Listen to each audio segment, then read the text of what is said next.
Welcome in, everyone, to our Cracked Racquets coverage of the 2023 NCAA tournament. Sweet-16, Alex Gruskin here. What an exciting weekend of college tennis ahead. And it starts here at 3 p.m. Eastern Time. Second-seeded Texas A&M taking on conference foes and 15th-seeded Tennessee. Of course, this is a rematch of a regular season battle, won 6-1 by the Aggies. I was on the broadcast for that match. That match was anything but a 6-1 type of battle. 3-3 setters deciding things. Ultimately, all of them go the way of the Aggies. So I'm anticipating a good one here today. Of course, the luxury of our cross-court cast, of course, we'll have the opportunity to jump around between all of the battles on our stream today. We've got 3 for you. All women's affairs. A&M taking on Tennessee. Later, we'll have Georgia taking on Oklahoma. We'll also, of course, have UNC Florida for you. For now, we'll lock in here. Again, our opening battle. Texas A&M, what a phenomenal season. 29-2 overall. They're now 62-4 over their last 2 seasons under head coach Mark Weaver. Not too shabby.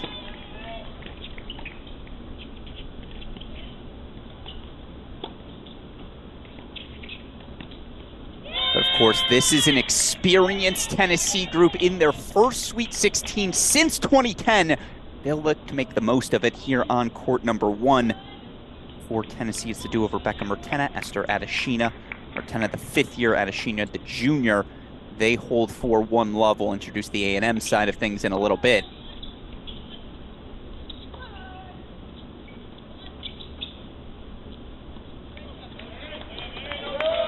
Of course, the big note for Texas A&M, they're without their superstar senior Carson Branstein. Branstein, unfortunately, injured early in the season. Right around early March.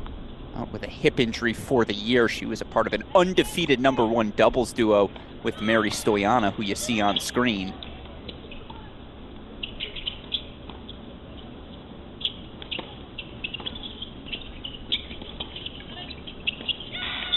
Of course, Aggies have dropped just 1 match with the absence of Branstein, so they're firing on all cylinders. Talking to Coach Mark Weaver earlier this week, a conversation you can find on our website, crackedracquets.com, or on the Cracked Interviews podcast feed. He feels very confident in this doubles point. You see the early break point on 3. Here it's game points for Tennessee's duo of Catherine Aaliyah, Lauren Anzalota.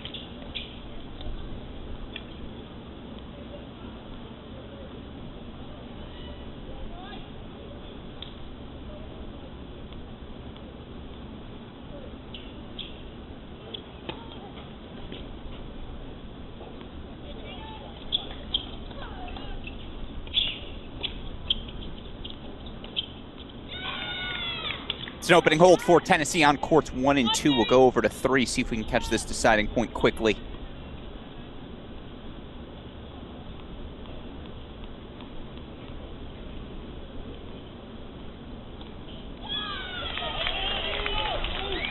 It's a confident overhead from Gianna Pilette. She's had to be the anchor here at 3. Again, now she's playing with sophomore Janet Morales. Stewart's had success right away. They've struggled a bit in the early goings. 3 and 5 overall. But off to a strong start here. 1 love for the Aggies. Let's take it back over to court number 1. And now we'll start introducing everyone, and it's familiar faces. 2 college tennis fans. A couple of 5th years in, J.C. Goldsmith, Selma Ewing. God, has this duo been good. 23 and 6 overall in dual match play. Elevated from the 2 spot to the top spot following the injury of Branstein. They're 14 and 4 at 1. They've been just fine.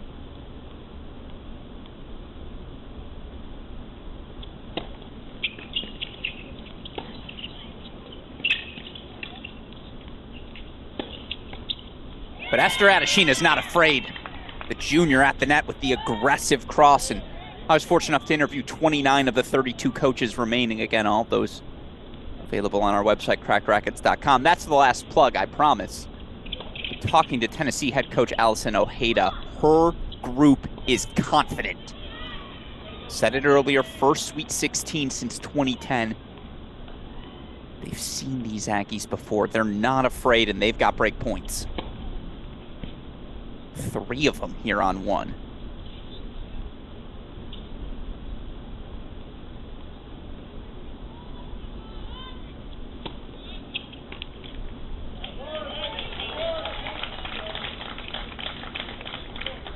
So it is Selma Ewing here serving on the near side. Ewing, of course, coming over from USC. I mentioned the 5th-year Mertenna junior Adeshina. For what it's worth, this duo 11-6 at the top spot, 12-7 overall.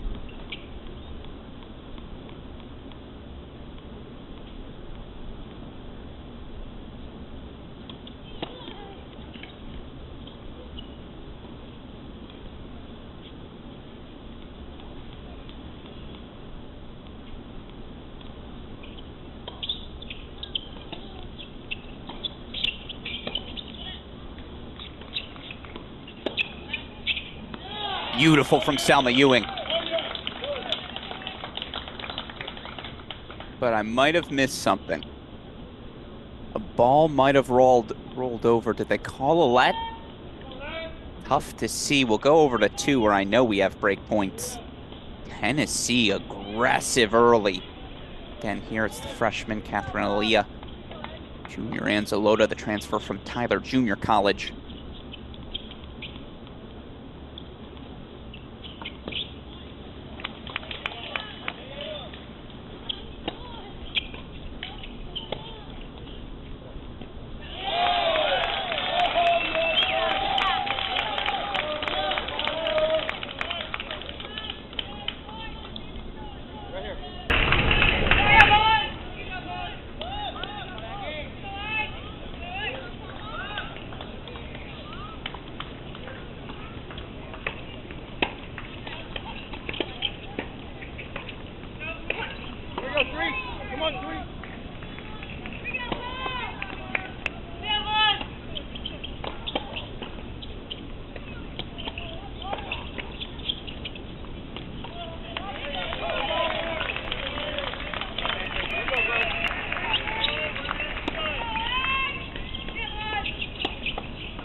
Should have audio on all 3 courts. You see deciding points on 1 and 2. And then nursing that break on 3. I think we've got 3 deciding points here. Curious if it was a Sweet 16? Here's your answer. Tennessee does break on 1.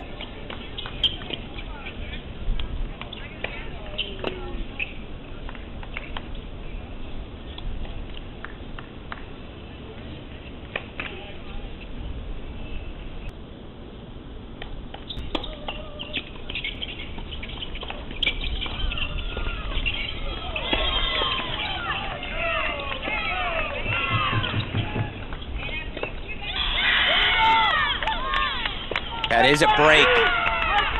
So 2 love everywhere. A&M the break lead on 3. Tennessee with the break lead here on 2. And again, here it is the duo, Lauren Anzalota, Catherine Aaliyah.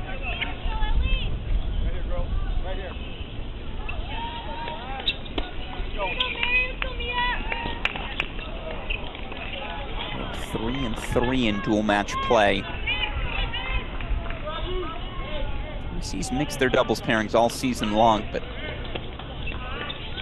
Coach Ojeda very confident with where her team is right now. Again, they're playing free. They're playing with nothing to lose. See the aggression of Adeshina, maybe the most pronounced example of that fact, how frequently she's crossing right now, as they already have game points for 3 love.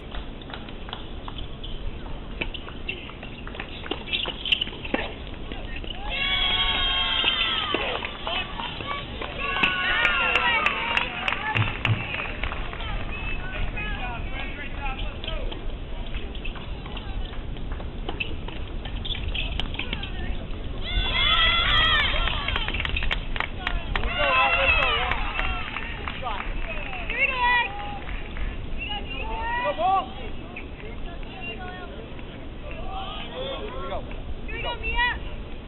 a quick 3-love lead for that duo of Mertena and Adeshina.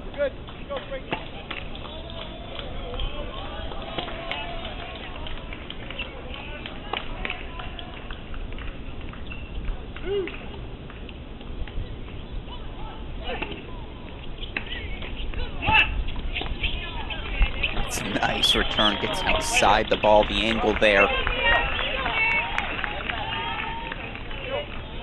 Tough to tell if that's Stoyana or Kupras. Try to get a better eye on it when they're back on this side of the screen.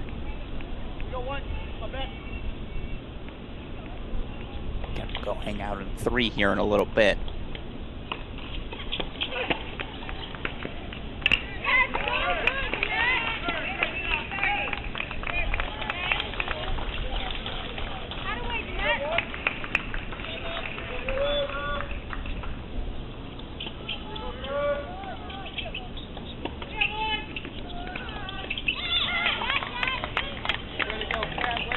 Now game point chances for Tennessee. Again, you see the aggression at the net. For what it's worth, I see the comment in the chat from Cole Hudson.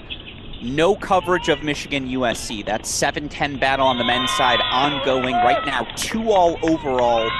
Third sets on the 1 and 5 singles positions. Michigan down a set, but up a break in the second on 4. No outdoor cameras means we don't have the match, but obviously everyone in College Tennis Nation following it closely.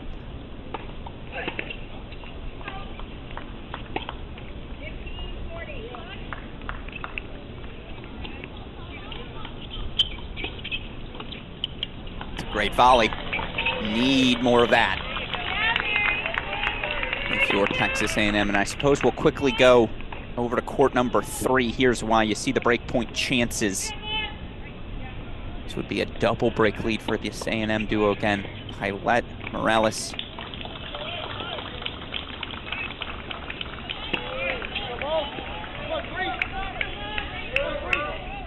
By the way, again, I mentioned earlier, these two teams, obviously conference foes, played in the regular season. Only doubles rematch is at the number 1 spot. Goldsmith and Ewing are the 6-2 win back at the end of March.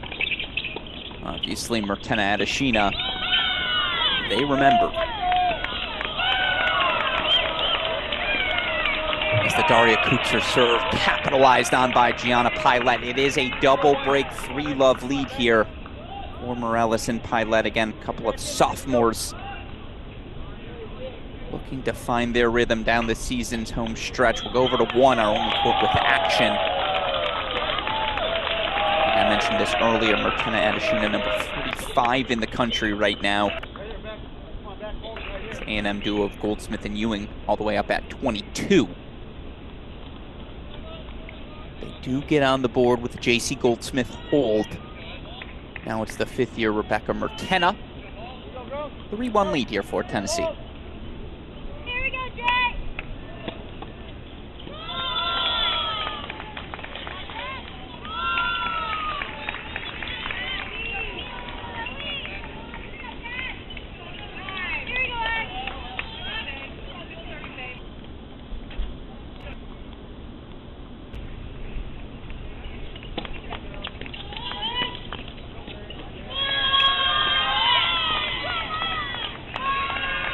Aggression of Esther Adeshina has been something else to start. Every time we pop on this court, she's poaching, bossing aggressively.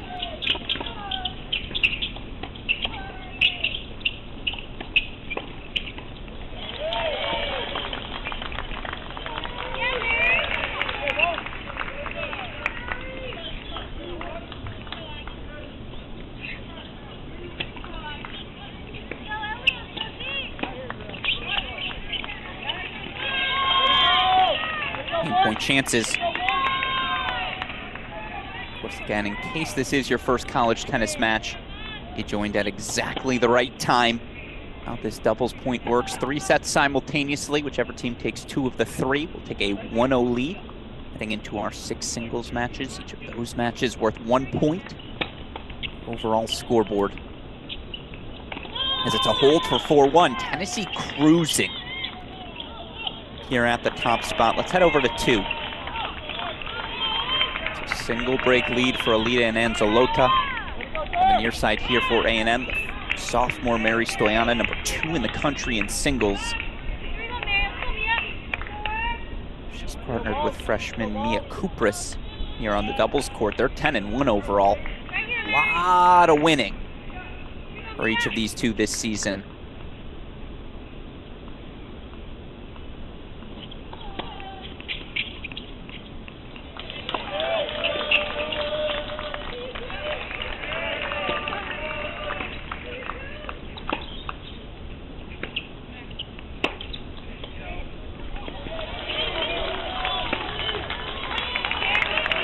I will say, and I know we haven't had them on our center screen much, as complimentary as I've been of Adeshina's aggression, shout out to Gianna Pilette. Anytime I look on court number 3, the sophomore is just finishing overheads. That is an aggressive forehand. Sent long, why not take a shot? Message sent. Volunteer assistant for Texas A&M, former All-American Tatiana Makarova. A few words for her number 2 doubles team. You see head coach Mark Weaver. Honestly, still looks in playing shape. He's going to give a few words to his coach as his team as well. Excuse me.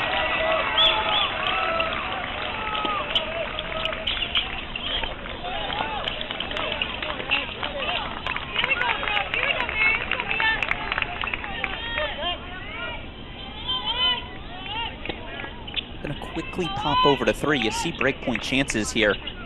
Again, A&M up that double break, but sophomore Janet Morales in a little bit of trouble.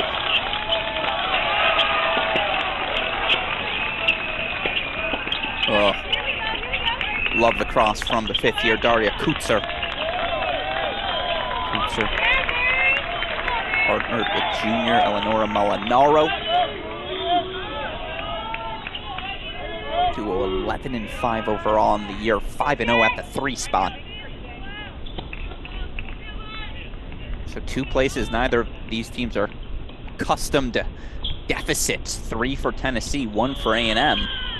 Early swings. And that's a gorgeous inside-in forehand from Kutzer. So Tennessee gets on the board here. Let's go back to court 2. You see it. Stoyana, Kupris. 30 now, 15-30.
Overruled by the far sideline official. You can't see her or him located underneath that camera, but in this doubles portion, all the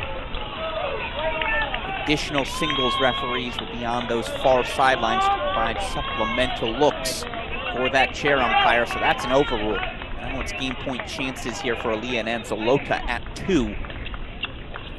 Further extend their lead.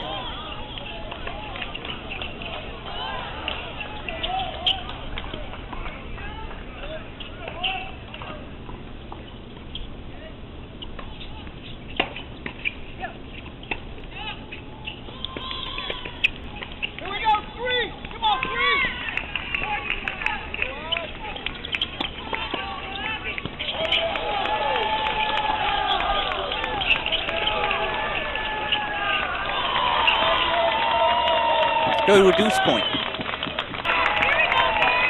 Chance for Stoyana and Kupras to get back on serve. You see the 15-30 deficit for Adeshina.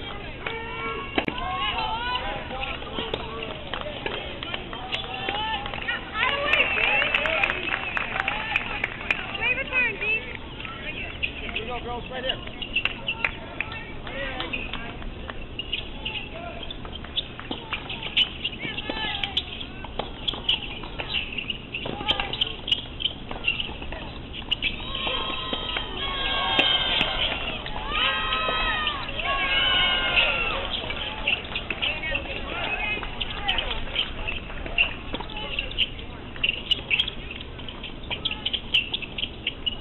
Now we're talking. Oh, lands good.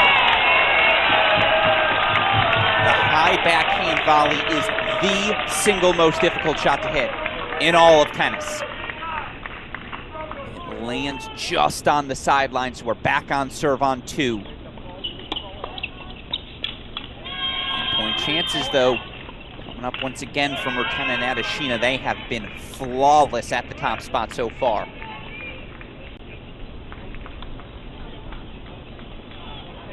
One right here. Right here, one.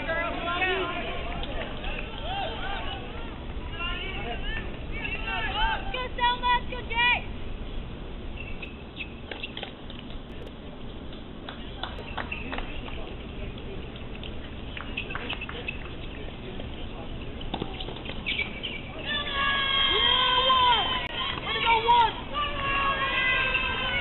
Continue to hold serve on 1. What a start for the Vols. Again, it was a 6-2 win for Ewing and Goldsmith at the top spot when these two teams faced off at the end of March. Let's go hang out on 3. This one feels suspiciously unfinished.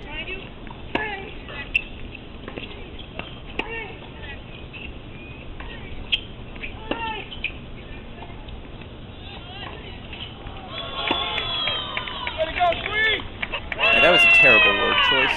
Suspiciously unfinished is the wrong word. It just feels as though that 3-love start was very misleading. That's the word. Kupras and Molinaro, again, 11-5, undefeated at the number 3 double spot, though. 8 years of combined college tennis between them, 4 on the other side. First Sweet 16 for Kupras to complete her career. Just know there's going to be another wind.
Look at the hands. Like I said, it just felt like this match had another act to it. And now it's breakpoint chances for Tennessee. Meanwhile, fifth year Rebecca Mertena will serve for the set on 1.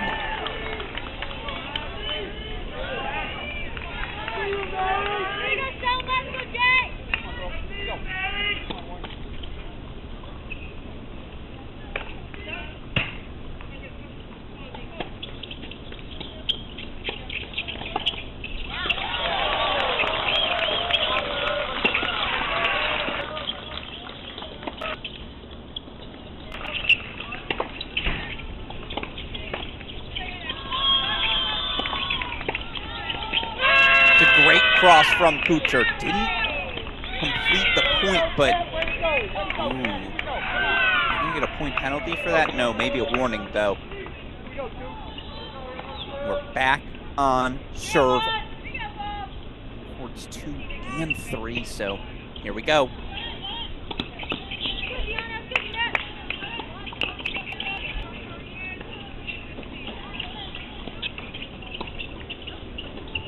It's a ridiculous lob from Selma Ewing.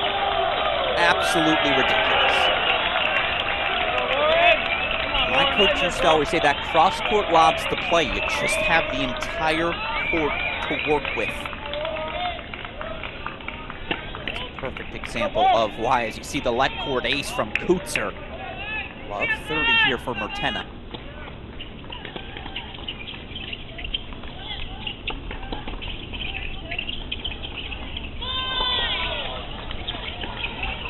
Aggressive cut, you understand why.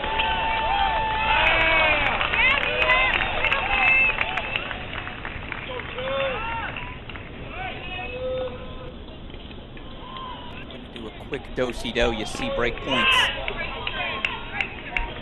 Stoyana and Kupras here at 2.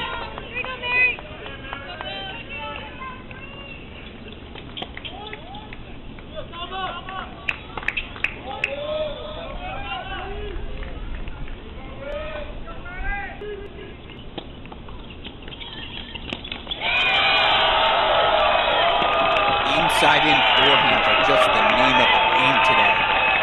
And from 3, Love down. 4 straight games. The freshman-sophomore combo of Stoyana and Kupras, they lead 4-3 on 2. Makes these break points here that much more critical for the Aggies.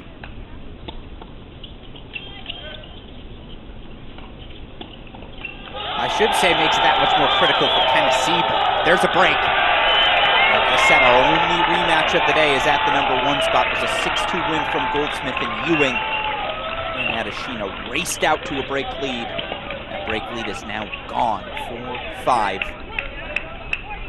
Play on 1. Meanwhile, I said it earlier, Pylett and Morales have really been the only Texas A&M team go up and down throughout the course of the season. 3-5 overall is the duo. Now, they haven't had to win much at 3 because Goldsmith, Ewing, Stoyana, Kupras have been so good, but it's the exact opposite case. It was 3 Love Tennessee on 2. It was 3 Love double break Aggies here on 3. Daria Kucher, excuse me, the 5th year here, game point chances for 4 straight games.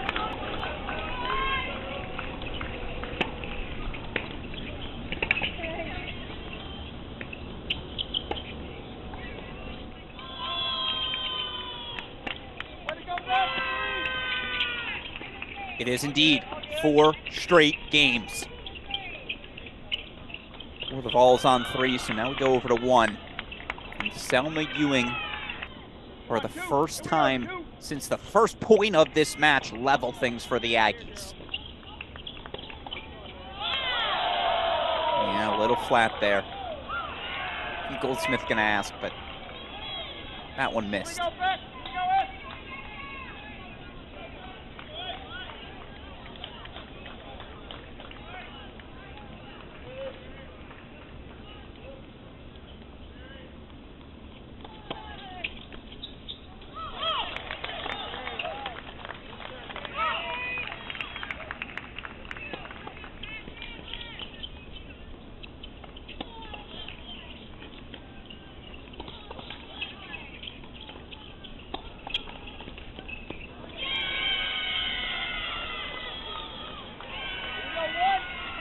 All match long, Junior Esther Adeshina just had answers.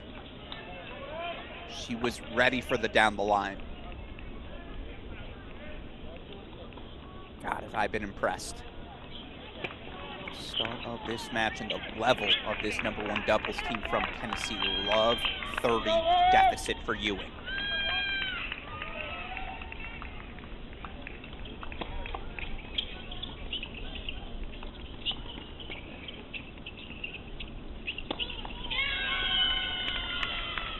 Goldsmith did well to hold her ground, but again, who's been on the front foot? It's been Tennessee the entire time here at this #1 spot. 4 set points for the Vols.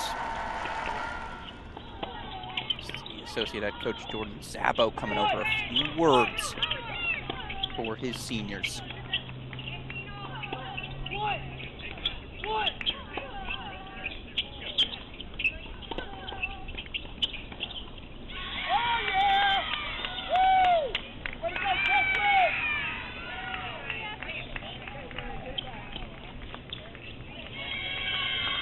There it is. 6-4 Tennessee.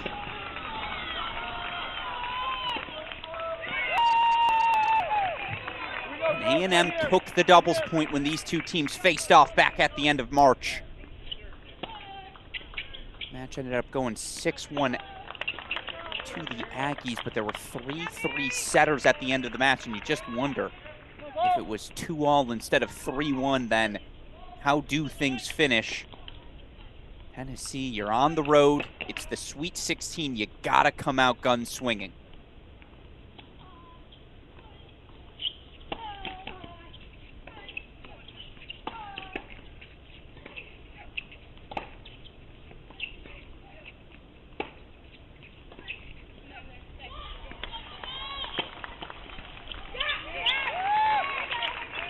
Way to keep that ball low.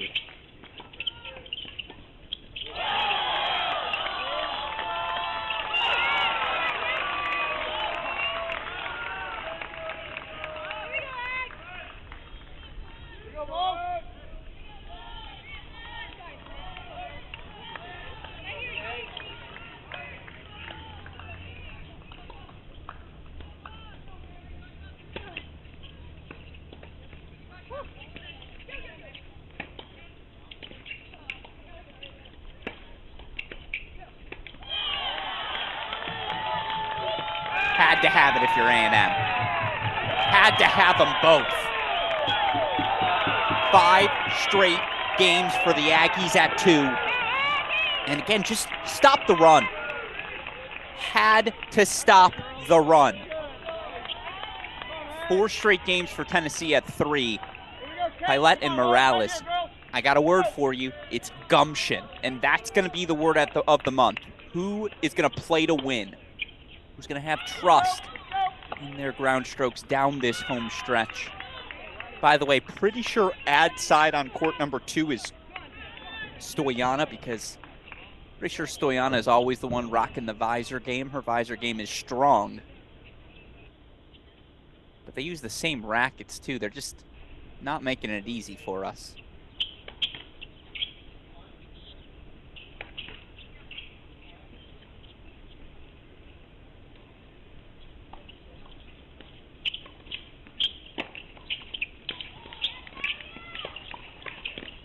Great swinging volley from Kutzer. And that's exactly what the doctor ordered. Again, just the pieces for A&M. This is the next wave for the Aggies. All sophomores or younger. Stoyana, a sophomore. Pilette, Morales, sophomores. Kupris, a freshman. Meanwhile, you see the experience. You've got the juniors and Anzalota Molinaro for Tennessee, the 5th-year Kutzer, and then the freshman Aaliyah.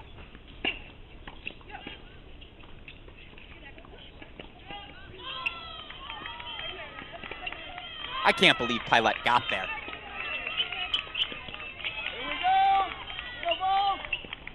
Thank you for the confirmation from Kelly Anderson in the chat. I knew Stoyana had the strong visor game. Had to be her. So it is Stoyana on the ad side on court 2 for A&M. It's Kupris on the deuce. Meanwhile, Pilette on the ad side on court 3. Morales on the deuce for the Aggies. Kutzer at the net for Tennessee at 3. It's Molinaro serving, who has gained points now. It's a Tennessee hold on court 2.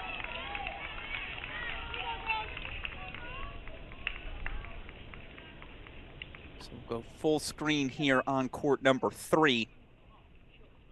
Game point chances for 5-4 Tennessee. And it is indeed a 5-4 hold. So we'll go back to the split screen. Alex Gruskin here, number 2, Texas A&M. 29-2 overall. 4-0 victories to kick off their NCAA tournament over Quinnipiac, Baylor last weekend. Meanwhile, for the Vols, again, one of the better seasons in program history. 21-5 overall. Last weekend, they got comfortable victories. 4-0 over Southeast Missouri. 4-1 over Wake Forest. Come on, Ellie. Right here, one game. One game. Here we go. Tennessee in its first Sweet 16 since the 2010 season.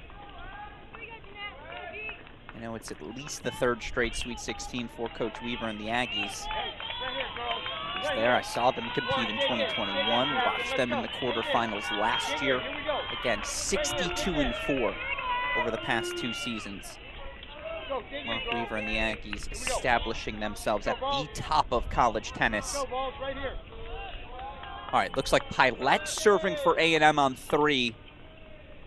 And that's Kupras serving for the Aggies on 2. Tennessee taking a 6-4 set at the number 1 spot. Aggies need them both. Tennessee just 1.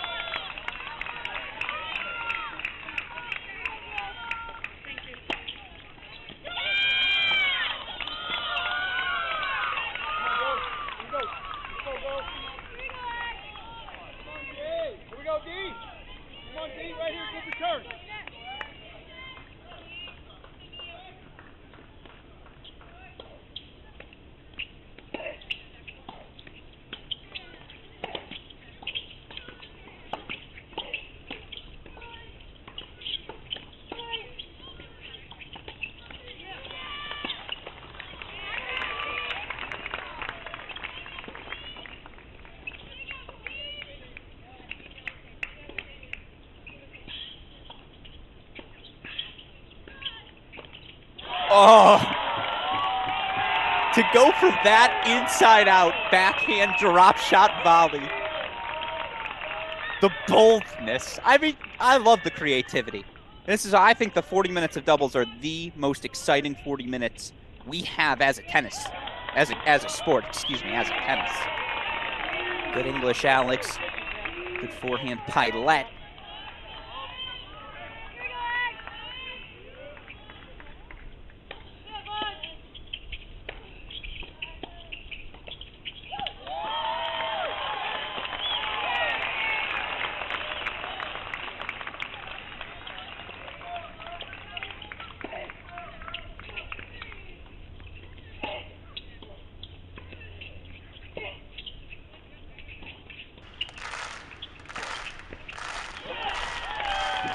Didn't want to talk through that exceptional point on 3, but you see it, it's match point on 2 for the Aggies. The future is bright in College Station. It's the sophomore Stoyanov, freshman Kupras. From 3 love down, they take 6 of the next 7.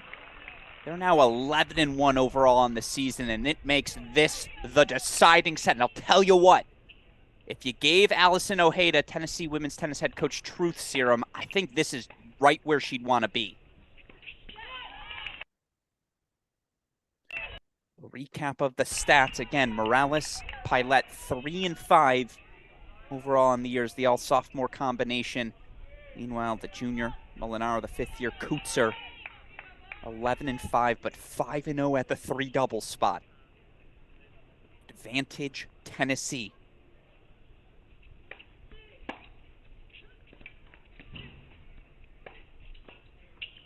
Oh, Daria Kutzer had it. It's exactly the play. And I've learned to remove the term good miss from my vocabulary. There's no such thing as a good miss. There is a such thing as an acceptable miss. You loved the intent of Kutzer, and that's been the story for Tennessee throughout this doubles point. They've played freely.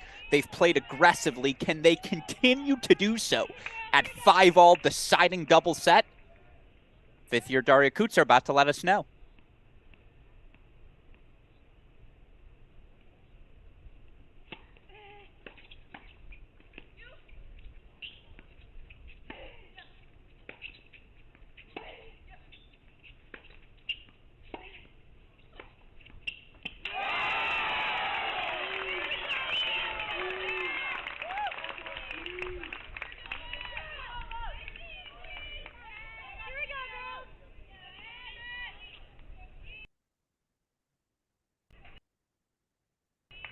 This is Kutzer serving here on the near side. Morales on the deuce for A&M. That's Pilette on the ad.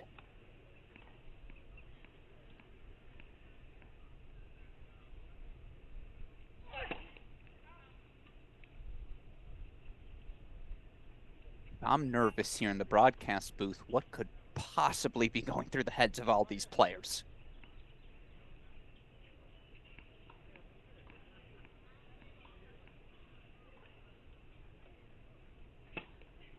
No, it's a double. Just long. Confirmed by the chair. I know that scoreboard is impeding your vision of the chair.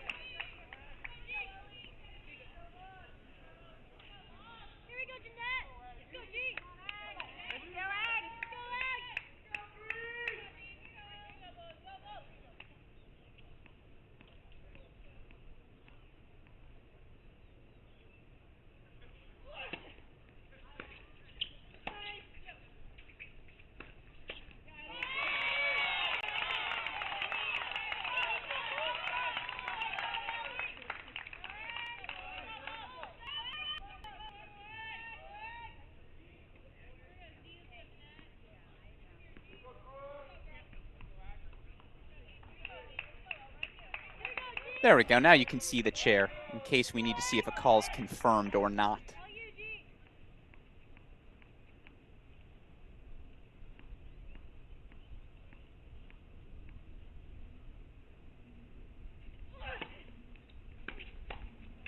Beautiful. It's exactly the response Tennessee needed. A little +1 volley from Molinaro.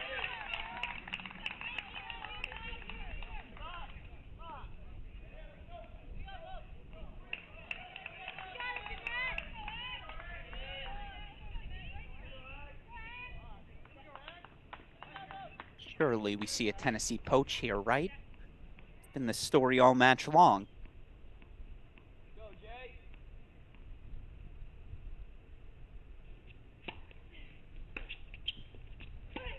We don't see a Tennessee poach, and I think Kutzer was expecting one. I'll tell you what, very easy to say this in the broadcast booth. That ball was poachable. And so perhaps that's the shakiness of the moment. Break points for the sophomores Pilette and Morales. This return going. Gianna Pilette, and she loves that down the line. Look for it.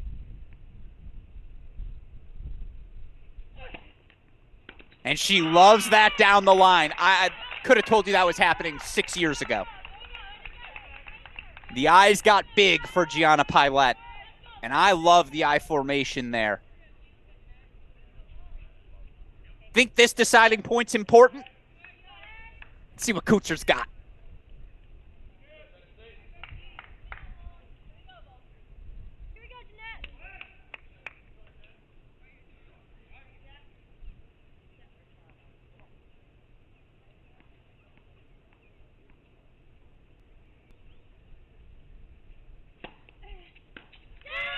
Hold Tennessee. Gumption, gumption, gumption. It's the word of the month. Who's going to be bold? Who's going to trust their shots more? Who's going to get away with things? The answer there was Tennessee. They fight off a couple of break points. They hold for 6-5. Meanwhile, I know in the chat there's an ongoing conversation, as has been alluded to, no cameras at Michigan, but look, feel free to scoreboard watch. I'm sure everyone is. I am not, as many of you Crack Rackets fans will know. For me to scoreboard watch that match, try to call this, wouldn't be good for you, wouldn't be good for my health. But of course, once there's a result there, I will be the first to update you all. No outdoor cameras, so we get to lock in here. And what a barn burner this has been. 6-4 win for Tennessee at 1, 6-4 win for A&M at 2. Now it's sophomore Janet Morales serving here, 5-6 for the Aggies.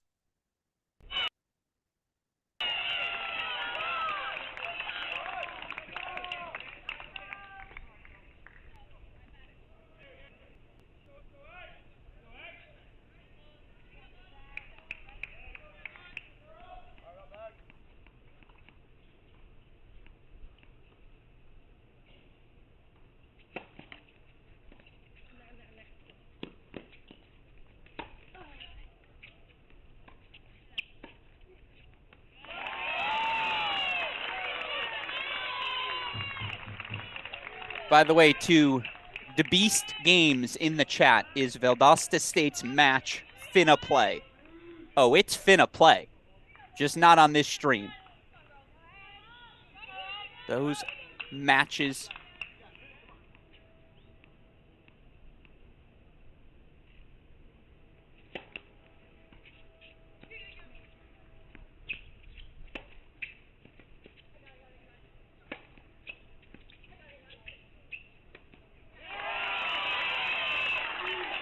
Valdosta State quarterfinal and all the D2 men's team quarterfinals happening in Orlando, going to be available here on our Cracked Racquets YouTube channel. That will be a separate stream being operated by Perry Shinen, Daniel Westoff. So DeBeast Games, we got you covered. And that starts at the top of the hour here. But for now, it's game point chances for Morales. And how about this response?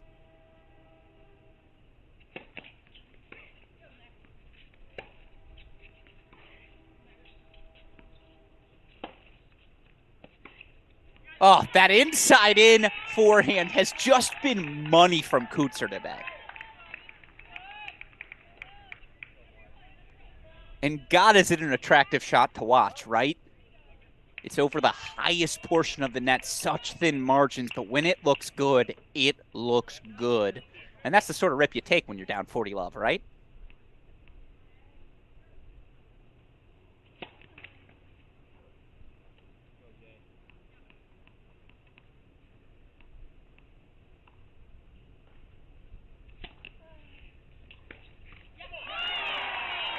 Let's go to a breaker. Wouldn't have it any other way. First round of 16 match here on our cross-court cast. It starts with a deciding breaker in doubles. If you're just joining the stream, again, A&M 6-4 win. They were down 3 love, take 6 of the next 7 on court 2. Tennessee was just on one at 1. They went up an early break, gave it back, but then break for a 6-4 win. Now it comes down to this breaker here on 3. That was a poor explanation, but the point is it's 1 set all.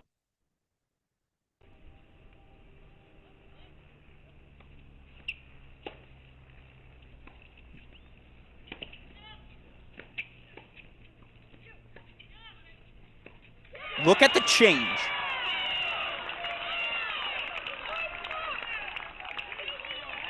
What's different? Texas A&M 2 up. Morales did a great job. I don't know how she got either of those forehands over the net, but she did. First mini break to the Aggies.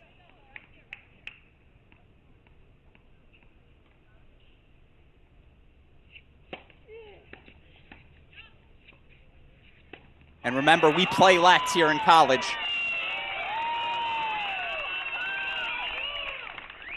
I think that's the tennis equivalent of a dipsy-do dunkaroo, right?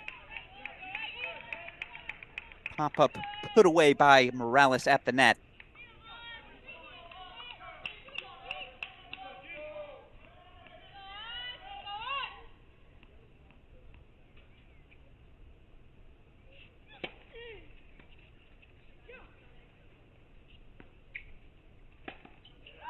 That's not as easy as it looks, folks. Lot of time to overthink that overhead. Morales made each of those overheads look easy.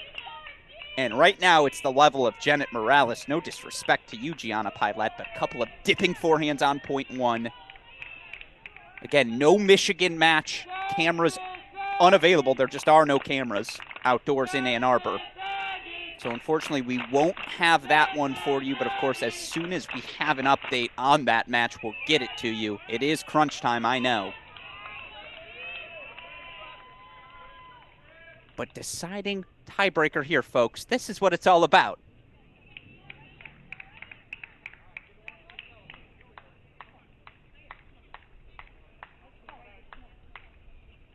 At A&M now, they're bouncing. They feel it.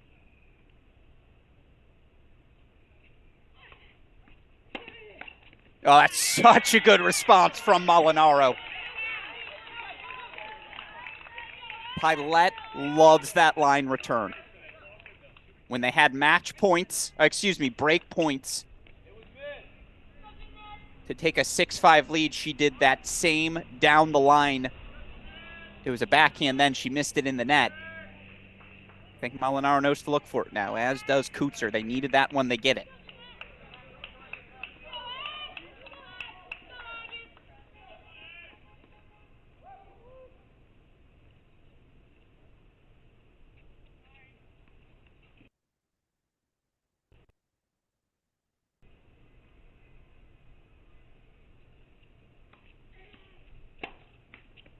Nope, that goes wide. 2 needed points go the way of Tennessee. Steadies the ship still. Mini break here for the Aggies.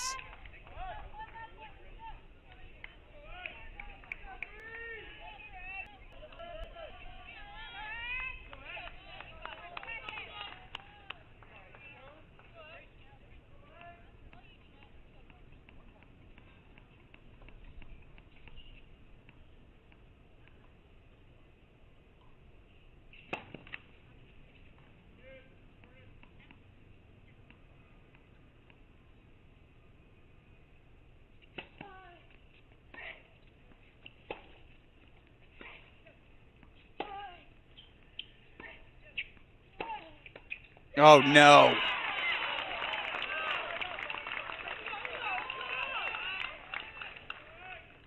Molinaro had the volley. It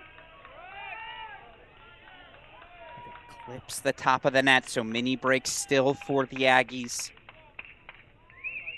Tennessee, a 6-4 decision at the number 1 spot. They were up a break pretty much the entire set. Goldsmith-Ewing did break back 4-4-5, but then Tennessee breaks Goldsmith to take a 6-4 win. Meanwhile, Tennessee was up a quick 3-love lead at 2. Stoyana and Kupras taking 6 of the next 7 games for the Aggies. 6-4 set there. Pilette Morales were up an early 3-0 double break lead, but that don't mean much now. 4-2 mini break. Meanwhile, 3-all at Michigan. Styler just served for the match. He was broken, so it's 5-all, deciding set on 1. It's good tennis everywhere, folks. Sneak peek of what's to come this weekend.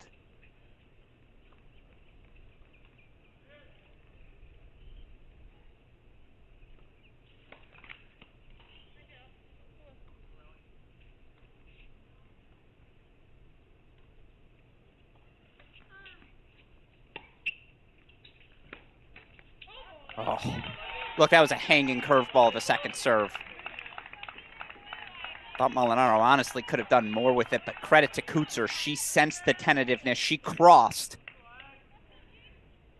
Mini break back to the Vols.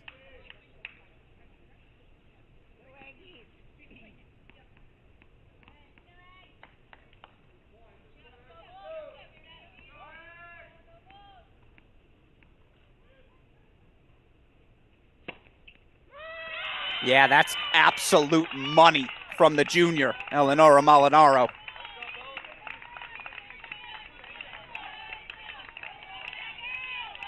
A&M races out to an early lead. Tennessee levels things. Sound familiar here at 3?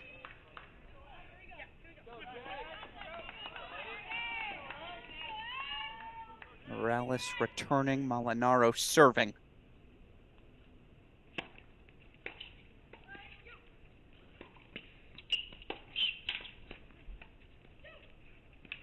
And apologies, I know the camera's jumping a little bit on us there. I just assume that's because everyone's watching around the globe. How could they not? Super Regional number 1 on the women's side. 2nd seeded Texas A&M taking on conference foes 15th seeded Tennessee. From 3-love down, now 5-4 Vols. Massive serves on the racket here of Gianna Pilette.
doubles point Aggies.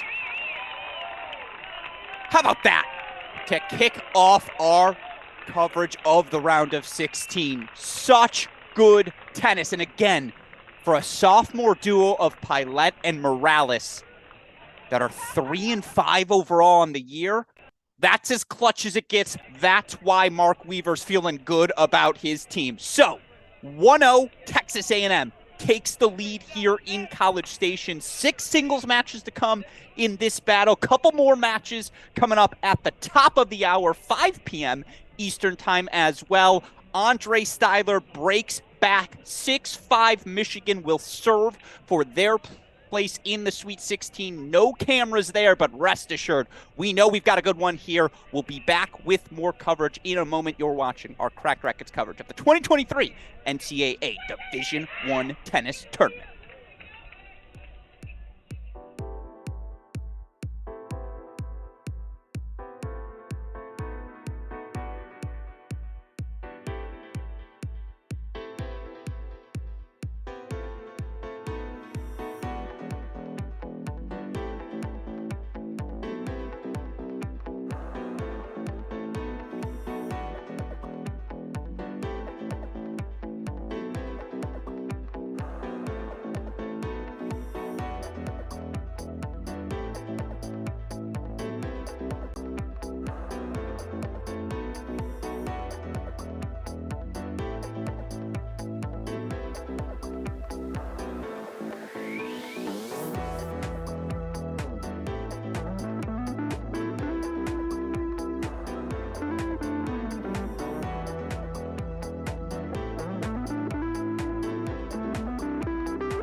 Welcome back in, everyone, to our Cracked Rackets coverage of the 2023 NCAA Division I tennis tournament. Alex Gruskin here. What a dramatic tennis doubles point, between number 2 A&M and number 15 Tennessee. A&M taking a deciding tiebreaker in the deciding set on 3. As such, they've got a 1-0 lead heading into our 6 singles matches.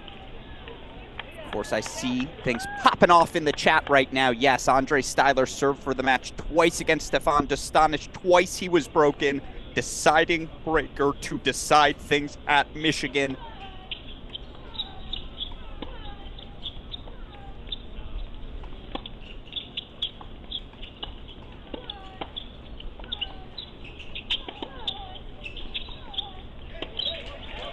As soon as we have a result there, obviously, I'll bring it to you. Meanwhile, Division II men's quarterfinals now underway on our other Cracked Rackets stream. Valdosta State taking on Cameron. Harry shining on the call for that one. All you got to do is click on that Cracked Rackets YouTube logo. Find the stream for it on our YouTube channel.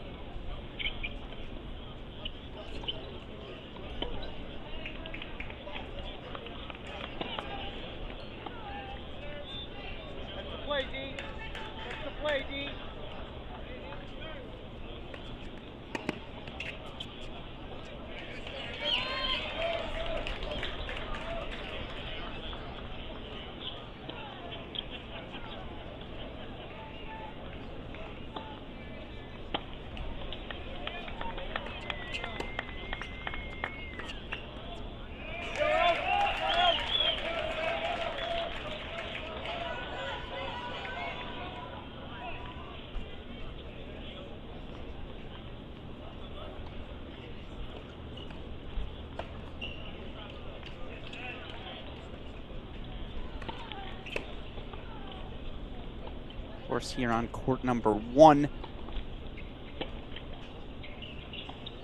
A rematch from earlier in the season. Mary Stoyana taking on Elsa Tomase.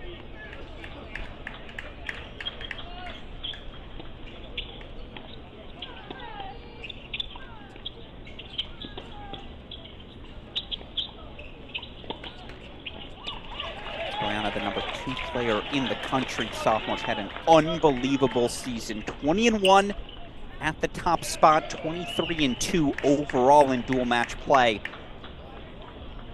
I'll tell you what, credit to Tomase. I know their last result was lopsided. Again, a 2-1 win for Stoyana. 1-2, but credit to Tomase. She's up to number 21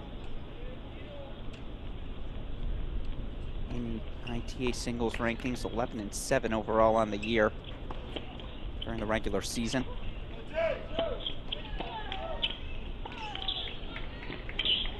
Way to go, D! Great shot, D! Go, Elsa. Come on, Elsa. I see we got a question from Mr. Peralto. Yes, Barry versus Wayne State also available on our other stream.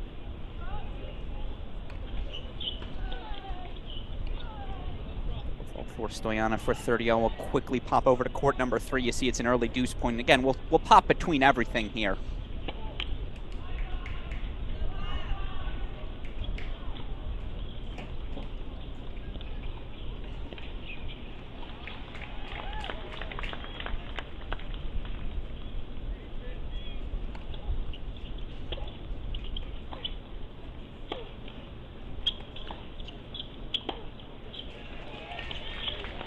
Early point goes to Kupris.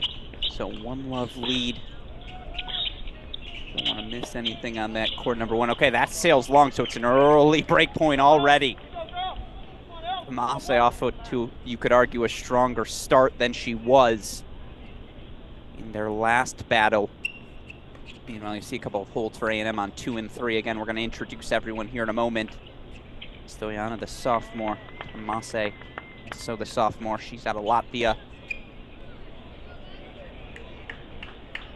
Stoyana out of Connecticut.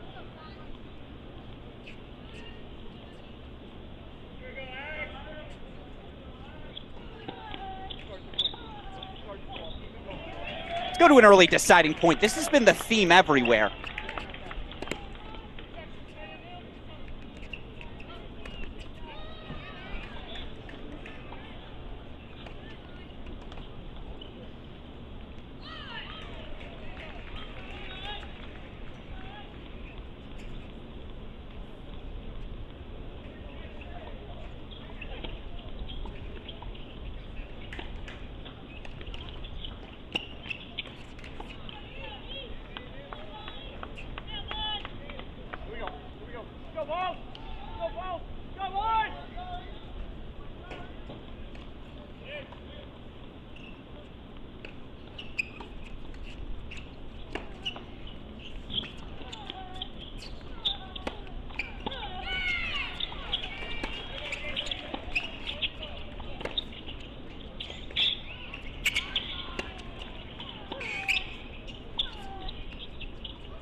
What a hold for Stoyanov to start.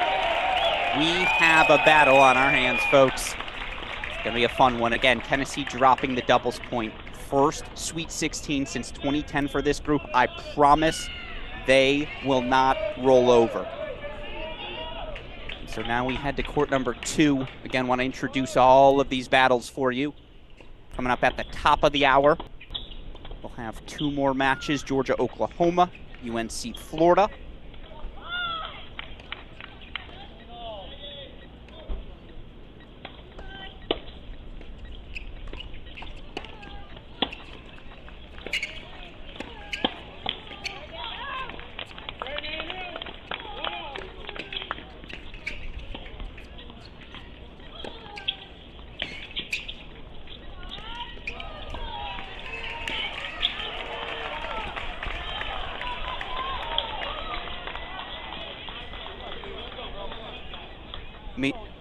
Meanwhile, I see it firing off in the chat. A 5-6 double fault from Dostanic in the breaker. Michigan survives. 7-6 in the third. Styler over Dostanic. Michigan 4-3, your first team to advance to the NCAA quarterfinals. So maybe now we can lock in on this one, folks.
It's an early deciding point now here on 2.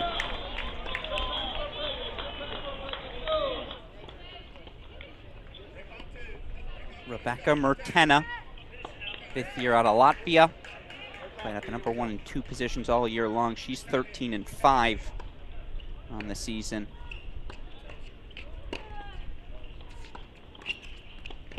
#27 in the nation as well. You see why with that forehand line. She holds for 1-all.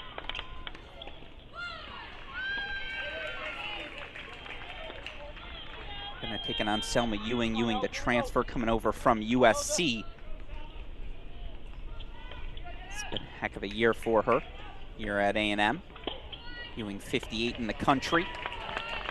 Rock solid all year long. 16-7 playing in the top 3 positions for the Aggies.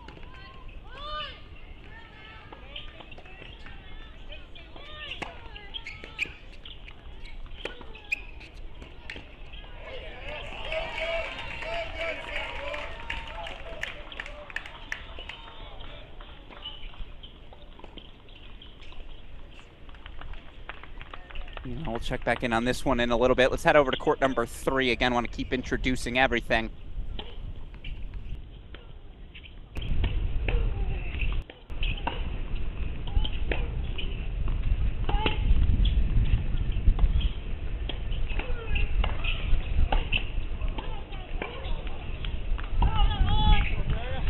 Break lead here for me at Cooper's. Meanwhile, last thing to address it, I know I mentioned how the match ended at Michigan. Let's be clear. Andre Styler served for the matchup 5-4 and 6-5. Stefan Dostanic broke back in each of those instances. So I will not tolerate Dostanic slander in the comment section. That guy has been one of the best college tennis players these past few seasons anywhere in the country.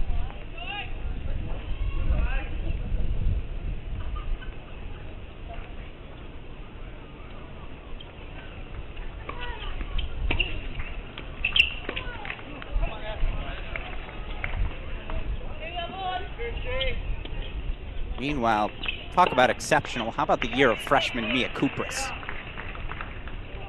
Kupras 19-3 overall this season in dual match play.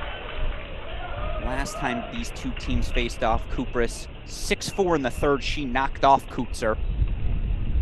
By the way, that rematch at 2, Rebecca Mertena, the only winning point for Tennessee in their last match. Mertena 4-0 over Selma Ewing.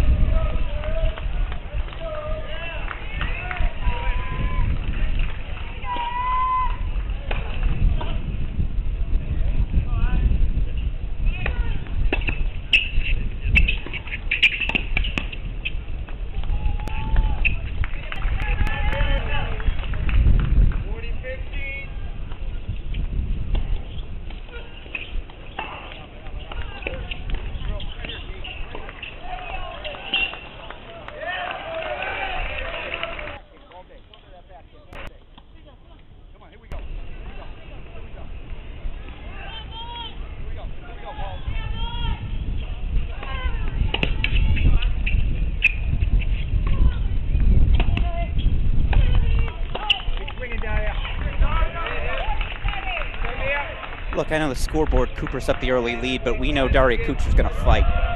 5th year from Poland.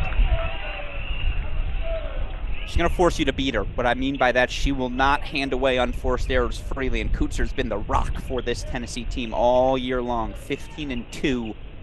Again, one of those 2 losses coming against Kupras earlier in the season. You know she'll have that on her mind. In fact, I was actually chatting with Allison Ojeda, head coach for Tennessee, yesterday. And as I was chatting with her, what was on the background? Film from that late March match. So they've been scouting. They're ready for this.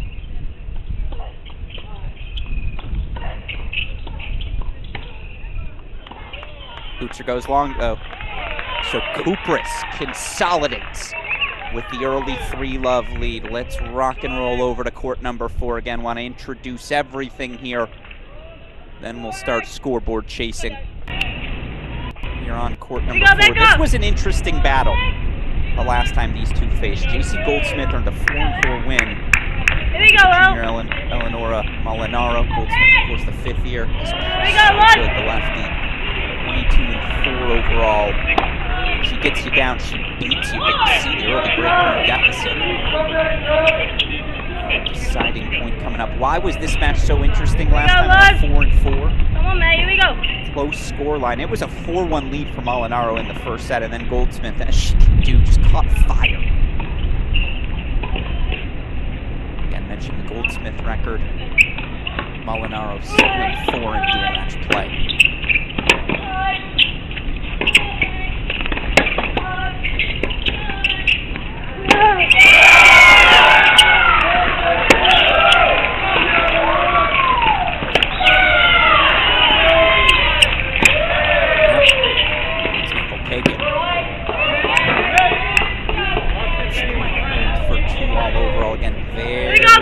Going, but for what it's worth, they were that good in doubles. And once again, Kupras, Stoyana, 3-love leads. Apologies, make sure that camera audio isn't overwhelming.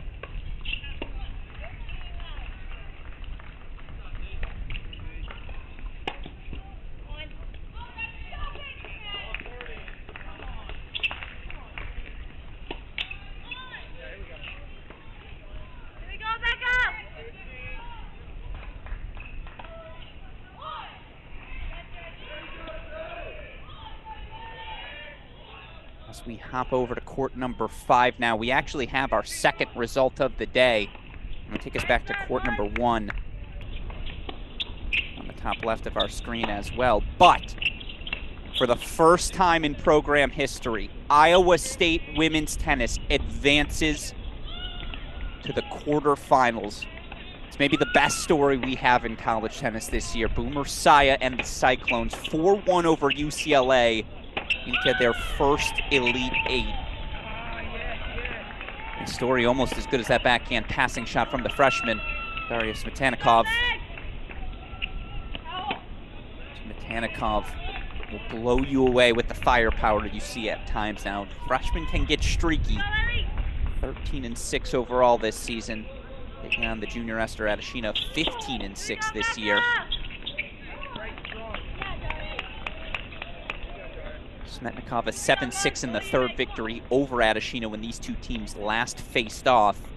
Though for what it's worth, midway through that third set, Smetanikov, again, and it's a gross detail, I apologize. I happened to be on the broadcast for that one. She had a bloody nose for like 15 minutes that wouldn't go away. That certainly impacted that match.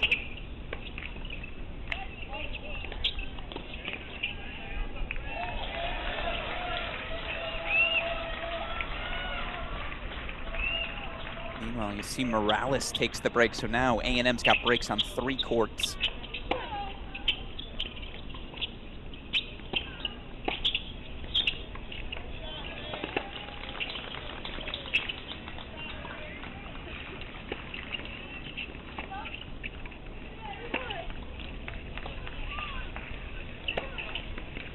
Make it 4. Smetanikov, 3-1 Aggies.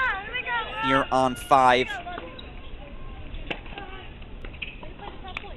And Aggies are just, you feel like maybe taking that doubles point, hour-long point. Tennessee was so close. I wonder if that might have popped the balloon, particularly with how strong these Aggies are starting. Excuse me, they're up breaks now on courts 1, 3, 5, and 6. We'll take you over to 6 now.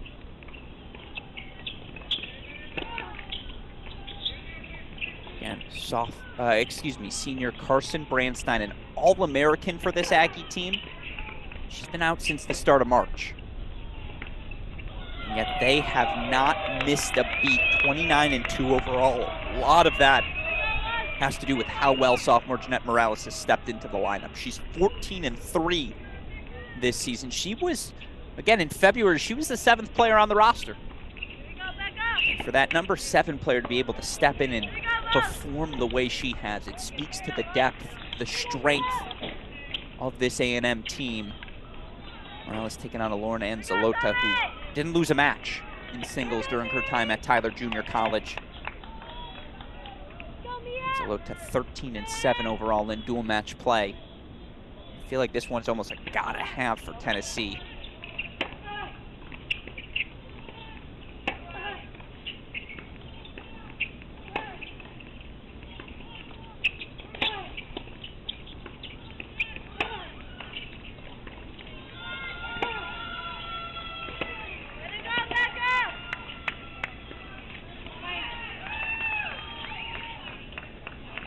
These two faced off at the end of March. Morales 6-3, 2-6, 6-3. She actually delivered the clinching victory for the Aggies. See Stoyana to serve up 3-1. Smetanikov, excuse me, looking to consolidate her break lead.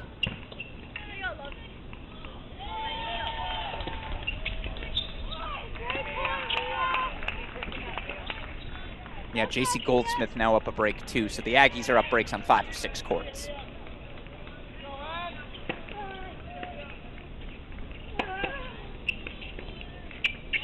Number 2 seeds flexing their muscles a little bit at the start of singles.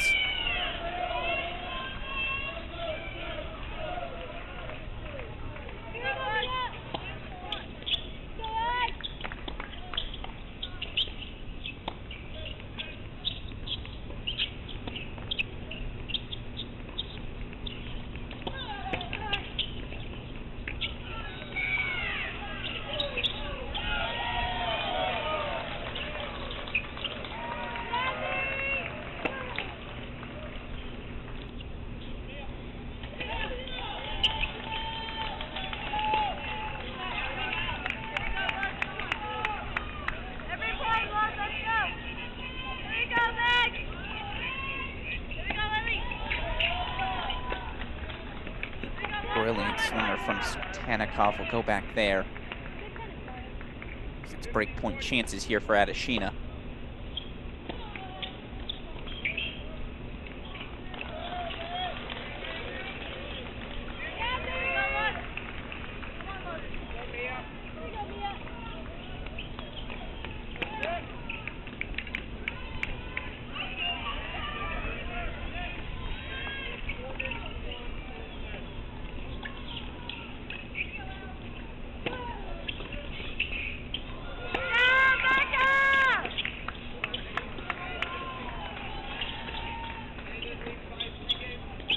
So it is a break back. They needed it. Even without that break, 4 break leads right now for the Aggies. And as I alluded to, when JC Goldsmith beats you, she can run you off the court. The lefty fifth year, so aggressive. And you see already a 4-2 lead. Morales with the 4-1 lead. We'll put court 2 on the bottom left of your screen. That's the only one outside of 5 on serve. So 10 actually a 15-30 window in the Ewing service game.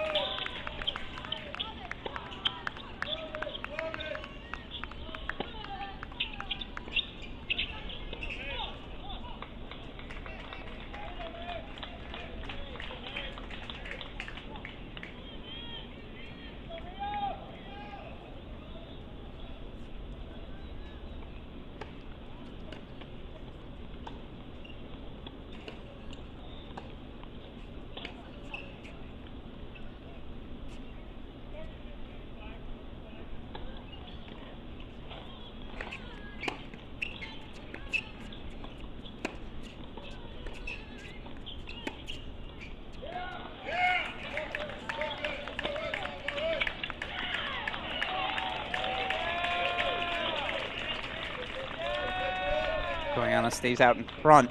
4-1 lead for the Aggies. Hop over to court 4.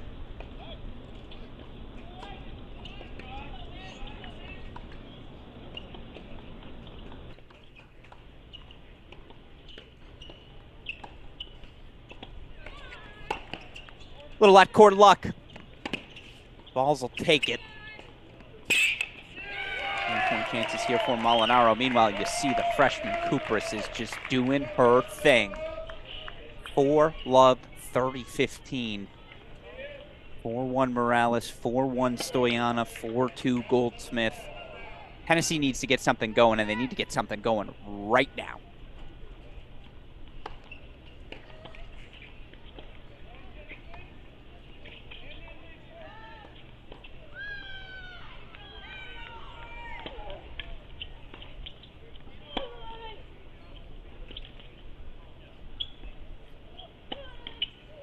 So Molinaro does get the hold 4-3-4. We'll take you over to Kupris now.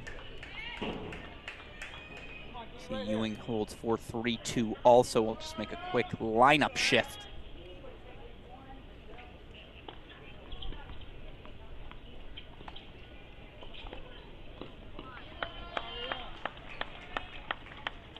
Take it back down to the bottom courts, 5 and 6.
Call confirmed by the chair. It was very close, but far side camera.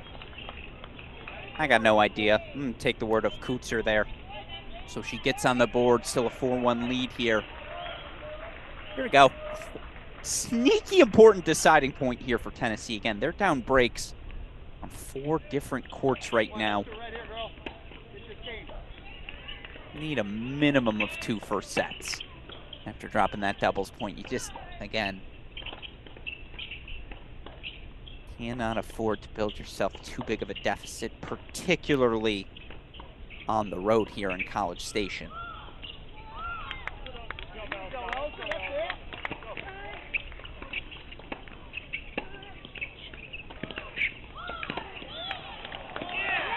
And that is a break for Smetanikoff, so the freshman now back out in front 4-2, leads everywhere for the Vols. Literally, they are leading, though on serve on court 2, they are literally leading on every court. So let's go spend some more time with 6.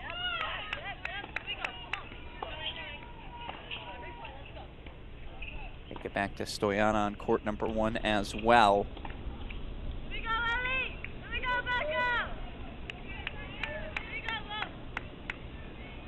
Again, your results so far today: Iowa State, first women's team to advance to the quarterfinals. They earn a 4-1 victory at home over UCLA. Michigan Wolverines, dramatic 4-3 victory over the USC Trojans on the men's side. They're your first men's team to advance to the quarters.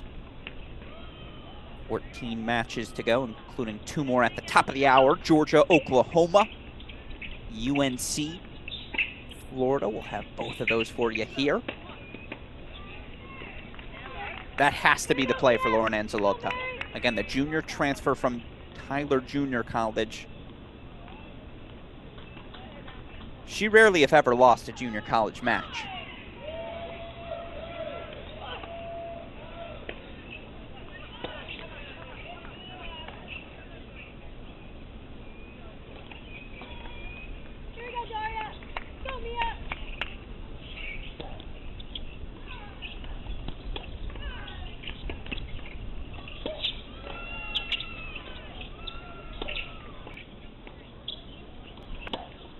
Two-time national champion was Anzalota while at Tyler Junior College. Back-to-back crowns in 2021, 2022.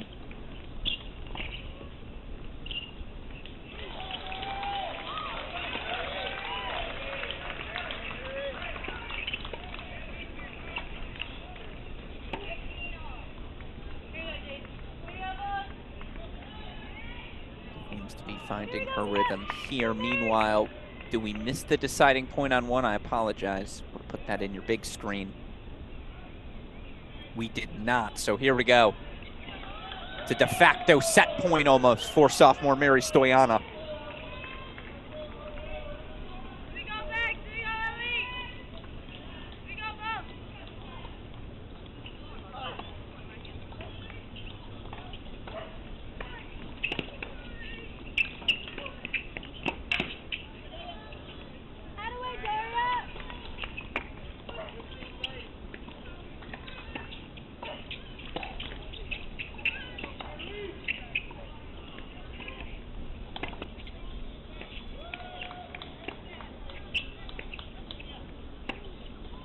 Always tough to judge the sincerity of an apology like that. Guess what? Tennessee will take it. Keeps it a 1-break deficit. Meanwhile, we're going to put Goldsmith on our screen. Again, when she wins fast. Honestly, all matches she plays are pretty quick. It's a great ball from the junior Molinaro. Has to do that. First strike aggression. Get Goldsmith out of the center of the court. Don't give her time. Attack those big back swings with aggression. Meanwhile, you see break point for Anzalota.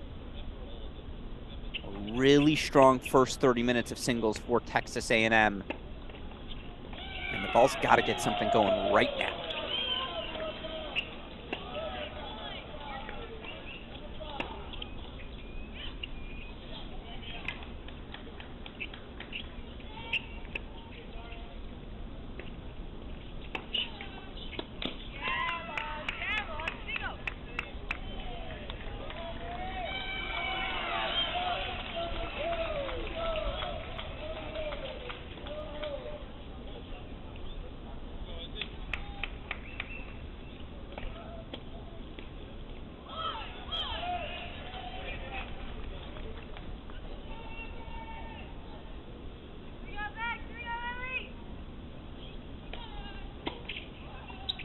Anzalota back on serve at 6.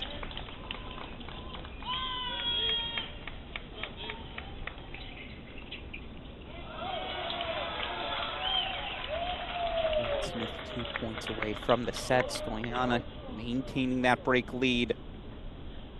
Mia Kupras was up 4-love, gave one of the breaks back to fifth-year Daria Kutzer.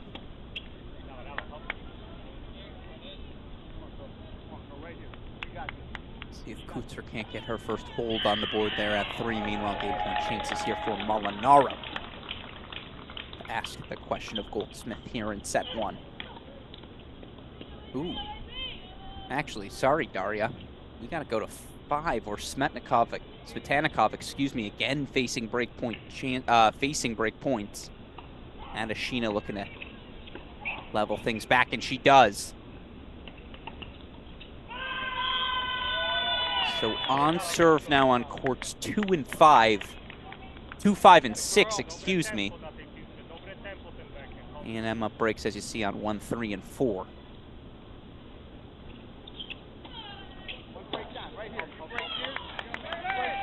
And that's a double fault from Molinaro, so now it's a set point chance for JC Goldsmith.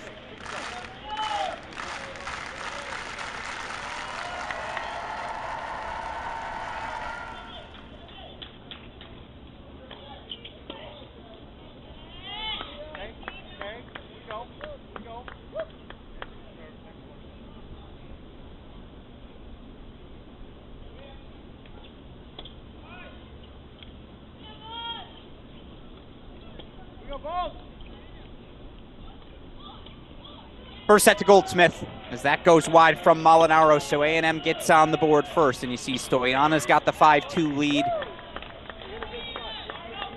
Kutzer did hold 4-2-4. All right, we'll get back to Stoyana in a moment. Let's go down again. Courts 5 and 6. I shouldn't say let's go down to 5 and 6. That implies that they're somehow lesser. Everything's worth 1 point, and talking to every coach, the standout trait of this 2023 college tennis season is the depth. We're going to look back 5 years from now and see that a Smetanikov or a Morales was at a 5 or 6 position. We'll just laugh.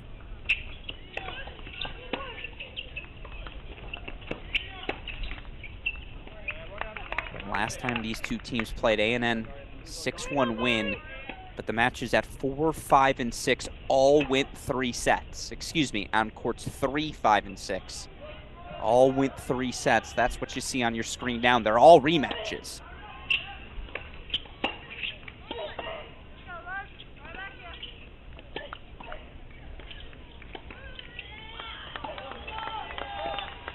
Grip stayed open on Kutzer, didn't it? Valve Sales Cooper's chance for 5-2.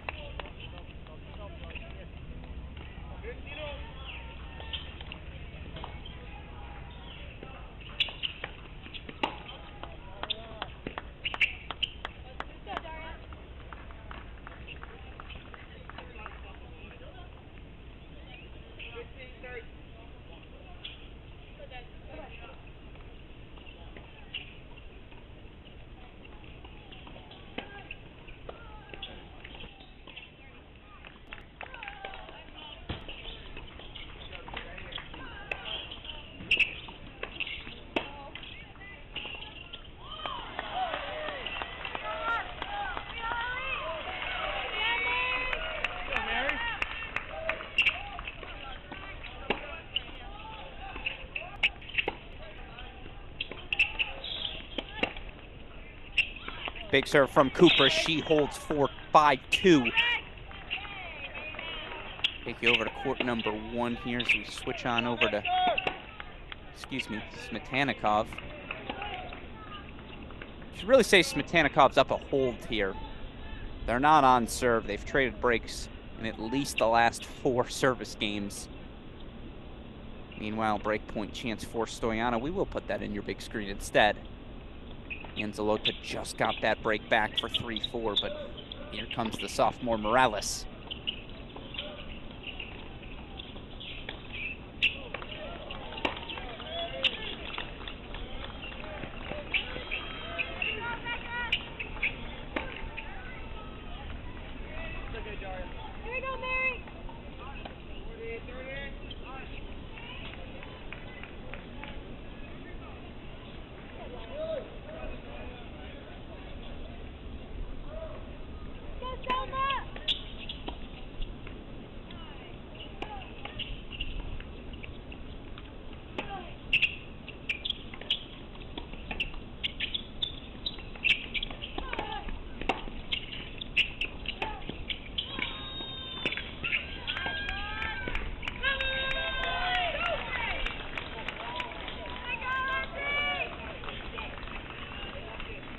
Set point here for the sophomore Stoyanov. I always say the comparison for me is to pro Karolina Mukova. For those of you who enjoy pro tennis as much as college, it's just the athleticism, ability to do a little bit of everything.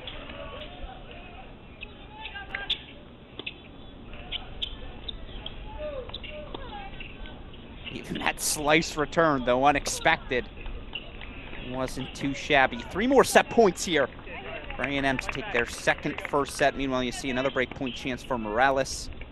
Adeshina does get a hold for 4-all. I'm going to take us over to 3. As Mia Kupras has a 5-2 lead. I know we haven't watched too much. It's 4-all on 2. As you see, Morales breaks and will serve for the set now, 5-3. With A&M already taking that 6-3 first set from J.C. Goldsmith. I mean, this might be it. Tennessee can't flip at least one of these. They're in some serious, serious trouble. Throw the graphic back up on our screen one more time. Set points here for Stoyanov.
Two first sets. As that ball goes wide off the racket of Tomase, we'll take you over now to court number 6, where Morales is 2 points away. 2 first sets now for the Aggies. Texas A&M, your number 2 seed, 29-2 overall on the season. Tennessee, the 15 seed. But again, first Sweet 16 for the Vols since 2010. 21-5 overall. It's been a heck of a year for Coach Ojeda.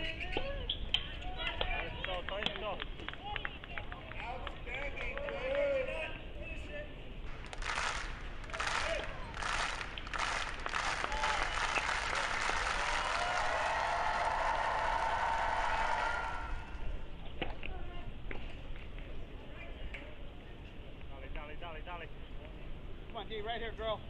Right here. Trying to build the 40-love lead, right? I am going to keep that Ewing set on our screen. We just haven't spent enough time there.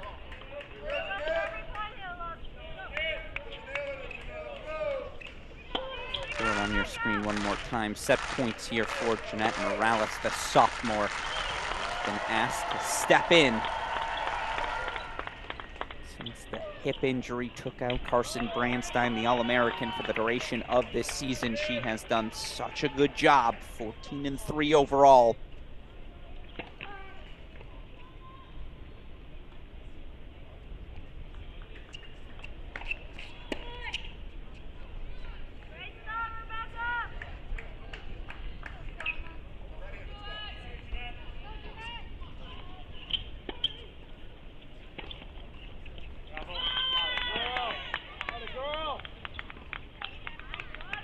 Tell you what, these Anzalota ground strokes, they remind me of former UNC All-American Sarah Davatella. They're flat. Kind of looks like Ali Risk, the pro, a little bit. Shout out to that pro comp, of course. If you agree with me, you can let me know in the chat. Who doesn't like to be agreed with? Kupras now serving for the set. Ewing, 5-4 lead. Ooh, we'll see if we can get to it quickly. It's a deuce point for Smetanikov. 4-all deuce. We'll see if we can catch it real quick.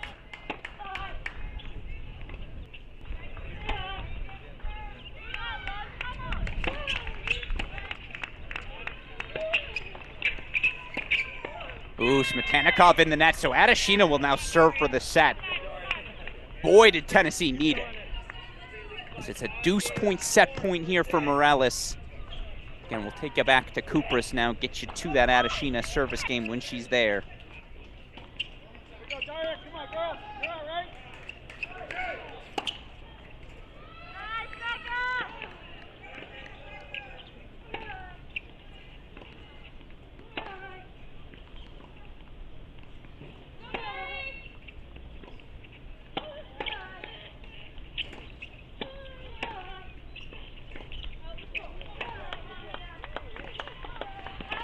We're grinding. First set, Morales, 6-3.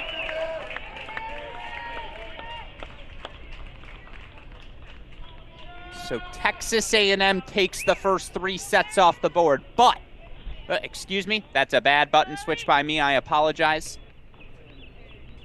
We'll try that again here.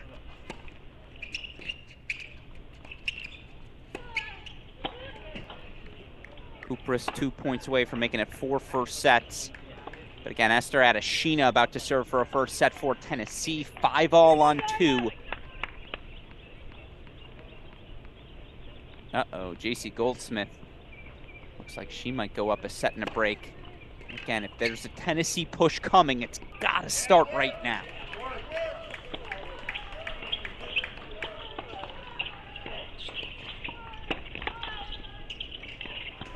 Ooh, that was tricky.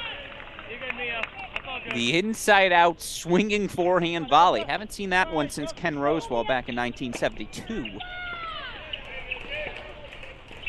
Job well done by Butzer.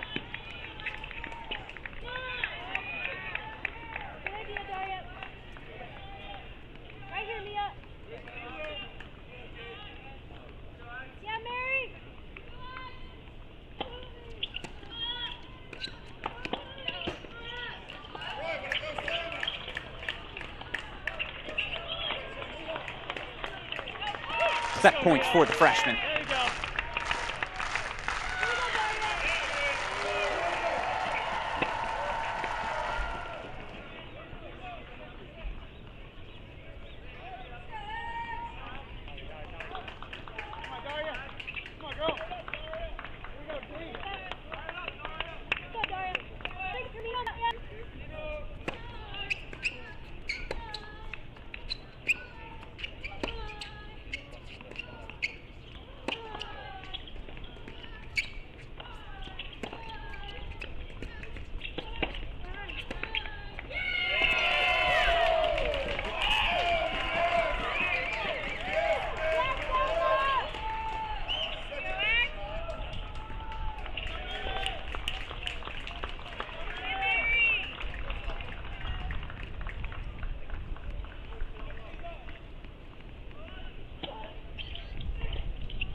So it is a 6-3 first set for Mia Kupras.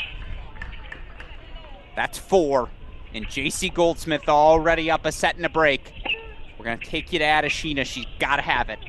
Absolutely has to have it. Oh, but Smetanikov says you like that? Little dipsy-do dunkaroo. Cross court. Selma Ewing looking to hold 4-6-5. That's, again, clearly your most competitive match. And for Selma Ewing, who lost the first match 4-0 against Mertena earlier this season, that's a nice turnaround, and she holds 4-6-5.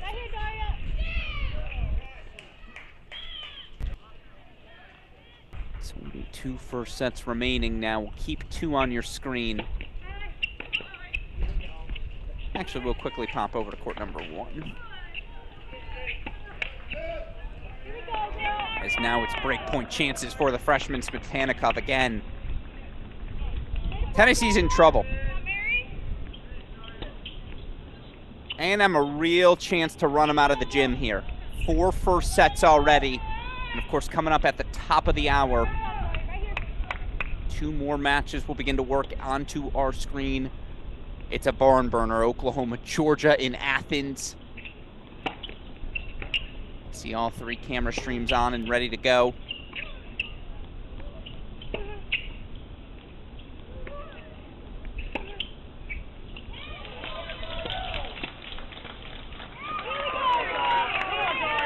So Smetannikov does break 4-5 all. But Goldsmith on the big screen. Get you to those 2 first sets.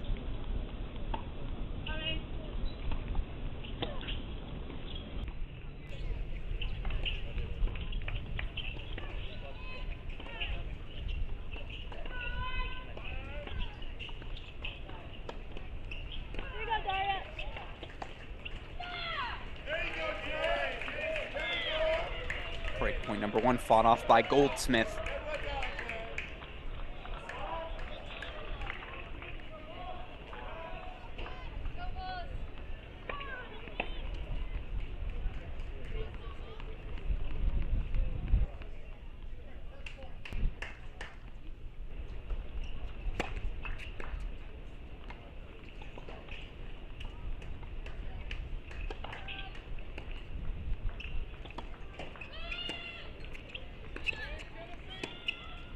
But that goes long, so Molinaro has signs of life. If you're Tennessee, you have to have the first sets on 2 and 5. You drop 5 first sets on the road in doubles. I don't know if there's a pathway back from that, but they can stay competitive here these next 20 minutes. Sneak out some first sets. Now we approach the 3rd hour of the match. Who's got fresher legs?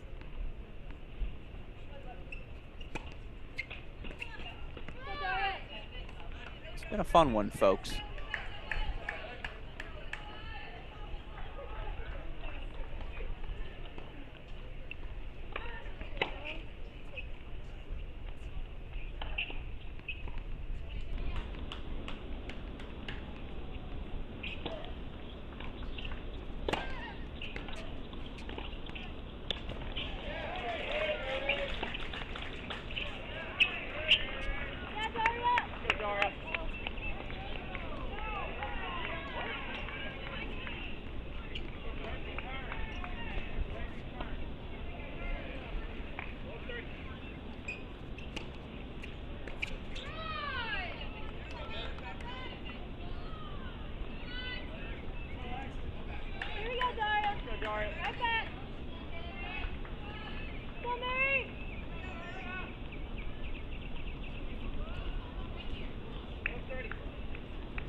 All right, deuce point coming up, but we got you get you over to court number 2, where it's a set point for Selma Ewing. And again, this would make it 5 first sets. And that lands good, so it'll be a breaker on court number 2. Meanwhile, we're going to go full screen here on court 5. Why are we doing that? Because we're ready to bring in some other matches. I'm going to get Georgia, Oklahoma, as well as North Carolina, Florida on our screen here.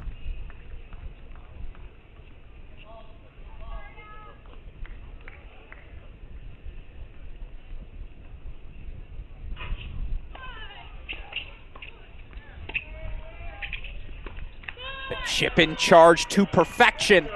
And so once again, junior Esther Adeshina will serve for the first set. Goldsmith's got a breakpoint chances on court number 4. We'll go there now.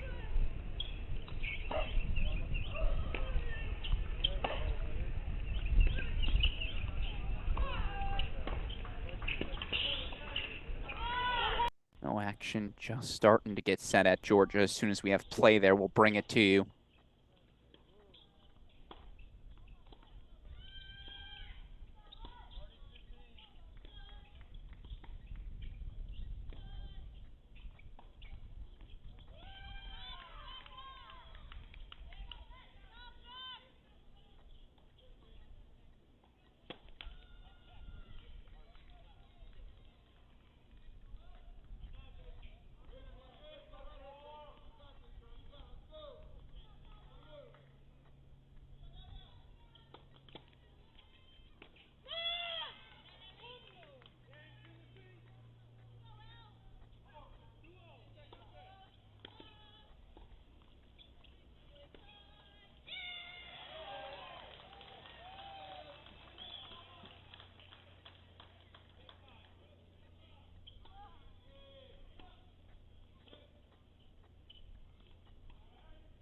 So 2-all here on 4.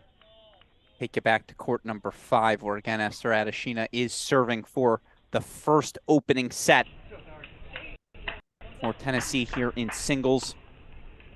Texas A&M taking a very tight doubles point, clinched a 7-6 win on court 3. First sets for the Aggies on courts 1, 3, 4, and 6. As I see national anthems underway at both Georgia and North Carolina.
All right, we'll keep this on your big screen, but we have action. So we're going to bring it to you. And I apologize. We'll get Georgia set on court number 1.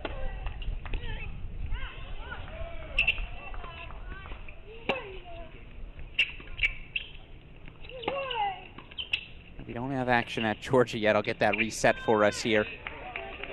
But you see they're walking to courts at Tennessee.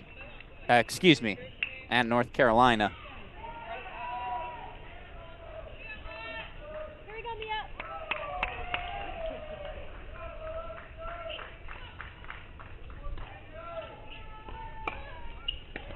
Meanwhile, set point chances here for Esther Adeshina.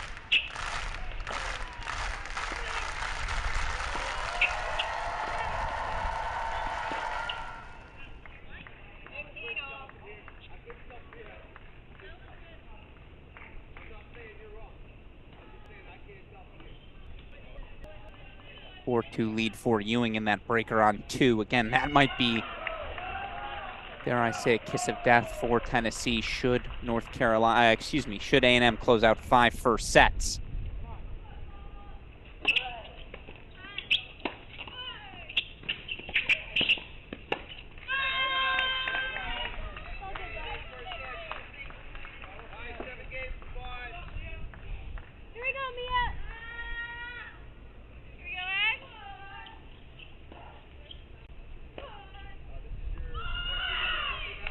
So it is a 7-5 first set for Esther Adeshina. That's one.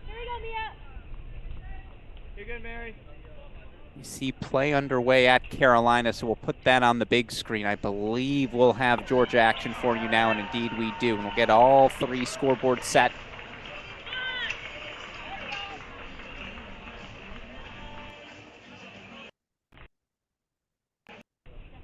Alex Gruskin here. Round of 16 weekend in the 2023 Division I NCAA tournament. 2 teams already booking their spots in the quarterfinals.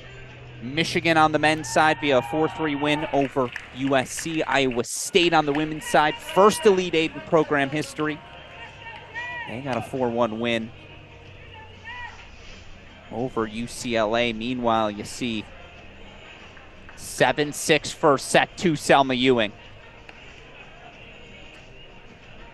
So it's 5 first sets for A&M, 1 first set for Tennessee.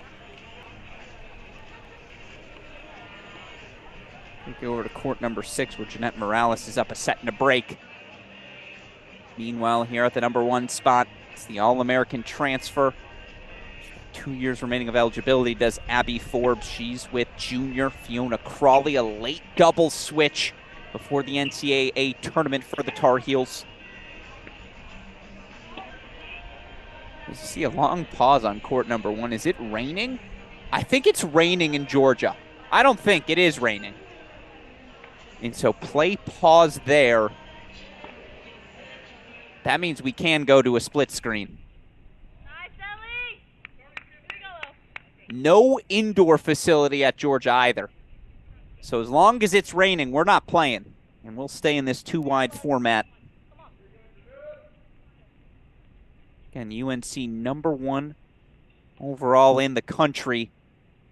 Suffered just 1 loss this season to the Tar Heels. 31-1 overall. Another ridiculous season for Coach Kalbas in this UNC program. Number 1 seeds at the NCAA tournament for the 3rd straight tournament.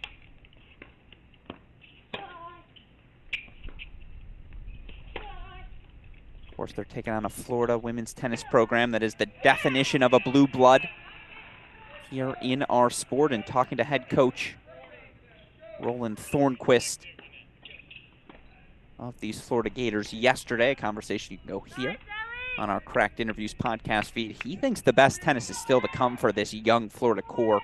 18-7 overall on the year. Wins over North Florida and Georgia Tech to kick off their NCAA tournament. Meanwhile, you see Jeanette Morales. She's cruising.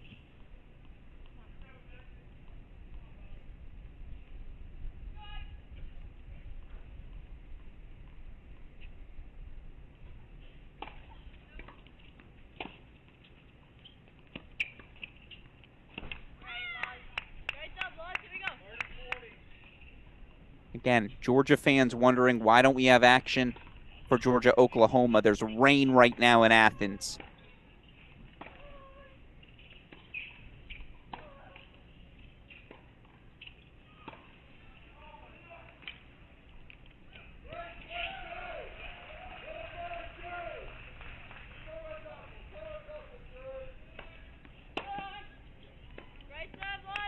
As that Crawley volley goes long, it's early break point chances here for Dudney and Spey. Alicia Dudney, the sophomore. Benta Spey, also a sophomore. It's a really strong sophomore class for the Gators. And this duo is 11-3 in doubles so far this season. 21 in the country, a team Coach Roland Thornquist told me he thinks could win the NCAA tournament.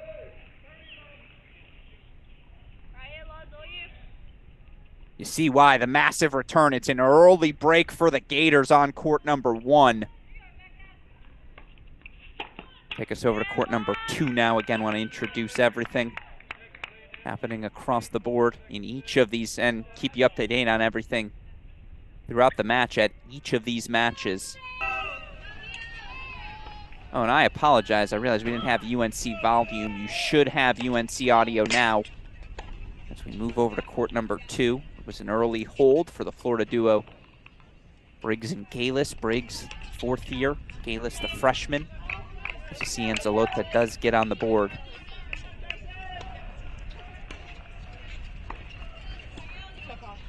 Take us over to court number 1, where Stoyana a chance to get back out up by a break. She's got 3 break point chances on Elsa Tomase. Credit to Tennessee. They were down sets and breaks on 1, 4, and 6. They've gotten those breaks back on 1 and 4, but nope, not any longer. Stoyana gets that break right back. 6-2, 3-1 now. Is that sophomore Carson Tangillig serving on the far side for the Heels. Now Love 30 in Tangillig's opening service game. She's partnered with the 4th year Elizabeth Scotty. Scotty, of course, 2021 NCAA doubles champion, alongside of McKenna Jones. Taking on a duo here. And Galis and Briggs, 10-6 overall in the year are these Florida Gators.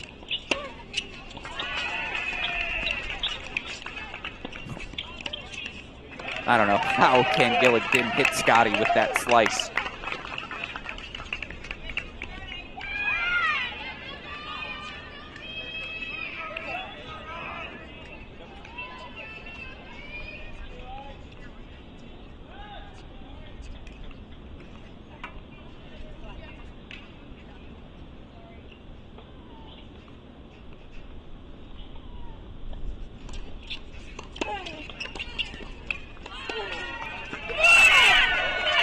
They're firing on all cylinders. Florida has come out swinging, and this is oh, it is really raining now in Athens, by the way. Yeah, they're not going to be playing there for a little bit.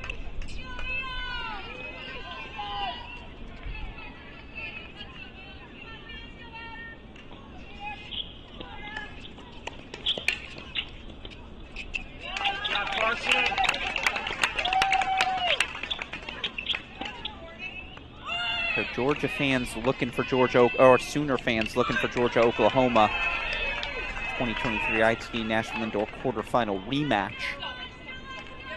That one's not going to be starting for a while. Still, we have the top 2 seeds in this Division I women's tournament on your screen now. Number 1 UNC, number 2 A&M.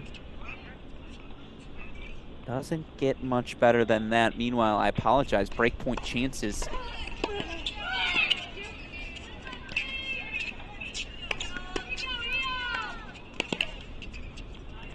First of which is erased by a good overhead swing and backhand combo. So now it's a deciding point.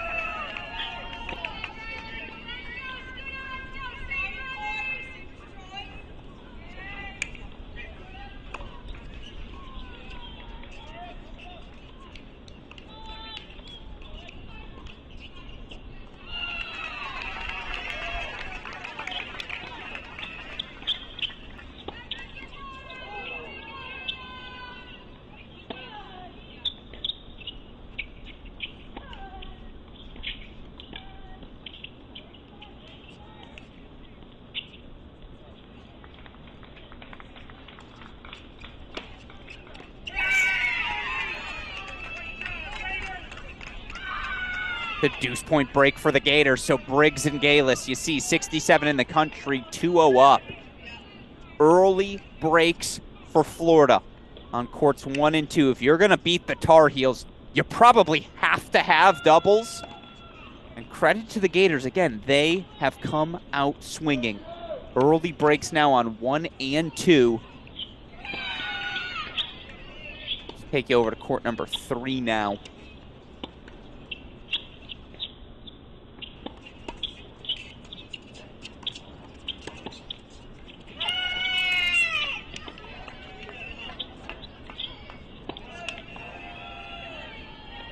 For what it's worth, UNC gets that break right back on court number 1. But man, Florida is everywhere. Breakpoint chances here on 3. 15-40 here in the service game of freshman Reese Brantmeyer. Brantmeyer partnered with the junior Riley Tran. Taking on 4th-year Emma Shelton. Freshman Sophie Williams. This duo of Williams and Shelton, 3-6 overall in dual match play. Again, Carolina's doubles team is very new, so I don't have records for you, as Tomase's got breakpoint chances back.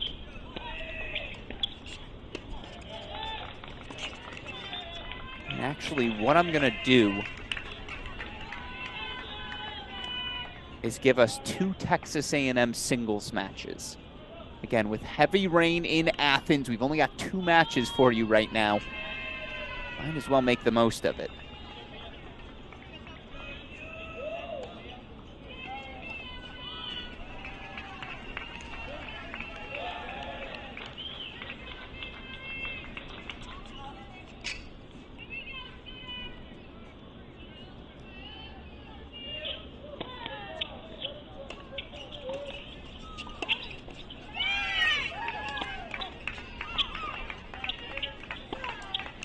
It's another break for the Gators, 2-1. Here on court number 3, they have come out swinging. God, am I impressed by what we've seen from this group so far. So, with that said, we're going to go back to a a 3-box. Here's why. If we can show you a lot of Texas A&M, we might as well do it. Now, of course, I'm not going to show you the same court.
So you see again, A&M is closing in fast. 6-2, 4-1 for Stoyana, 6-3, 5-3. Goldsmith serving for her match. Now, it's back on serve in that second set on 6.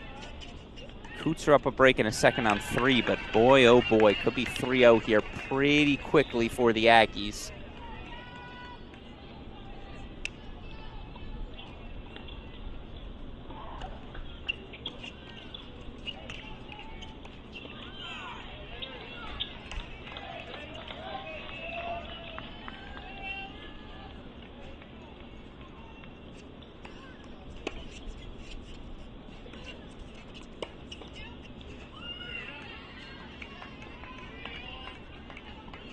Make a quick do-si-do, put Goldsmith in your big screen as she is serving for the match.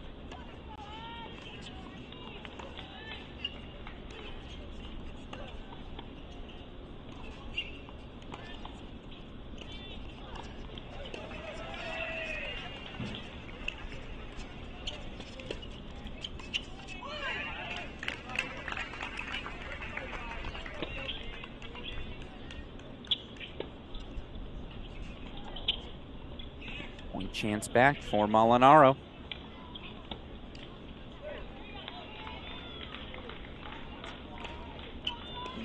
Meanwhile, spoiler alert, but break points for North Carolina on 3 as well.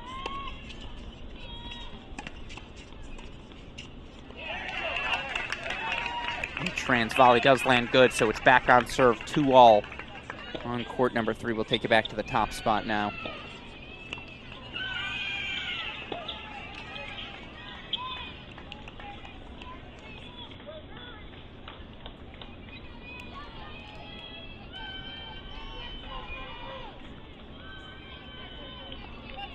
As you see, they've traded 3 straight breaks and now game points here for Briggs and Galis. Meanwhile, it's a match point for JC Goldsmith. This to make it 2-love Aggies.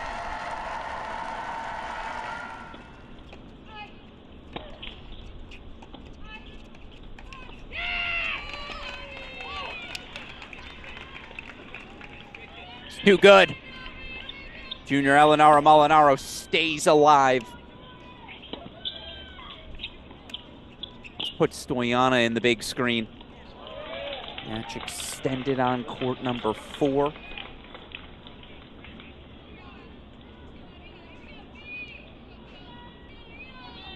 I don't know, it's really good tennis everywhere, folks. Keep court 4 on our screen. You never know with Goldsmith. Spinning Fiona Crawley after that return. Coach Calbus, a few words. Oh, excuse me. Yes, UNC is down a break, but it's 2-1, not 3-1. Got that scoreboard wrong.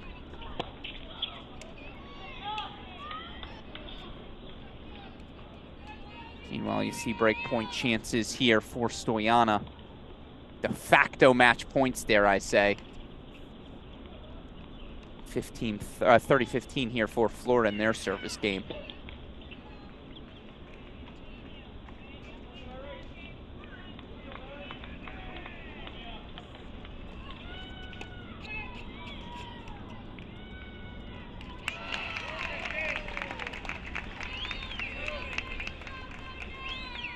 Stoyana will now serve for the Magic, and Goldsmith had a match point, was broken on a beautiful approach shot by Molinaro.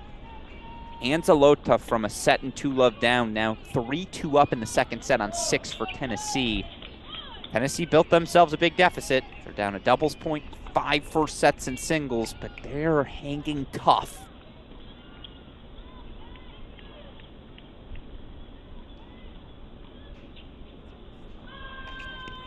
By the way, I'll be sure to move our scoreboard back to the top right. It just looks cleanest there.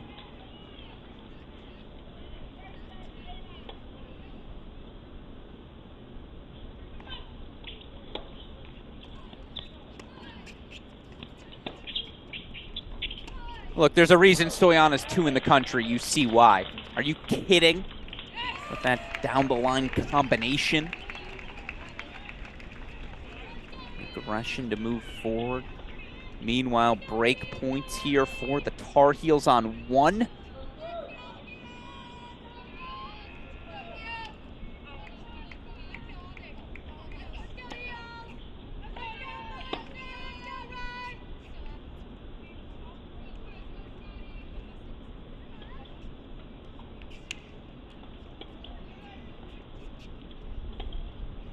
Four 4-1 Gators on 2.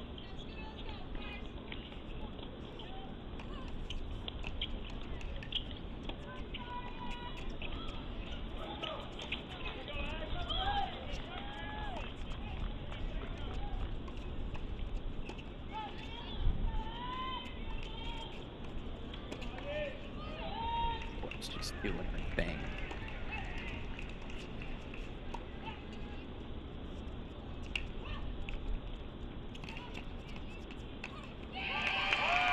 And you hear the big Abby Forbes roar. She tracks down the drop shot.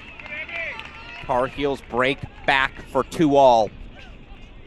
Meanwhile, let's get you over to court number 2, where again, it is a runaway train for the Florida Gators. Galis and Briggs all over Scotty and Tangillig.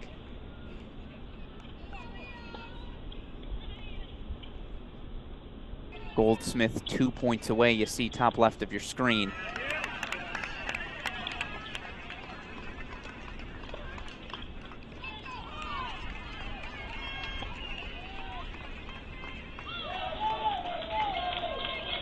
That's why we kept Goldsmith on our screen. I apologize, those of you watching that point on one.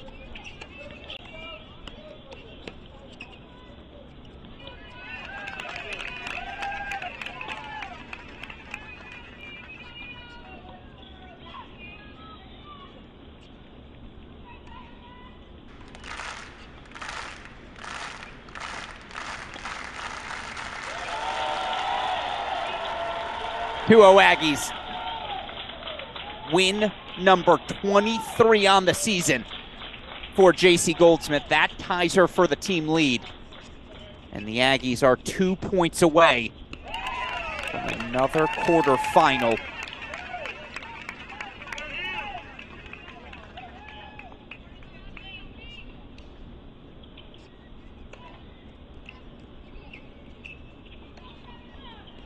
And I see a breaks on second sets on 2 and 3, so we'll take you over to 6. That remains the most straightforward pathway for the Aggies to close things out. 3-all there between Morales and Enzalota.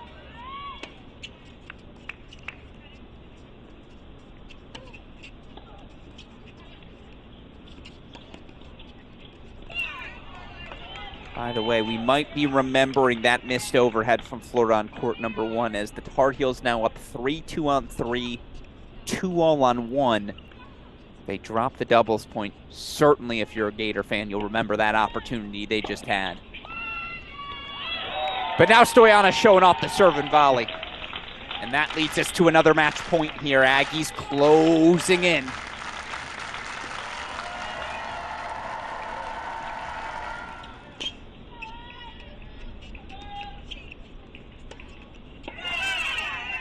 Briggs and Galis are just feeling the ball.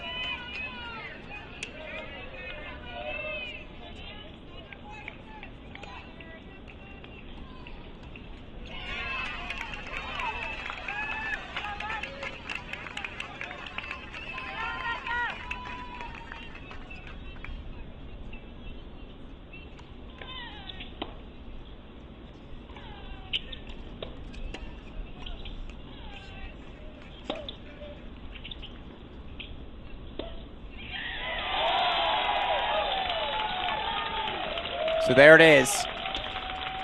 3-0 Aggies. Courtesy of a 6-2, 6-1 victory for Mary Stoyana. I'll tell you what.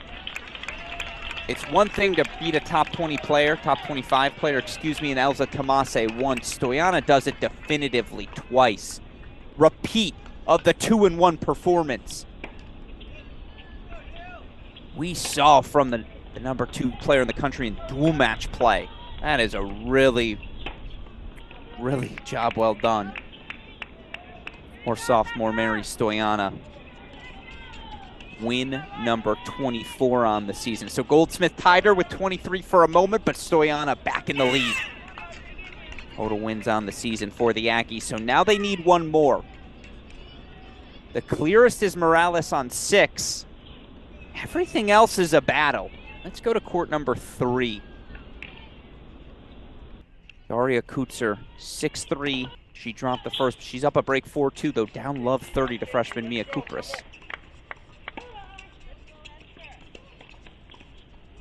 Oh, my God. Overruled on the far sideline. It looked good to me. Ridiculous volley from Elizabeth Scotty. It was very close. Very close. By the way, we have an update. No play until at least 6:30 p.m. We'll see if we can put that in the chat for everyone. No play until at least 6:30 p.m. Eastern time at Georgia. So, folks, order that dinner. It's going to be a late night of broadcasting here on our Cracked Racquets stream.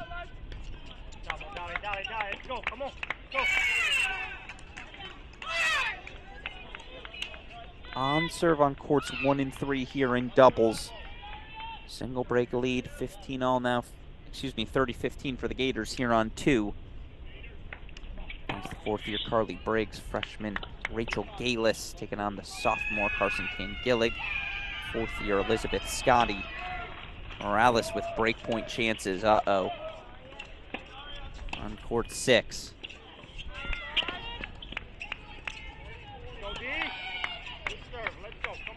Call a let. Yeah.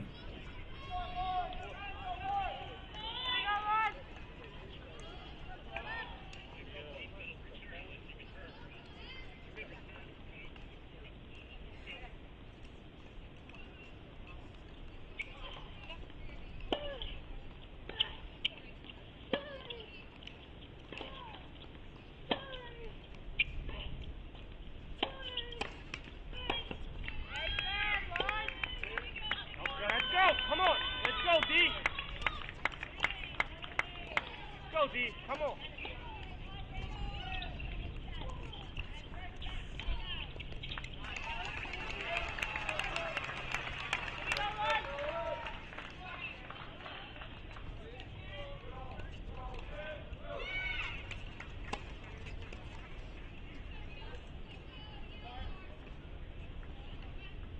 A sneaky, massive deciding point on 6 there.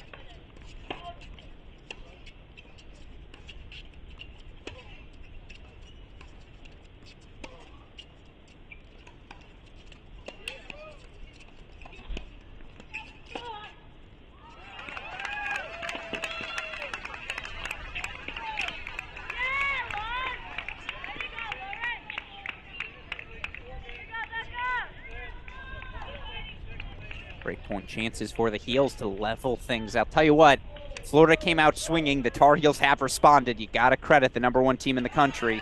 That's what they do.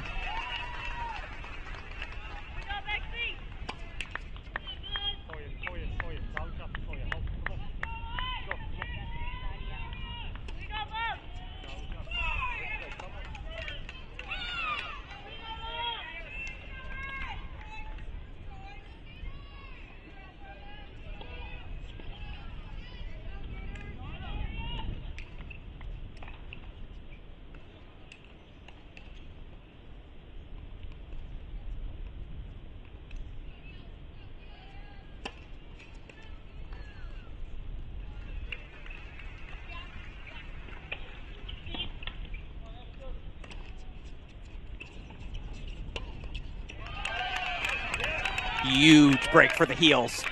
And now we're back on serve everywhere. Here in Chapel Hill. Let's go back down to court number 3. Haven't checked on that match in a little bit. And again, I'm going to keep those A&M matches on the side till we get to a set point or a match point.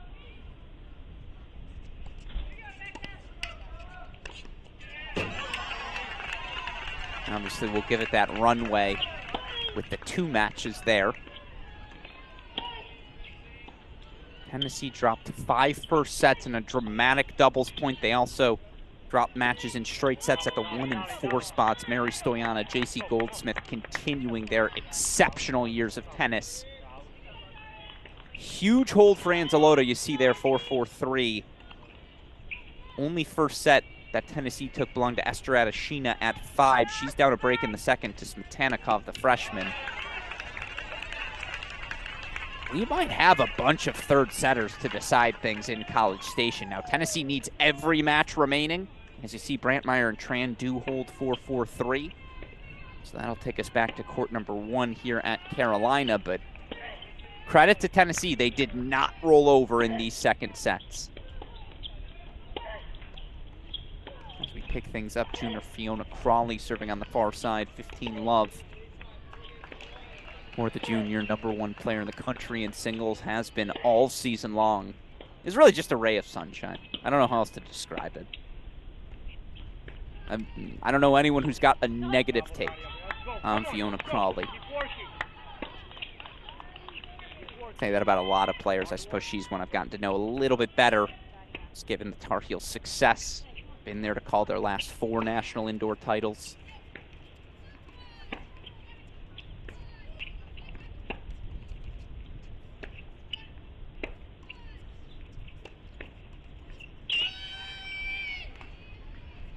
Forbes' volley goes long, but you see the wheels there. Ooh. Set point for Kuetzer. As Tennessee begins to work their way back. You see the wheels for Crawley. I had one coach tell me this past week they think Crawley has the best footwork of anyone they've seen come through the college ranks. And you see that evident in her movement just to extend that rally. Another shot.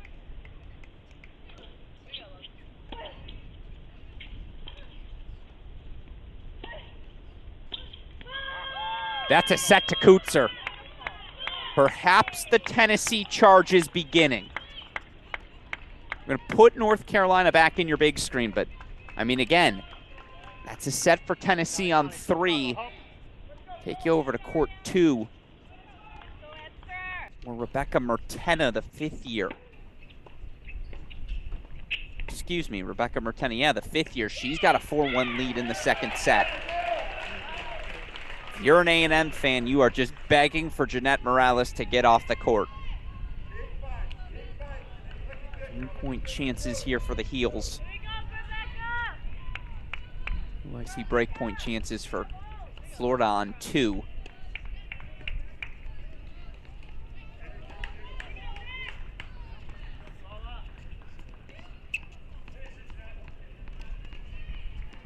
Oh, let's get creative. Can we sneak to it? We're going to sneak to it. I apologize, folks.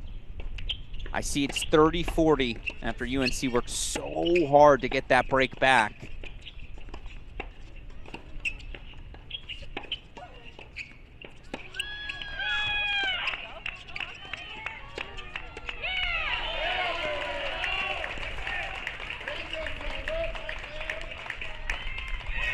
What a pass.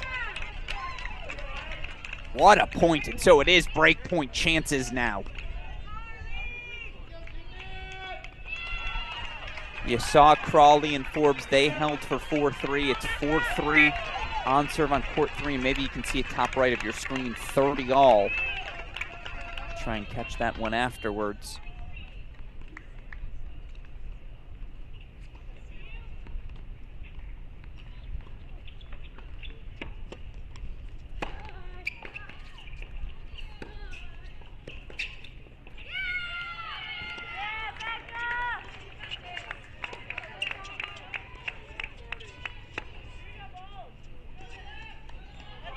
No, the lat cord goes the way of Florida. On the road, yet they get the home court bounce. So 5-3, Gators will serve for it. Let's quickly hop over to court number 3. See if the Tar Heels can't get a break of their own. We're going to join things at 30-all.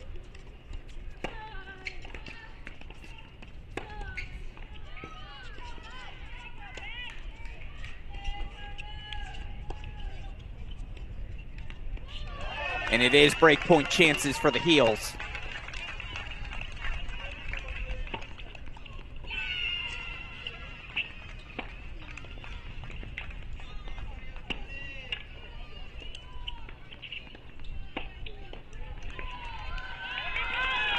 The wheels from Morales, the guts from Anzalota. She has a deuce point breakpoint chance. And if she forces a third, we will have third setters to decide this match at A&M. And given the deficit Tennessee faced, doubles in 5 first sets, that is saying something. Meanwhile, that goes astray. So now it's 5-3, Gators on 2, 5-3, Heels on 3. Let's go back to 2. I can see the scoreboards of both matches on court number 2. Gators a little bit further ahead. And in fact, they are up 30-love here as we join things. Now, again, I'm well aware of the North Carolina scoreboard spoilers, so I will erase this scoreboard from our screen for the moment.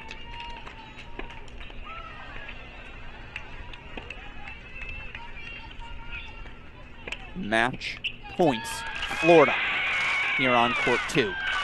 And a massive break for Anzalota. We've got a ball game in College Station.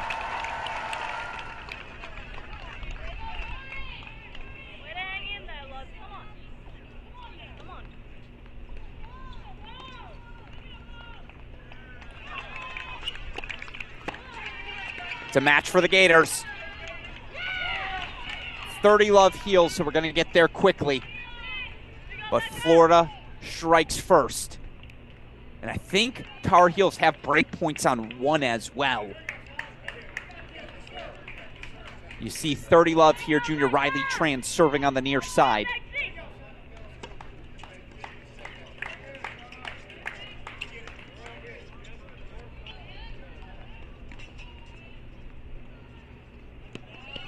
Ball goes long, match points heels. Was a very slow start for North Carolina in doubles. They were down breaks on all three courts. Now Riley Tran's got 4 match points here on her rack.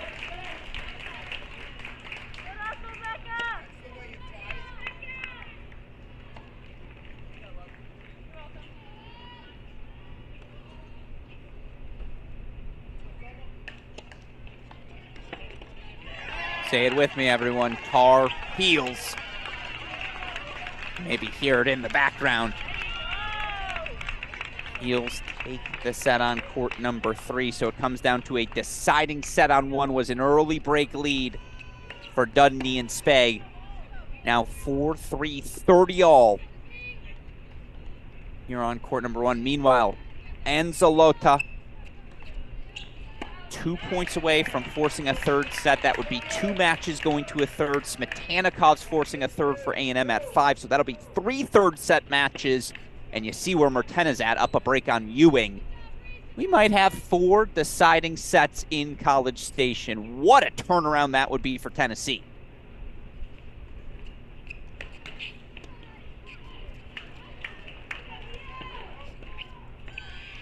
That goes long. Roland Thornquist, very sure about it, the head coach for Florida. And you love this. The chess battle within the match. Head coach versus head coach. Thornquist versus Kalbas. Game point chances here for Florida.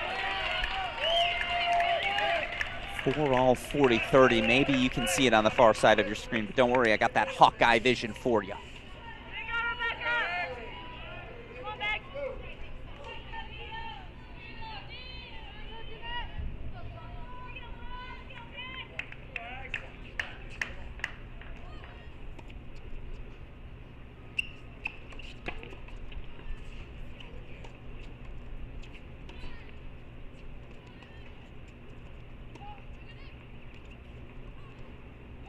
Are you kidding me with that lob? Absolutely ridiculous.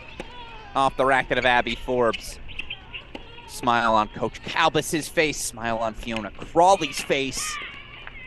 4 all, deciding point, wouldn't have it any other way.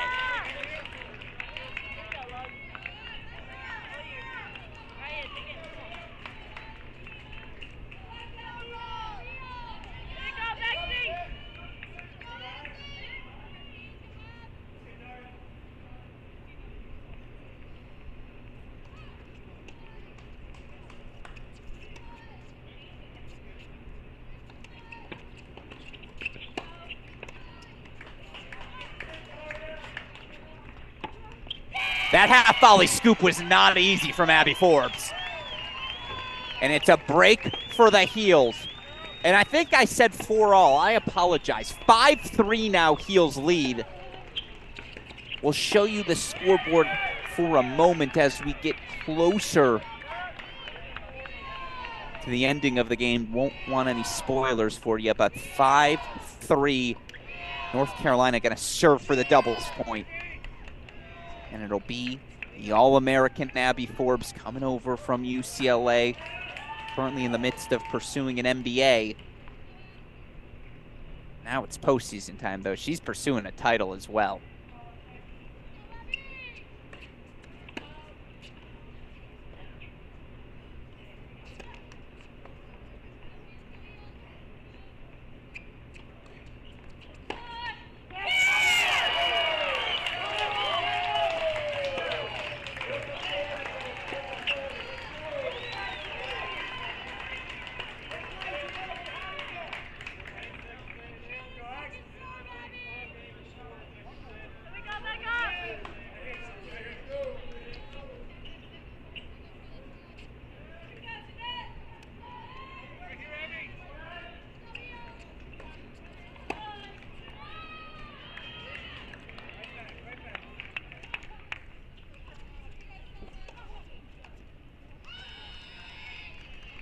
Meanwhile, Morales does break back, so we'll see if we can quickly catch a set point for Smetenikov at 5.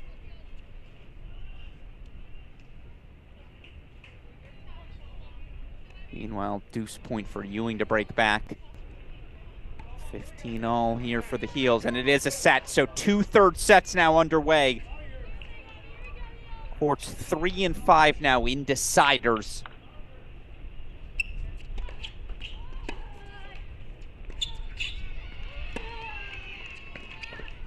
Thirty, 15-30, excuse me, now. This on the play for the Tar Heels. Again, Forbes the 4th year, Crawley the junior, both All-Americans. Goodney, Spey, sophomores for the Gators, but you see 21 in the country.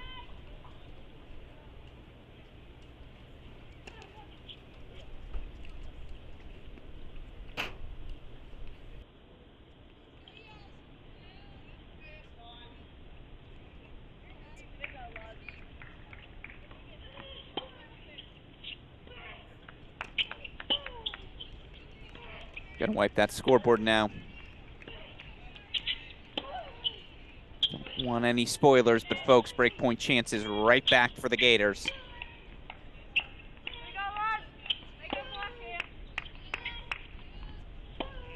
Meanwhile, Morales again gonna serve to extend this set on 6. 3 love A&M, they need one more match. Ewing did get that break back at 2. She the one? Script is awfully familiar to what we saw when these two teams faced off, as it is a break. So we'll move them to the side for now. Yeah, that's actually fascinating. Just a quick reminder. A&M played Tennessee on March 31st. The Aggies earned a 6-1 victory. Aggies won the doubles point, got straight set victories from Stoyana and Goldsmith at 1 and 4. Tennessee got a straight set win at 2, and courts 3, 5, and 6 all went 3 sets. Well, courts 3 and 5 have already gone 3 sets again. Court 6 might be headed that way. This is why we know our history, folks. We knew 3, 5, and 6 would be battles. They are once again.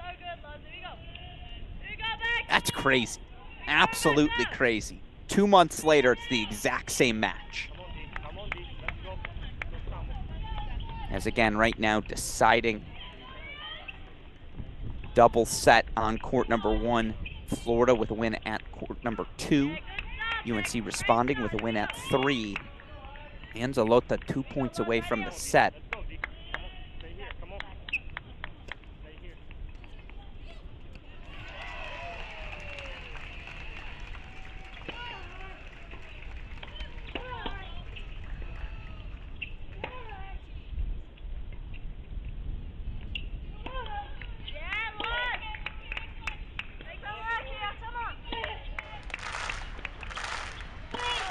The resilience of this Tennessee group.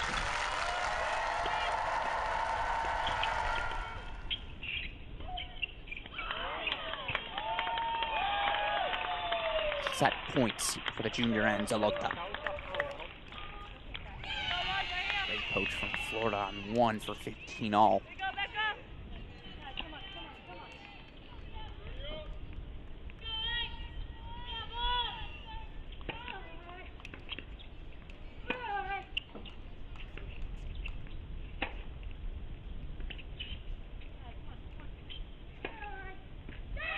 Set point fought off by Morales.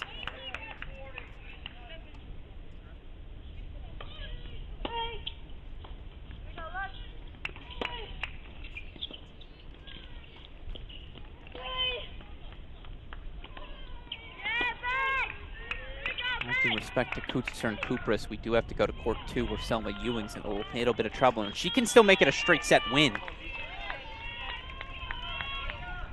3 straight set wins, by the way. She's at 7-6, 3-4, but on serve in the second. That said, she's down 15-30.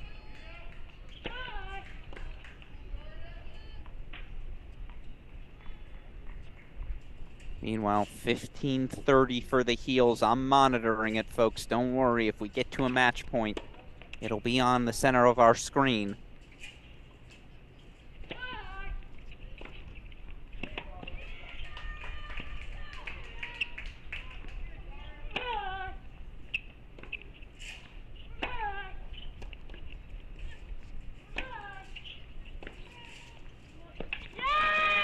Set to Anzalota. 3 matches going the distance at A&M. We're going to put Carolina in the big screen. See if we can... Yeah, 30-all now. 3 third sets. Again, A&M won the doubles point. They won 5 first sets in singles, yet as we approach the ending of the 3rd hour of that match, Tennessee is more than alive. 3rd sets getting underway now, courts 5 and 6. You know, an exact repeat, 3, 5, and 6, all going the distance, exactly as they did in the regular season.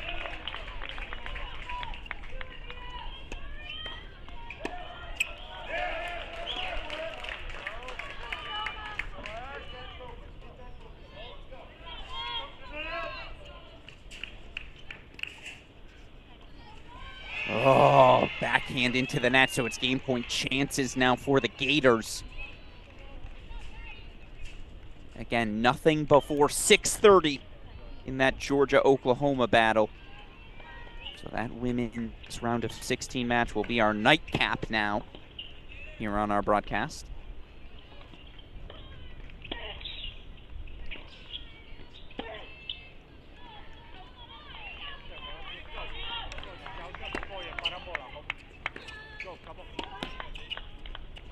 Point chances here for the Gators.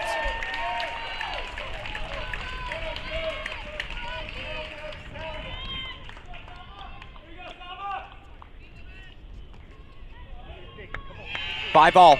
We play on.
Alex, let's go. We have a match in Knoxville. Except for it's in College Station, but right now it feels like it's there, right? Tennessee taking second sets on courts 2, 3, and 6 for third setters to decide our battle in College Station. There we go. Now I'm speaking English. Alex Gruskin here. Let's go to court 5. We haven't checked in on that one in a while. Let's go. Come on.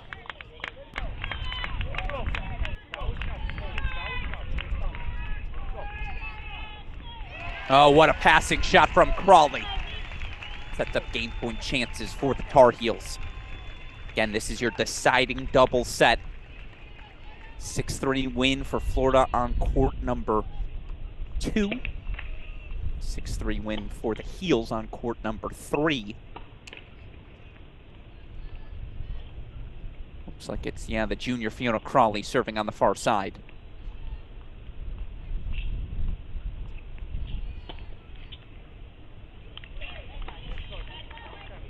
Good knee on the deuce side here, by the way. Spay on the ad.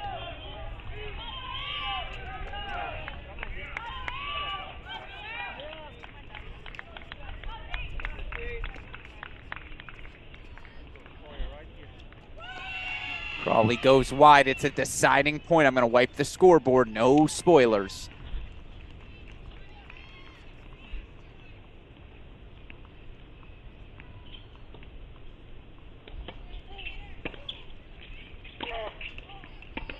All deuce here on court 1. And yes, I see that deciding point on the bottom left.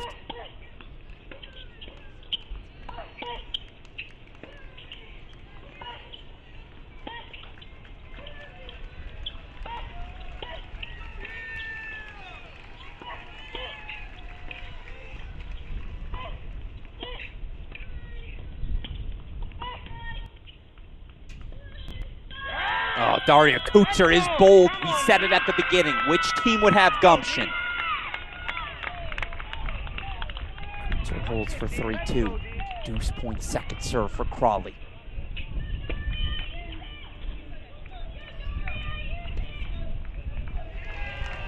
Crawley holds for 6-5. Tar Heel Nation makes some noise. So in our efforts to ensure there's no dead time on your screen, we're going to go to Svetanikov and Ashina. Last time these two teams played, A&M won the 3-set matches on courts 3, 5, and 6. Obviously, Tennessee going to need to flip all 3. That hope fifth-year Rebecca Martina can pull through on 2. What a comeback that would be. Put that scoreboard back up on your screen for Carolina.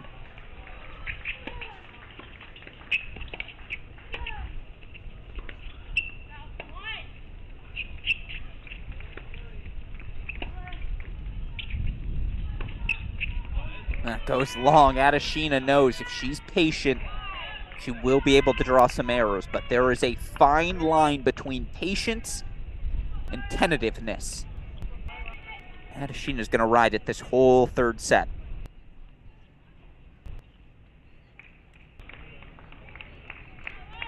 I like the off speed, though. Oh, no way. Oh, no. You know what that tells me? Cramps. Yeah, has to be cramps. Underhand serve, slicing both wings. Uh-oh. Not a good sign if you're a Tennessee fan. And maybe now more than ever, you feel that doubles point deficit.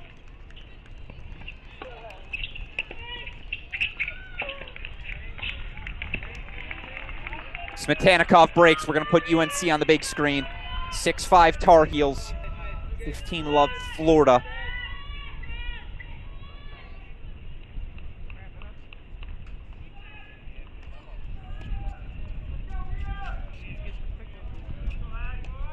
Yeah, it's 87 degrees in College Station. Thunderstorms expected to start here at the top of the hour, so they're playing with that as well, as there is no indoor facility, and it is supposed to rain all night. So, God, if you're Tennessee, can you survive just 15 more minutes and get this match into a rain delay? I know that doesn't sound the most kosher, but honest to God, that's the game plan if you're Tennessee. Play till the rain.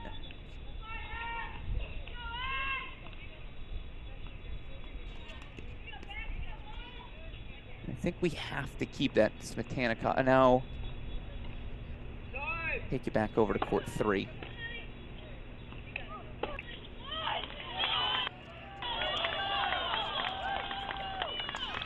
It's just too easy. Beautiful overhead put away by Dudney. Excuse me. Yes, by Dudney.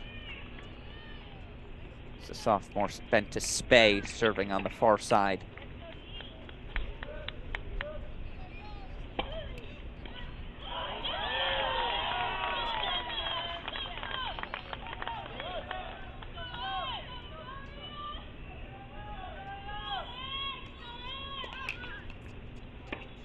It's a great serve from Spey. And this has deciding tiebreaker written all over it. We got a deciding breaker from A&M Tennessee. We deserve another one. Here in North Carolina, Florida, this doubles point now over an hour in length.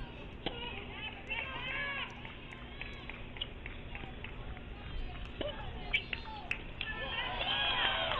ball from Ewing as from Kupris as she holds for 3-all.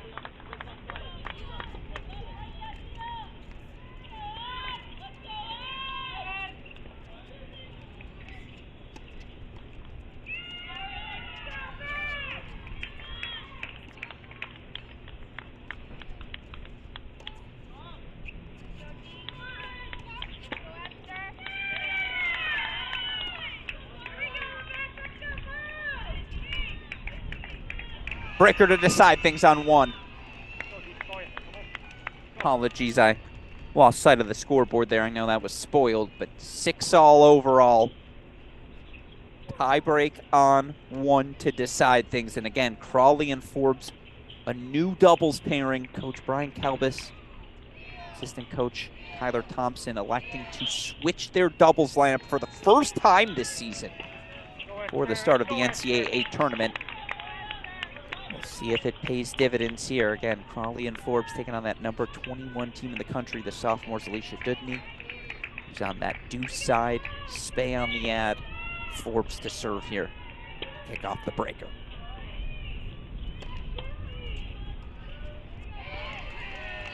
Strong start. Meanwhile, Anzalota has breakpoint chances. Adeshina's at 30 love. So maybe it's not cramps. We'll go check in on it in a moment. Again, rain impending in College Station. There is no indoor facility. If there's a rain delay, there's a world where this match doesn't resume until tomorrow.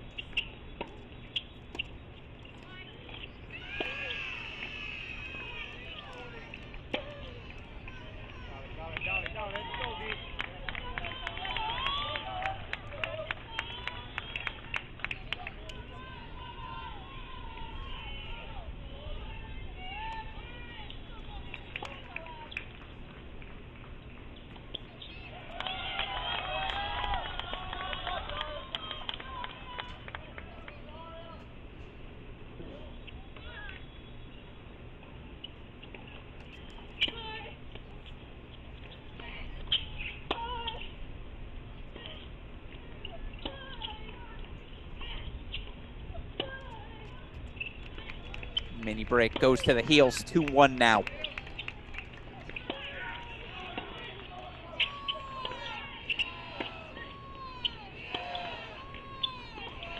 Meanwhile, Anzalota breaks for 2-love. Gonna take us back down to court number 5.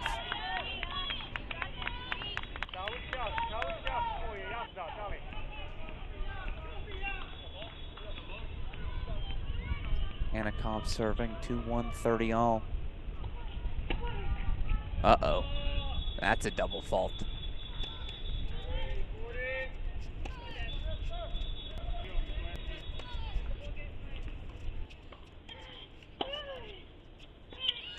No, lob goes long. It's a great weighted shot. Everything moving forward into the court for that Florida team. I believe that was Spey from the baseline. I don't believe, I know.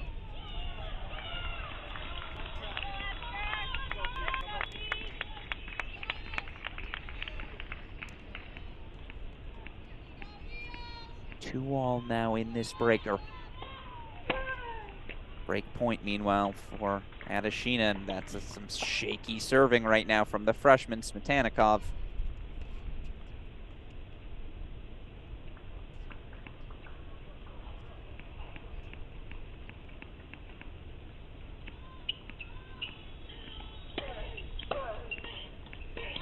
Break point chance for Kupras.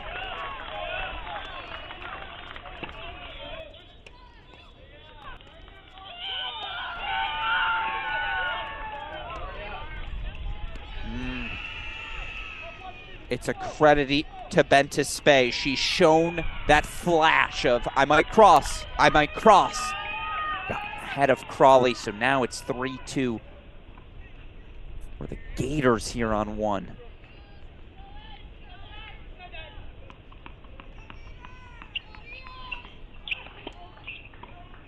Second serve coming for Kutzer. Deciding point there on 5 for Smetanikov. Again, I think Adeshina is starting to cramp.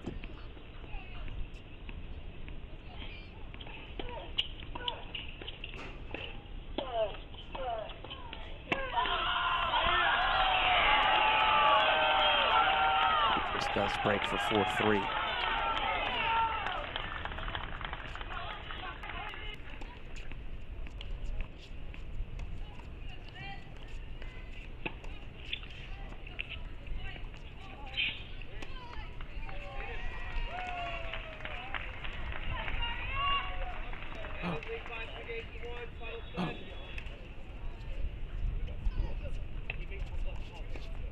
Oh, cut the clip.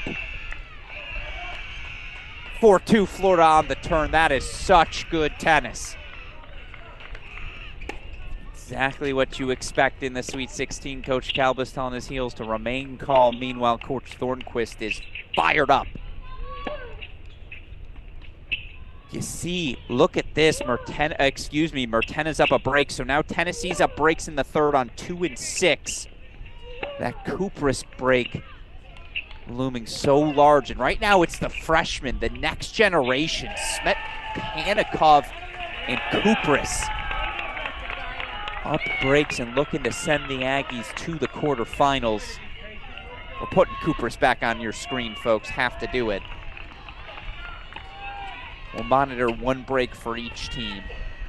So we'll put Kupras in place of Smetanikov. 4-3 for the freshman. Again, handed Daria Kutzer one of her only 2 losses of the regular season. Was a 3-set thriller. Kupras 6-4 in the third. Might be headed that direction again today. 4-2 here, obviously. Florida serving. I'm going to wipe that scoreboard because you see 4-3. No more spoilers.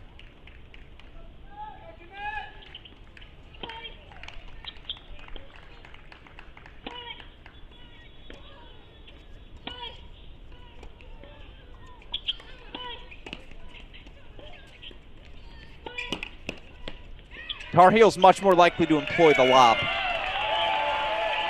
Gators, your far more traditional, aggressive doubles team. Spey goes into the net, so we're back on serve. 3-4, Heels trailing but serving. Again, if you're just joining us, earlier results, Michigan, 4-3 thriller over the USC men. Iowa State, 4-1 over UCLA. I know Stanford was leading Stanford was leading Ohio State. I have to check on that one, see if we have a final result.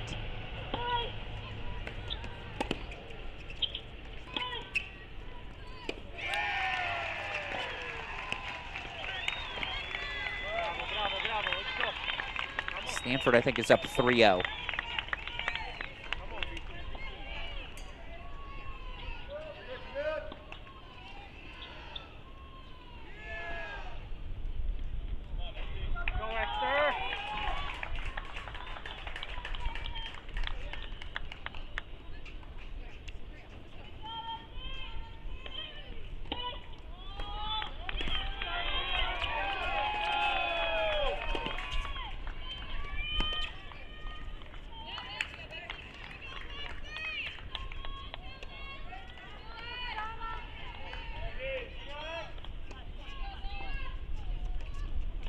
Oh, no.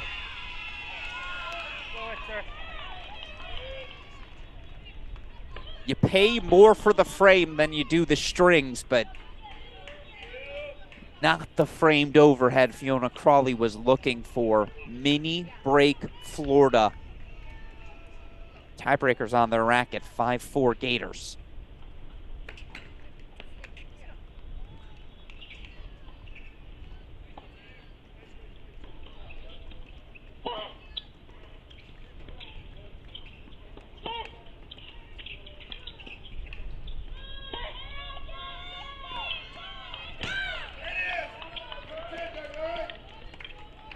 What a first volley from Coots. No, that was in. Oh!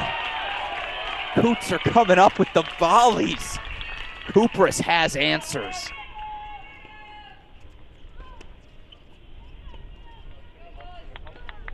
As that lob goes long, it's match point. 2 of them for the Gators.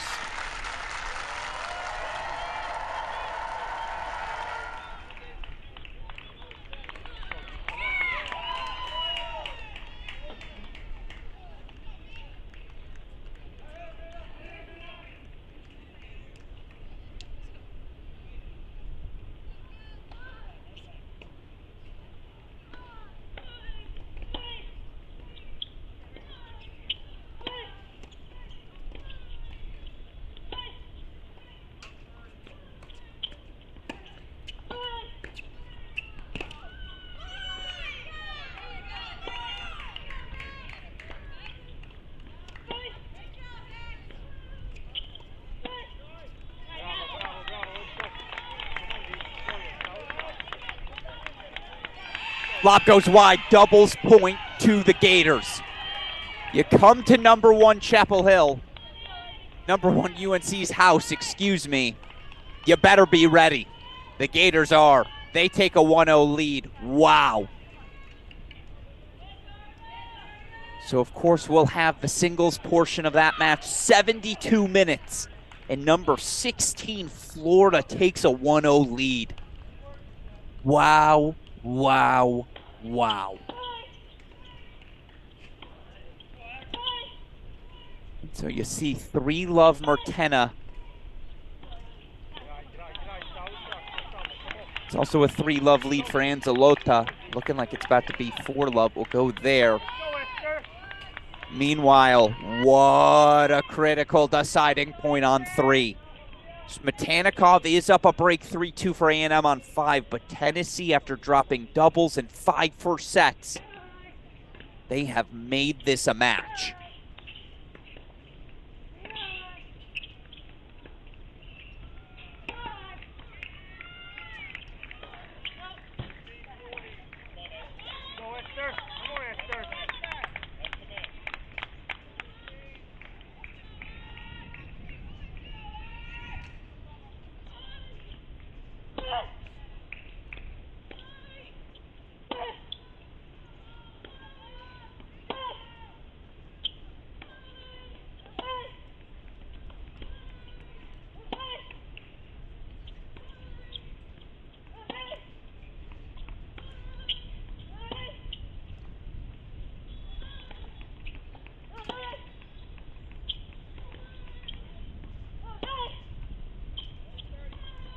Let's grind.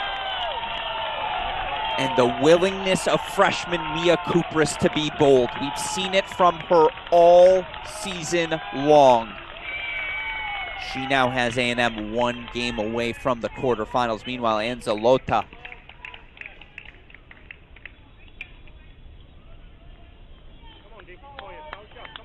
breakpoint chances for 4-love.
quickly go check in on 5. Here's why. 3-2 Smetanikov. I don't think Adeshina's cramping any longer. Did she just break back for 3-all? She might just have. I think she did.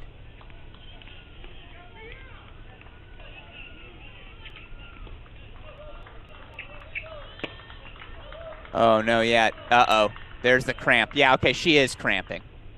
And it's been that way. We saw underhand serves from her earlier.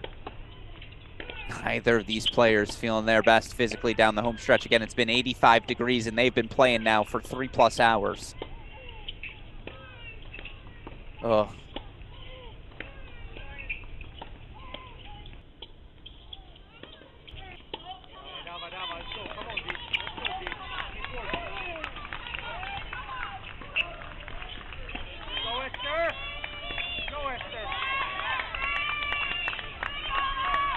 Scoreboard a little bit behind. Let's go over to 6, actually. Waiting for that scoreboard to update. Here we go. Take you over to 6, where it's 4 love, and again, 15 love for the junior Lauren Enzalata. She has found her now 30 love. Again, Kutzer game point chances here to ask the question, but Mia Kupras will serve for the match. And I'm keeping my eye, obviously, on Carolina. As soon as that action gets underway, we'll have it for you. Of course, Georgia, play not set to resume before 6:30. I'll see if those cameras are on, if the courts are dry. The cameras are on, the courts are dry. They are warming up at Georgia, so we'll have the start of that match for you as well as soon as it gets underway. Meanwhile, Anzalota's a point away from 5 love. Martina up a break, 3-1 for Tennessee at 2.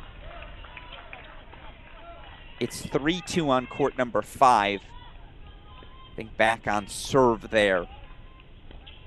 So it really is this court number 3. That's what we're watching.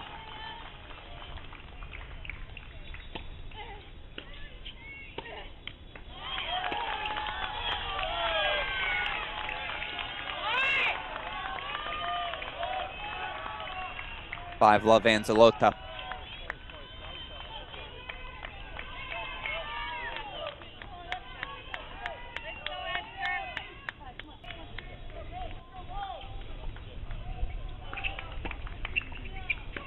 Yeah, there it is. It is 3-all.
Kutzer puts it away, we play on.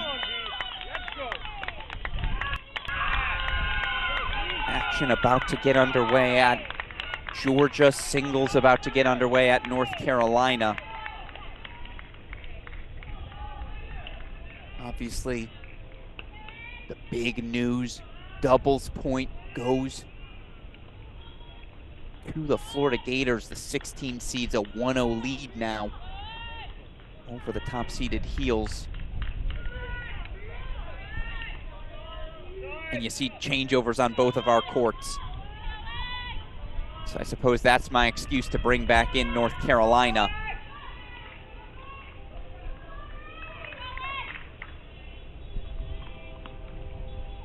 who makes Matanikov and Zalota's court. See if the Tennessee junior can race to the finish line. Again, Mia Kupras serving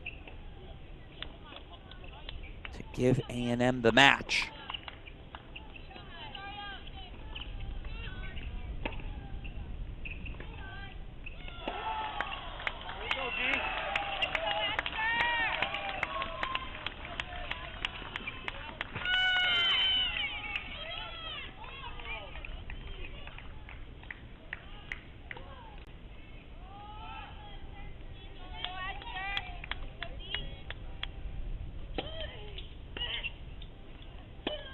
Go, D. Come on, D.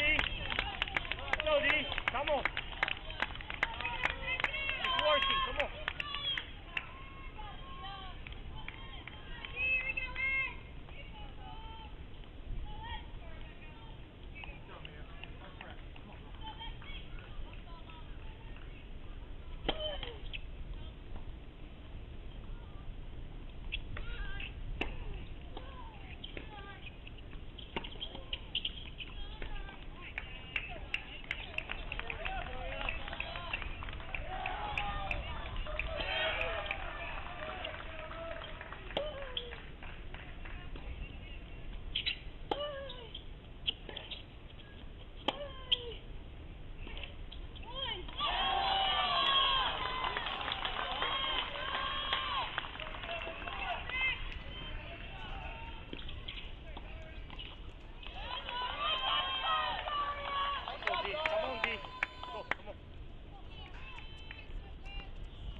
Bootsers ripping down the home stretch. Again, there is no one Tennessee women's tennis head coach Allison Ojeda would rather have in this scenario than fifth-year Daria Kutzer.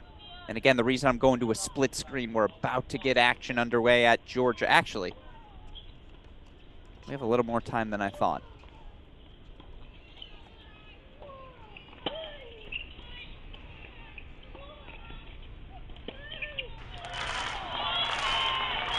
See match point coming on the top left.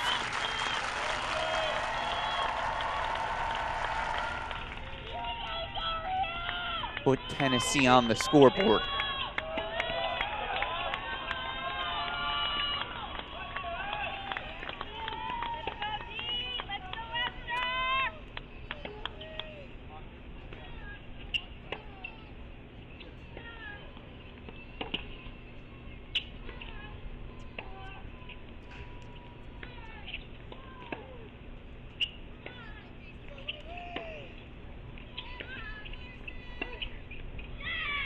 Goes wide, so we immediately get you back to Kupras.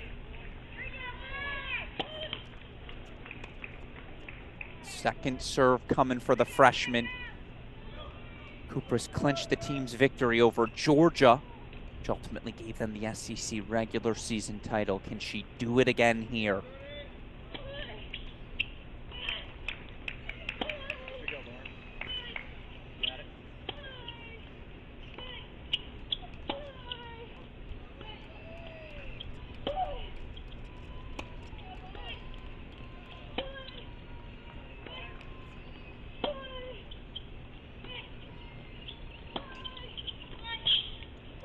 Kutzer goes long.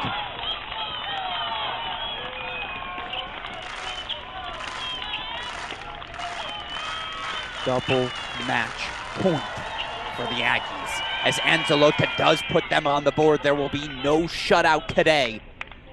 The question is, will it matter? Match points for freshman Mia Kupras.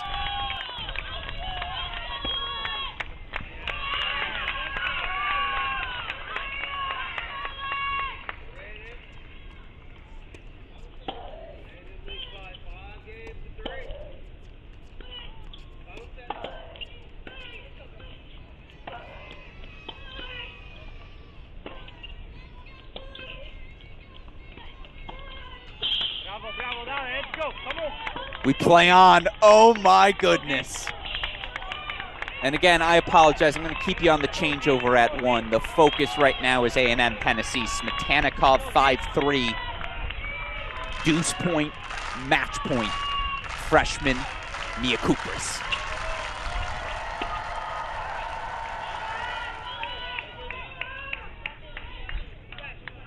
Go, D. Come on, D. Let's go, boys.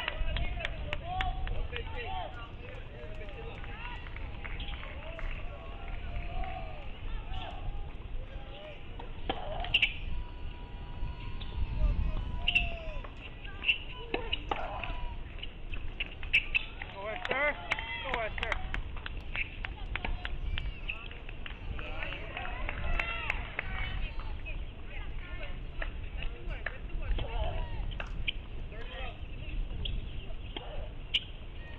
No.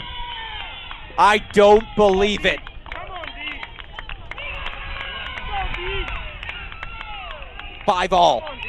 D. Come on. 5th year Daria Kutzer. As only she could.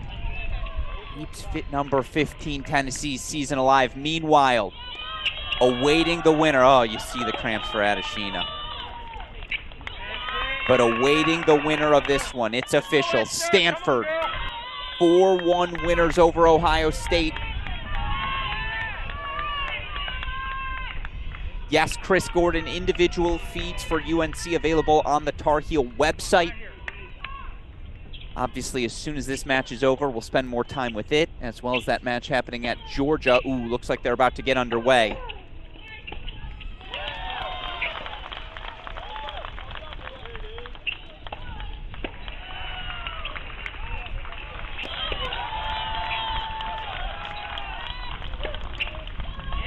So we'll go back to the split screen. It's time to bring Georgia back into our lives. I do see players walking out on court now.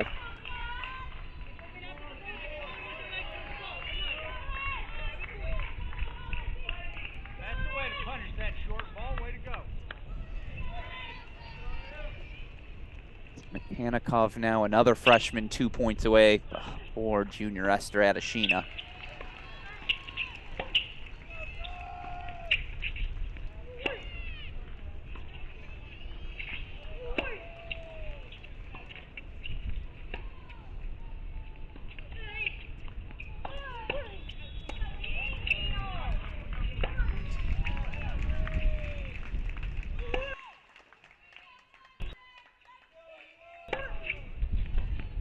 Now all she can do is slice. And man, what an effort from Smetanikov, but excuse me, from Adeshina, from Kutzer. Right now, it's all about freshman Daria Smetanikov. She's got match points.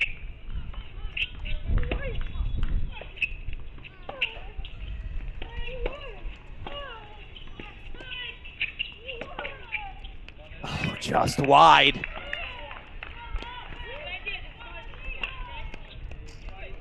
So it's a deuce point, match point coming up.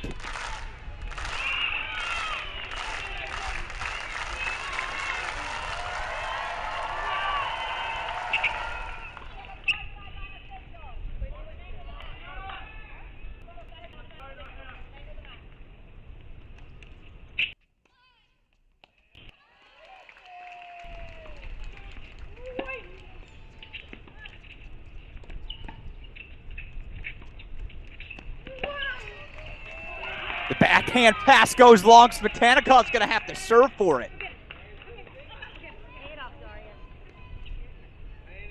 And so we have action available now over in Georgia.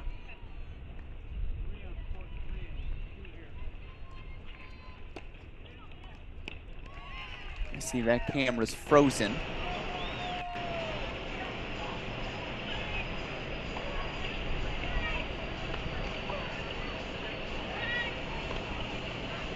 Yeah, no, never mind. They're still warming up. Thought that was action. I was incorrect.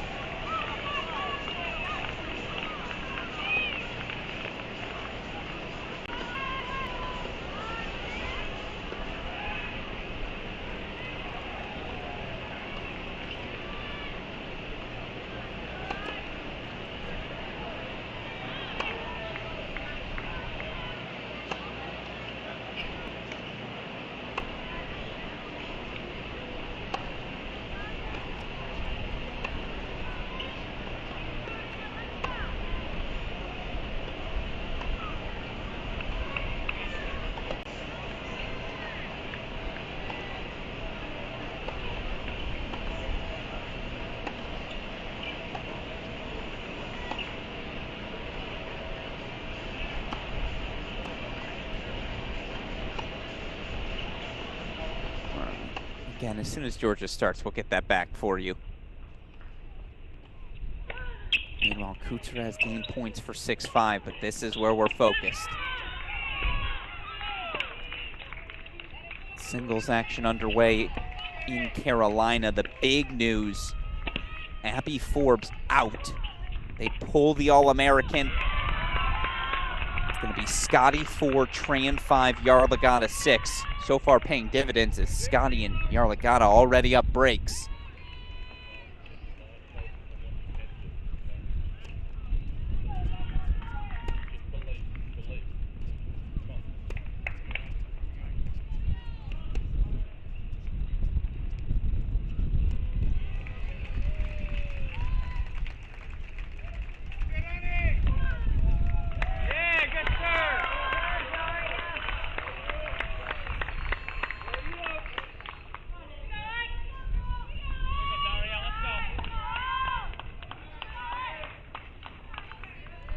Boots are held for 6-5. Martena's up a break 4-3. This is the one. And again, we all feel the pain right now of Junior Estrada Sheena. How can you not respect the effort of her just to stay on court?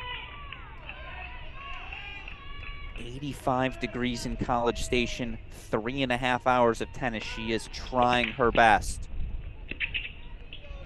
But now it's match points for the freshman. And I know we've been here before, but these feel a little different.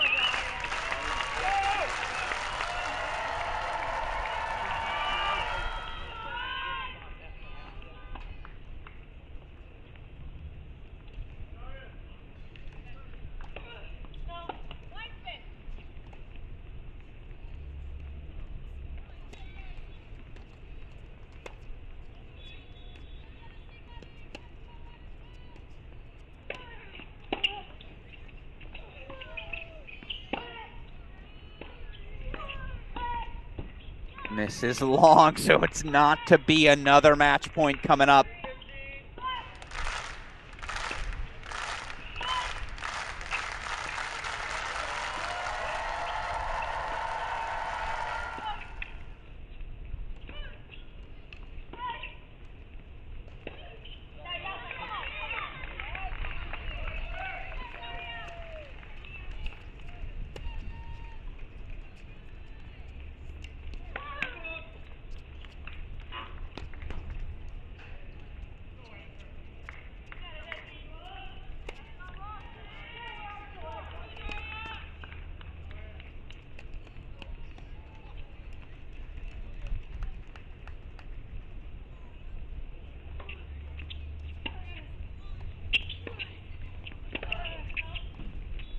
Botanikov does it. 5-7, 6-1, 6-4. The hug from volunteer assistant Tatiana Makarova. Was it the prettiest tennis? Many scholars would argue no. But guess what? A&M, they're headed back to the Elite Eight. 4-1 winners.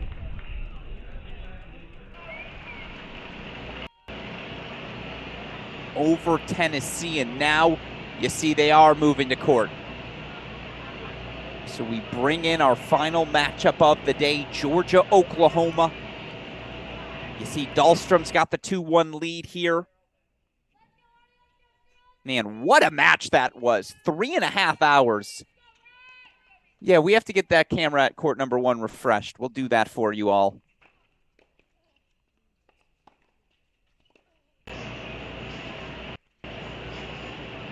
Again, final 2 matches of the day here. You see on serve Sarah Dahlstrom, number 17 in the country. Dahlstrom, the junior out of Stockholm, Sweden, 14-6 overall this year, has played all over the lineup. Meanwhile, the freshman Brandmeier, top 300 in the world, 19-2 in dual match play. Great in the country, 1-2 on serve there on 1.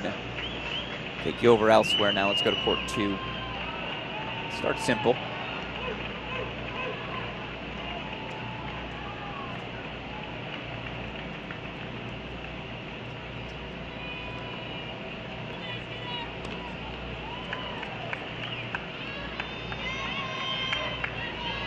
We do have playback underway.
I think we have all cameras available for you now, so we'll head over to court number 1. I can start to introduce a little bit of everything. Indeed, we do, and this is a rematch, as I alluded to, a national indoor quarterfinal. Georgia 4-2 winners over Oklahoma on that day. Of course, Oklahoma, your reigning NCAA finalists. A lot of familiar faces. I think 5 of 6 starters, right? Back for this Oklahoma team. The only new piece, freshman Julia Garcia-Ruiz. As, by the way, you see the #1 player in the nation, Fiona Crawley, the junior, now at the number 2 singles spot for the Tar Heels. She's taking on the 4th-year Carly Briggs.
As that goes long for Briggs, you see on the near side serving is the sophomore Dasha Vidmanova. Vidmanova partnered with her fellow sophomore Mel Riasco.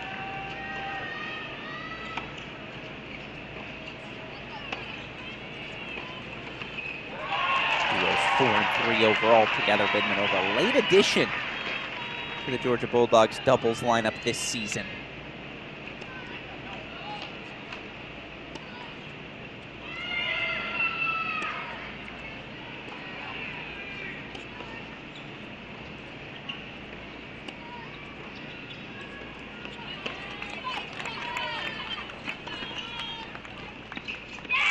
Of course, they're taking on the Corley sisters, Ivana and Carmen. Ivana in her 5th year, Carmen her 4th, but she has one more. This duo, 19 and 4.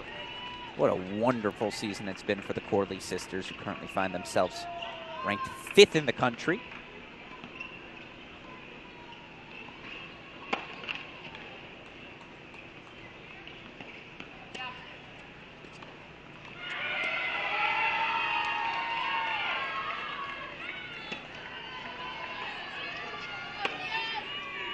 Point chances here for Crawley. 8-point chance, #1 fought off. Of course, the big note here, you look for #4 Georgia, SEC tournament champions. Fabulous season, of course, for the Bulldogs once again. 24 and 4 overall. They've won 9 in a row, but it's the last home match of head coach Jeff Wallace. Of just 2 D1 women's coaches, over 800 victories.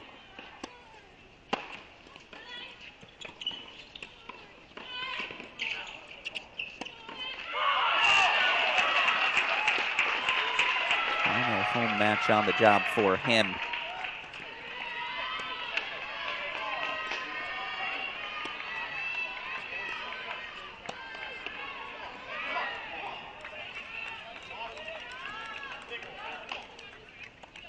Four 4-1 leads for the Tar Heels on courts 4 and 5. They have come out guns blazing. Elizabeth Scotty, Riley Tran delivering those leads. We'll head down there as we have a deciding point here on Tuesday. See Vidmanova Riasco hold for 1-all-on-1. And for what it's worth, in the 4-2 victory Georgia earned earlier in the season, Georgia took the doubles point On the road, you feel like Oklahoma's been so good at doubles this year. They got to have it today. Let's head over to court number 2.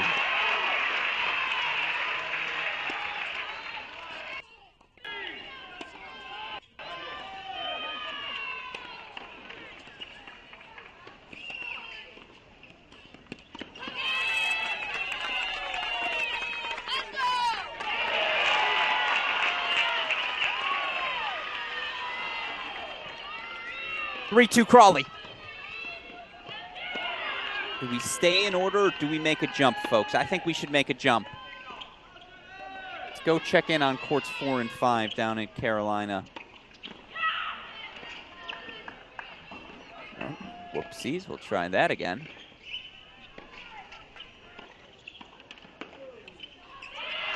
First unenforced error of the day.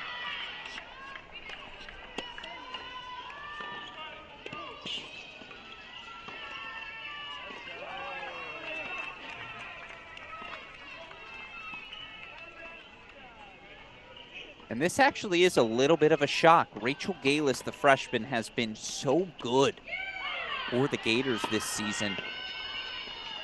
Coach Thornquist raving about the freshman's talent. She's 16-3 overall in dual match play. Meanwhile, the fourth-year Elizabeth Scotty, like all the Tar Heels, a ridiculous 20-2. She's got the 4-1 lead here in set number 1. Meanwhile, left side of your screen, this is a must-have for Georgia. Gigi Grant, Mina Rundorn, the one constant in what's been a season of ups and downs in doubles for these Georgia Bulldogs. They're 13-9 overall, and they're taking on Sleeth and Pisareva. No rematches in doubles. Georgia's switched up their pairings a bunch since the national indoors. But again, they're 13-9, taking on a team in Sleeth and Pisareva, 14-6. They've been solid, but oftentimes 1-3's done the heavy lifting for the Sooners this year.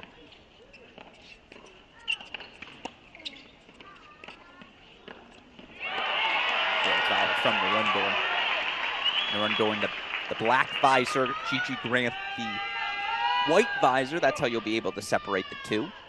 Meanwhile, fairly certain that's Sleeth on the ad side, Pisareva on the deuce for Oklahoma. You see 4-1 Scotty. 30-15 here for the fourth year. Again, right now, UNC up breaks on courts 3, 4, 5, and I believe 6. And they're just up on the scoreboard everywhere. So you take the doubles point, you better be ready for the Tar Heels to fight back. They have, as you see Grant and Rundorn. They hold for 2-1 here on court number 2, just to finish the thought. Sleeth, fourth year out of Markham, Ontario. Pisareva, fifth year out of, and that's Ukraine, of course, transferred over from Appalachian State.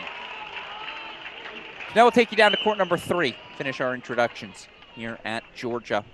Again, this number 3 doubles duo has been so good for the Sooners all year long. Donna Guzman, the junior, back from injury, partnered with freshman Julia Garcia-Ruiz. Obviously, that's not them on court 3, so I'll have to do a little court switch for you all. 2-1 Vidmanova Riasco. Jeez, Alex, come on now.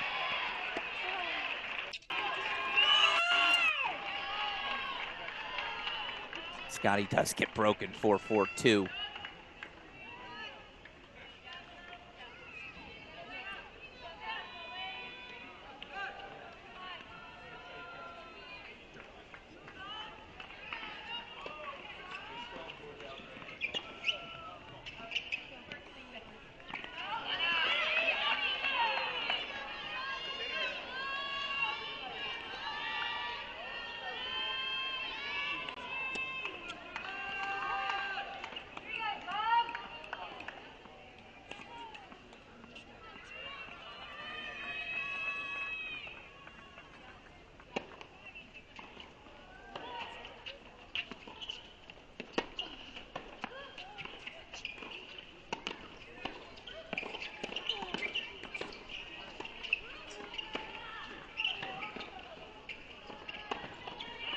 Pisareva goes wide on that overhead. Sleeth serving here, 1-2. We should have court 3 for you all now, so that's where we're going to go.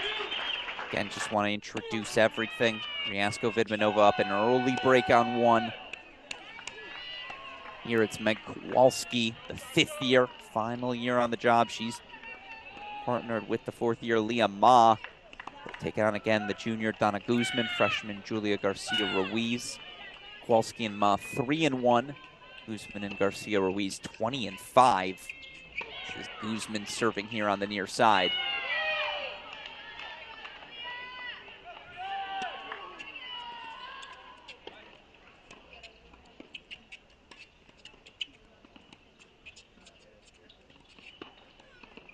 That slice goes wide.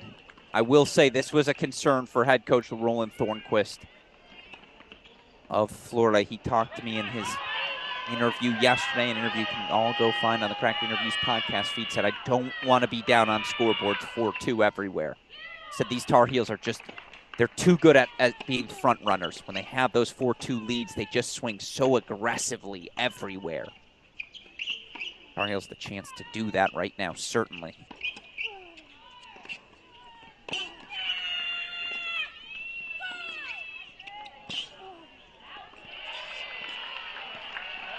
Beautiful from Scotty. And yeah, a lot of 4s on the scoreboard right now for UNC. They may be on serve in a couple of places, but they're leading right now on all 6 courts. 4-something or 3-2 as it is on 6.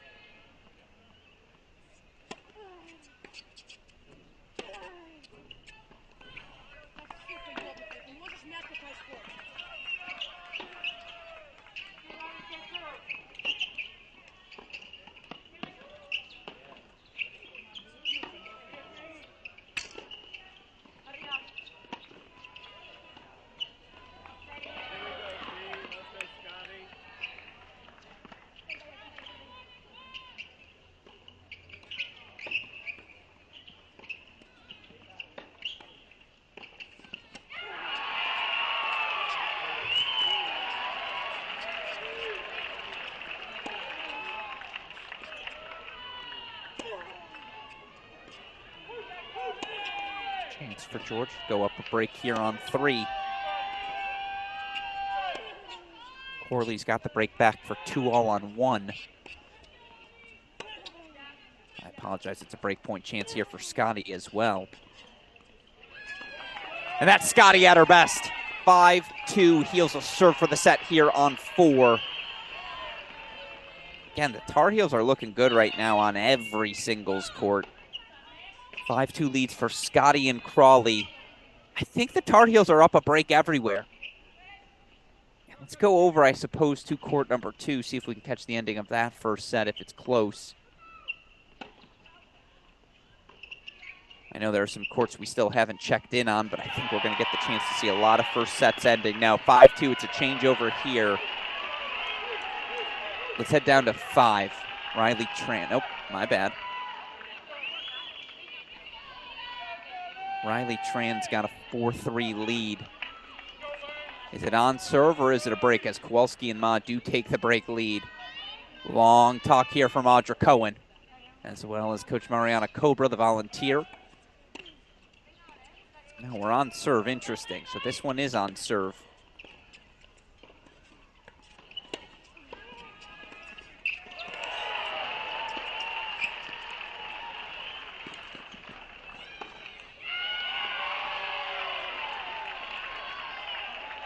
It's Riley Tran, the junior, another outstanding season for her, 18-2 in dual match play. She's taking on the sophomore Emily D'Oliveira. It's a big leap forward for D'Oliveira, 14-6 this year. Again, this Florida team's going to grind you down. They're in for the fight, much like Tennessee. Even if you see them down on the scoreboard, do not be shocked to see this match go 3 hours plus in Chapel Hill. Ooh.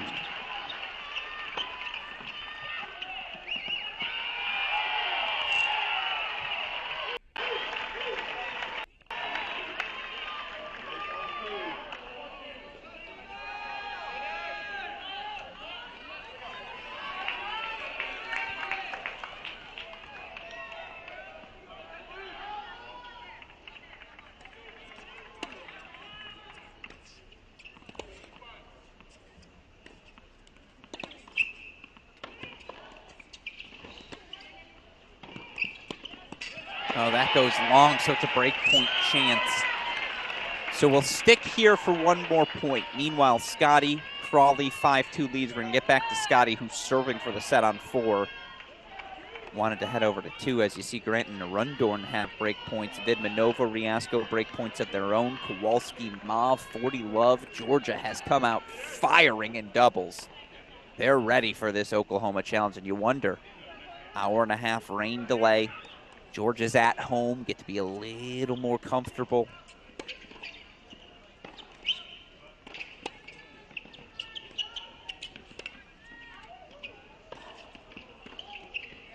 Tran does break, and she'll serve for the set, up 5-3, excuse me. Let's get you back over to 4. Scotty serving for 5-2 here now, 30-15.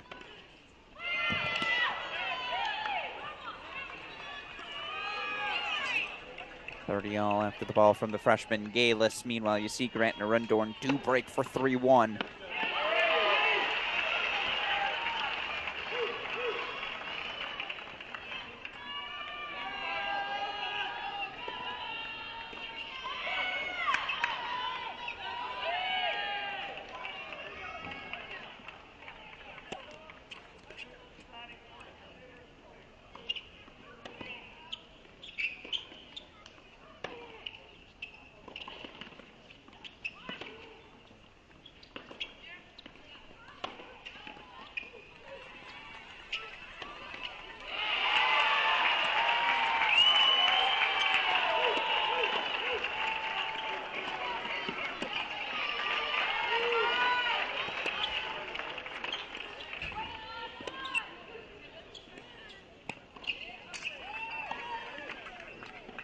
Set point, Scotty. Crawley takes her first set, 6-2. Brantmeyer's up 5-3. Tran's up 5-3. Yarlagata up a break, 4-3. This is the Tar Heels we've known all season long. Such a strong response here to start singles. Again, set points here for Scotty.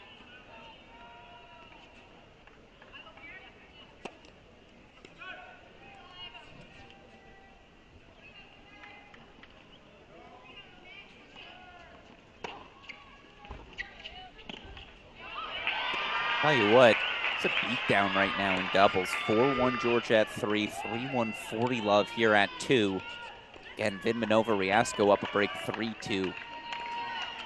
Bulldogs turned things up here to start the match in what is, again, Jeff Wallace's final day on the job. But here we go. Now it's a deuce point set point. We'll give it to you one more time. Again, Crawley already closing down to 6-2 first set for the Heels at 2.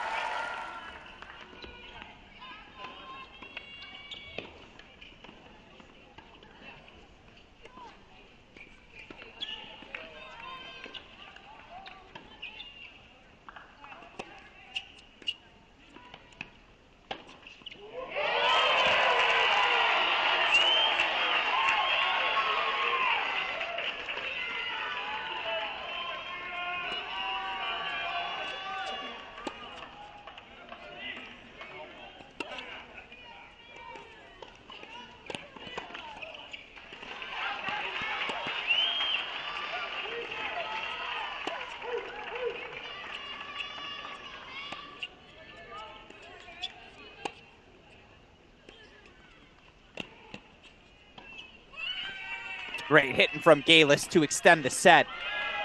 Riley Tran also 6-3 first set. So that is 2 for the Heels. Let's go over to 1. As you see, it's 4-1 Grant and Arundorn again.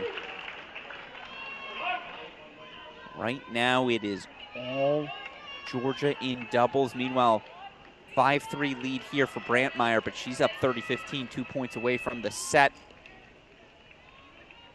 Head over to court number 3 at Georgia, 4-1. We just haven't spent much time with the 5th-year Kowalski, the 4th-year Ma. Again, a 4-1 lead for them on 3.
So it is a 6-3 first set to Brantmeyer. That's 3 first sets for the Heels. And we're going to go down to court number 6 now. I got to stop saying down to court number 6. We're going to go over to court number 6, where it's the number 38 player in the country. Someone we'll see at the NCAA individuals, Annika Yarlagata. 5-3 lead for the Heels on 6.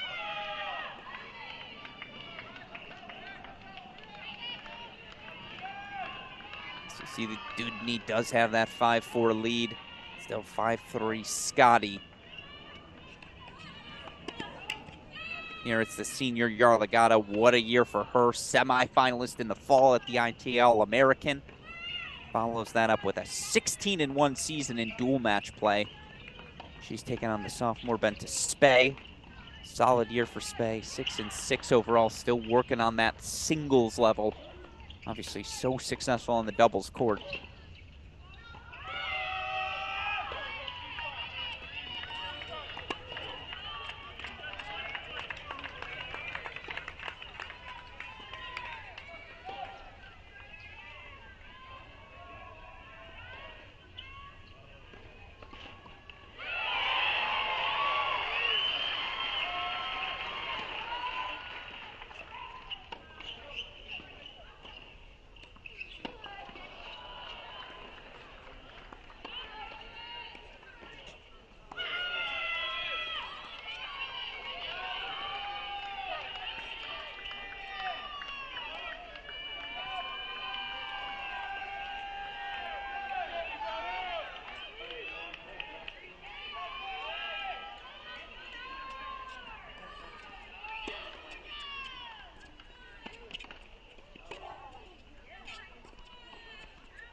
Set points, Yarlagata. Meanwhile, Oklahoma gets a break back at 3. It is a sign of life that is much needed, because as we head over to court number 1, 4-2, Vidmanova, Riasco. Love 40 here. We haven't spent any time. Let's see if the Corleys can put a hold on the board. Also, 5-1 Granton Narundorn at 2. Head there in a moment. That is the first sign of life for Oklahoma in doubles all day.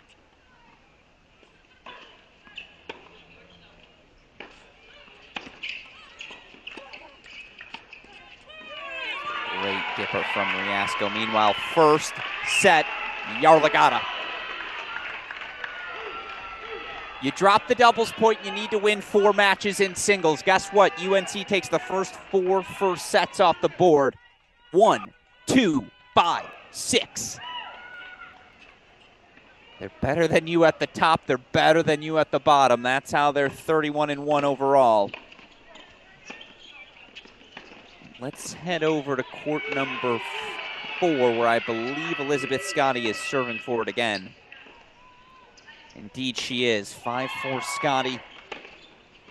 Taking on again the freshman with the most wins in the Florida lineup this year, Rachel Galis. There it is. You see those scoreboards, bottom of your screen. Obviously, we're going to get to that matchup at 3 in a second here, but Scotty's serving for the set. Let's see if she can close it out. Oh. I apologize. We're going to catch it for a match point, folks. 5-1 40 love Granton Narundorn.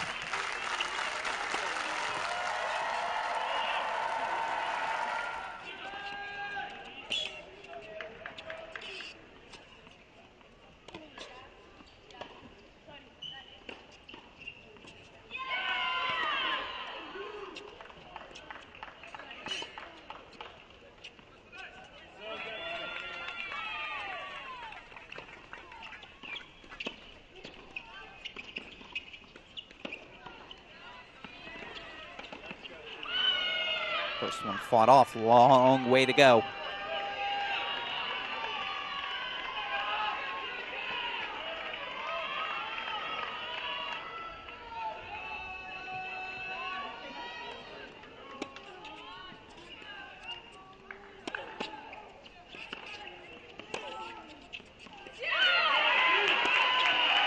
There it is, Granton Nurundorn.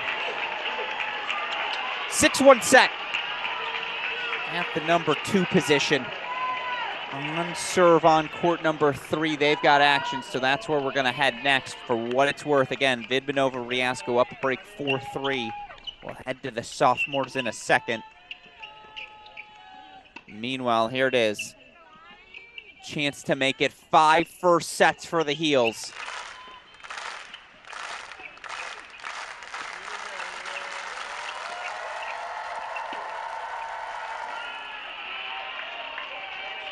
All right, they're out of the chair on 1. We're going to head there just because we have spent such little time with the quarterlies.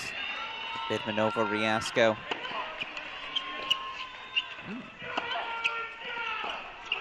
I can't believe Scotty played that volley. I thought it was going long.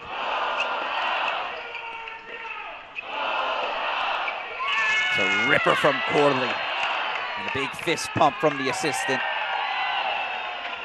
Had the chance to get to know Oklahoma assistant Jose Gracia well. Been working with the Corleys for the better part of 2 years now, and again, has them all the way up to number 5 in the country.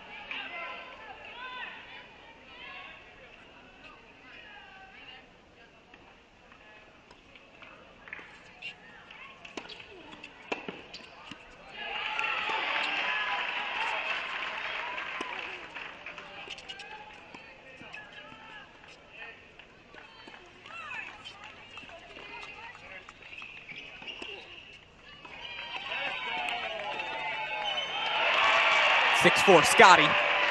5 first sets for number 1 UNC. That's how you respond, folks, to dropping a doubles point. And we'll head over now to court number 3. It's the only place we haven't spent any time.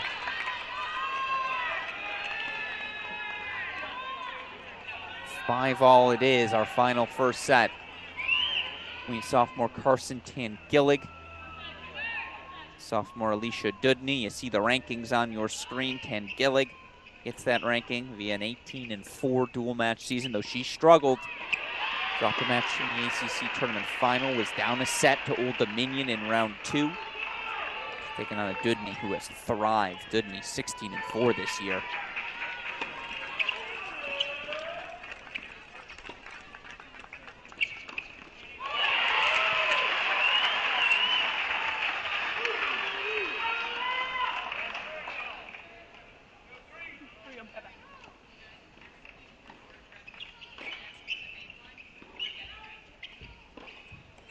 Why are we changing courts? It'll make sense in a second. Deciding point there on court number 3.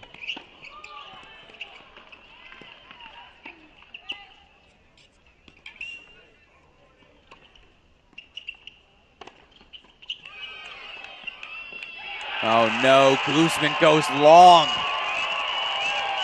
So Georgia will serve for the doubles point. They're also up 5-3 on 1. So they'll serve for the doubles point on each spot no matter what. It's a great point construction from Oklahoma still. They are in jeopardy now of dropping this doubles point. Sear, and not just in jeopardy. They're down big.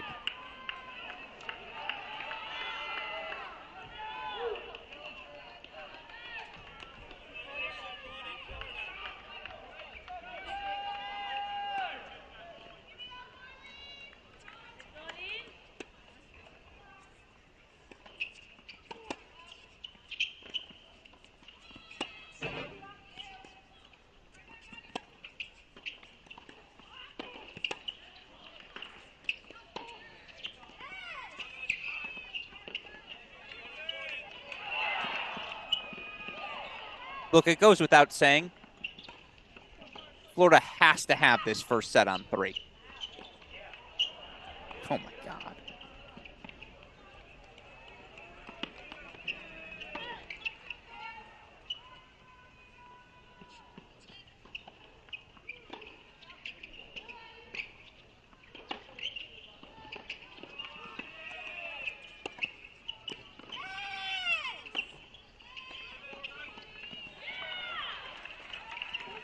That is as good as tennis can be.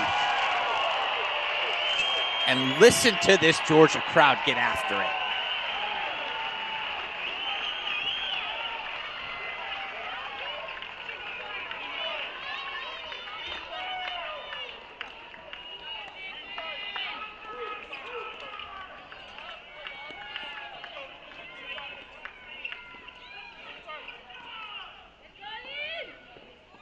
Apologies. Corley's hold for 5-all. Get you back to Dudney in a second, serving for that set. Excuse me, Corley's didn't hold for 5-all. Looks like they're about to hold for 4-5. But again, right now, Leah Ma, the fourth year, is serving for the match. As well as the doubles point, and now she's 2 points away. And again, as soon as they're out of the chair on 3, we'll get you back to Carolina.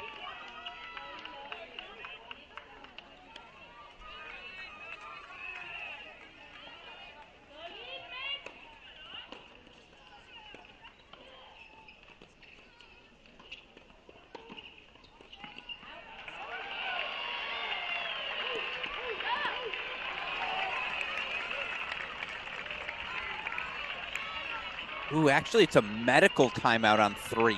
Interesting. Looks like it's a medical timeout on 3 for Florida.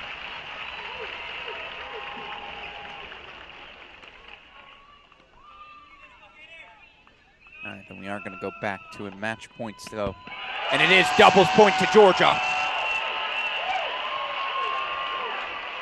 1-0 lead for number 4 Georgia, who takes the doubles point again against a very good Oklahoma team in doubles. So that is a message sent. The Bulldogs, in their final match in Athens under head coach Jeff Wallace, they ain't playing around. This is what I've been looking on here on court number 3. So let's jump around here at Carolina. We'll get you back to Georgia, obviously, for the start of singles. Alex Gruskin here, where to turn to. How about court number 2? We haven't checked in on Fiona Crawley in a while. Number 1 player in the country now at the number 2 spot for the Heels. 6-2, 1-all. Love 30, actually, for Crawley here in her 1-all service game.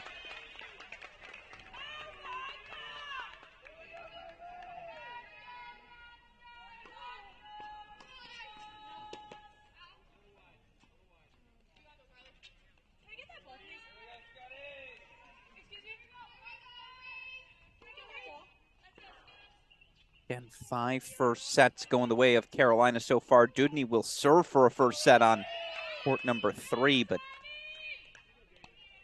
other than that, it's been all Heels. Here's something, though. 4 breakpoint chances for Carly Briggs. Maybe this can get the juices going.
Obviously a little bit of a controversy here.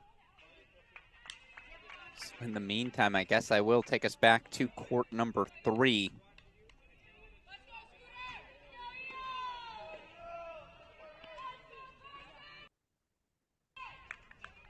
No, still a medical timeout for Dudney. So let's go back to 5. We haven't spent a ton of time with Riley Tran either. Tran 6-3, though, down 2-1 here in her second set.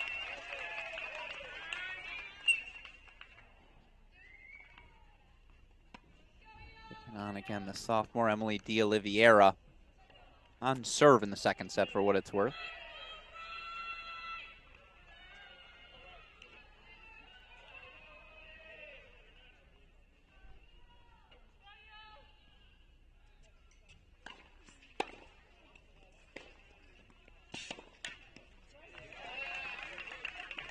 All right, we do have action again on 3. Dudney out of the chair. She'll serve for the set.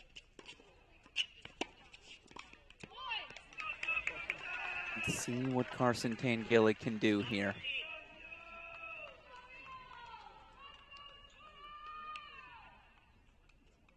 You see Scotty up a set and a break. I believe Brantmeyer's up a set and a break.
All right, why was I silent there? It's because I wanted to bring us to a split screen. We now have double the action here at Carolina.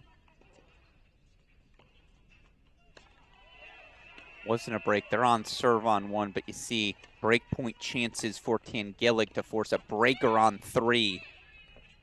Carolina up 5 first sets.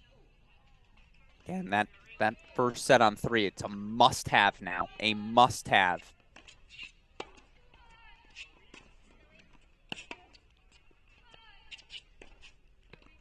For these Florida Gators.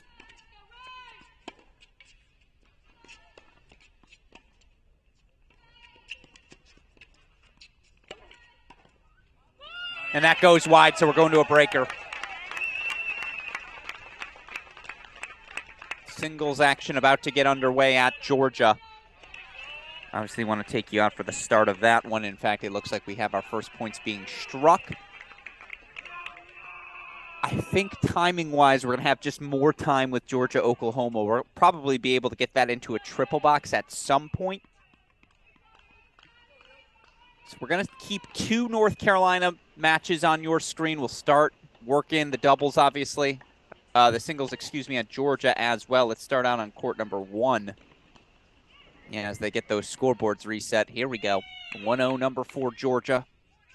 1-0 number 16, Florida. Grant Meyer now is up a set and a break, by the way.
You see 6141 at Brantmeyer. We kept you there. Just wanted to make sure all of our tech was set, and it is.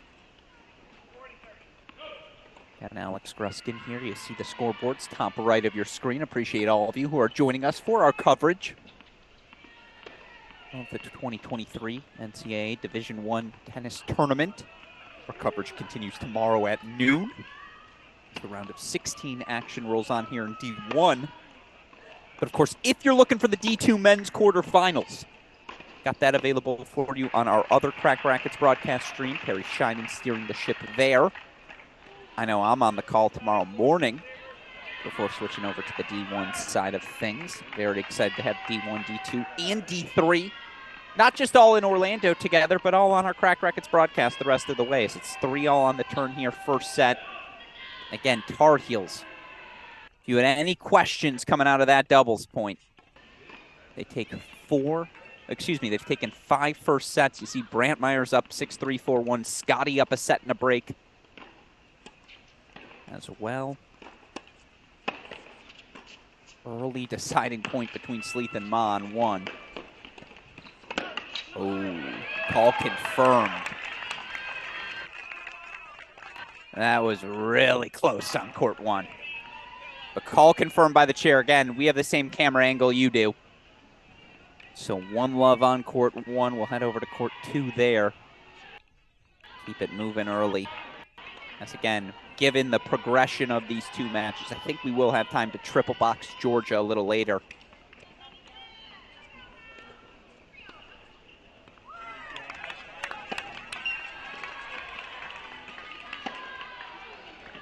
Asha Vidmanova's so good. Sophomore Vidmanova on court number 2. By the way, 4th-year Leah Ma taking on 4th-year Lane Sleeth. Ma 16-3 at the top spot. Sleeth 14-7, both of them top players in the country, as right now Leah Ma finds herself number 3 in the country. Sleeth's at 50. Meanwhile, you see Vidmanova, the early 2-love lead. Vidmanova 4 in the country. Number 2 in her lineup. She's also 16-3 overall on the year. Taking on Donna Guzman. Guzman's been fantastic coming back from injury this year. 18-5 overall on the season. She also highly ranked, finds herself 78 in the country. Battles on the top 2 courts as promised by Oklahoma head coach Audra Cohen. It's a really good volley from Carson. Under pressure as well. So now a 5-4 lead for the Heels here in the breaker on 3.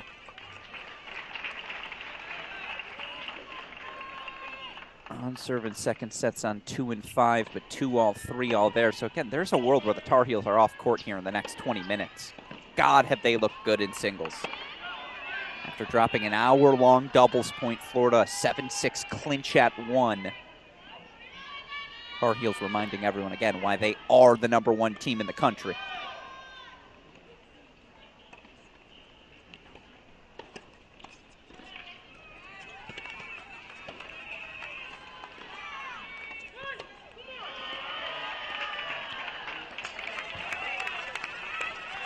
Set points, Tan Gillig. 6-4 for the sophomore lead in the breaker.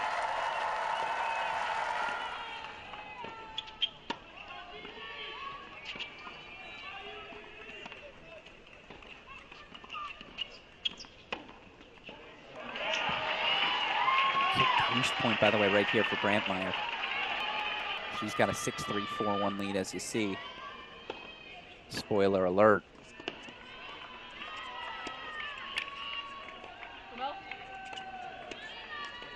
So Brantmeyer will now, well, hold on, give it a second. Brantmeyer will now serve for the match. We'll put her in the big screen. Carson Tangillig makes it a clean sweep, though. 6 first sets for the Heels. What a response. And I'm going to take you down to court number 6 on that bottom left of your screen because Annika Yarlagada's got a set and a 4-1 lead.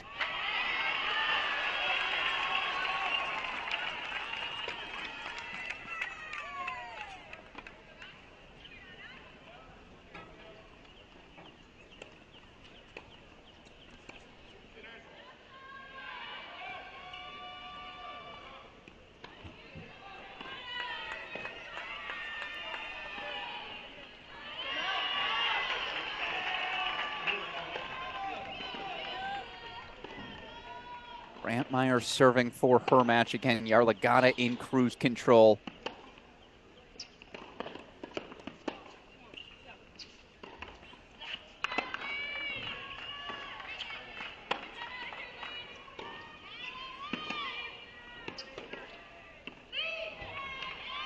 Going to have to be that aggressive if you're Donna Guzman.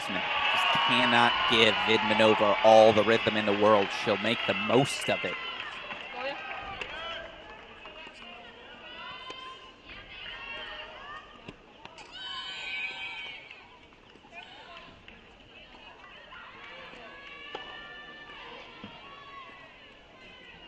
Break point chance, top left. Throw it in the center, why not?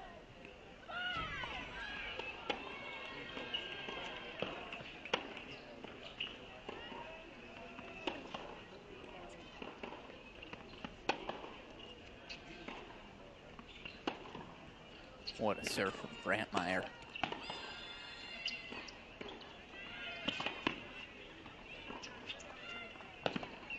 Grind from Guzman.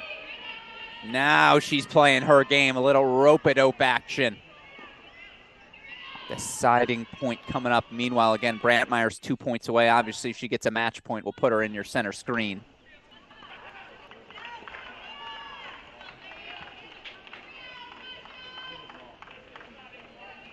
And we'll put her, did that land good? Tough to tell. We'll put her in the center screen. It did. Match point, Reese Brantmeyer.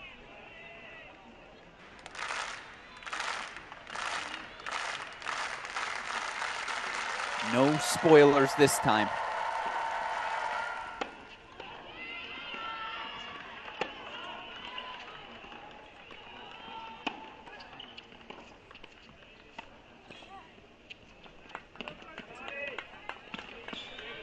Huge hold for Guzman for 1-2.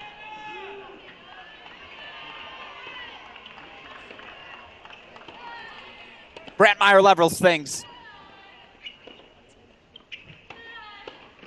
Number 8 in the country for a reason. 6'3", 6'1" for the freshman. Tar Heels level things at 1 apiece, so we'll put Yarlagadda in the big screen now.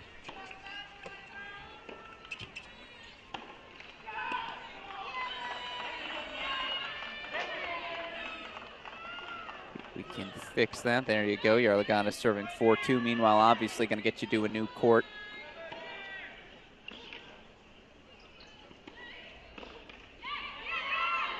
Question is just which one to turn to. Crawley, I think, is up a set and a break. Yarlagadda's up a set and a break. Tran's up a set and a break. So the finish line is, dare I say, now in sight for the Heels. Take you over to Tran. As I said, I think we're going to get some time with Oklahoma, folks. So if you're a Georgia-Oklahoma fan, rest easy. That match, bottom left of your screen, Georgia definitive doubles point.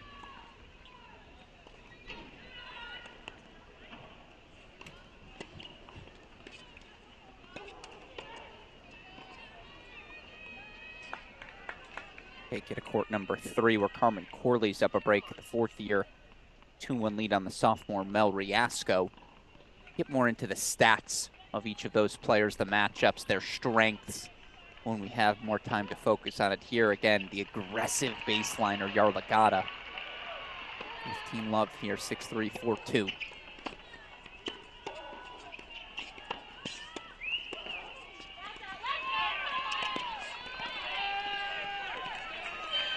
It's very well done from Ventus Spey.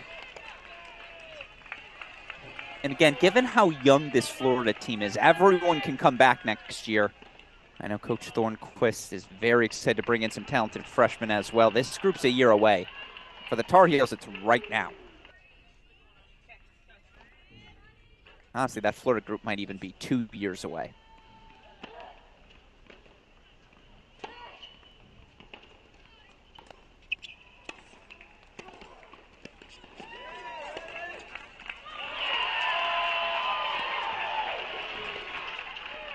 A couple of brilliant passing shots off the racket of Spey. Again, right now, Tar Heels took 6 first sets in singles. They're up breaks in the second set on 4 remaining courts. Obviously, Brantmeyer already off the board. Tangilla Dudney yet to start their second set.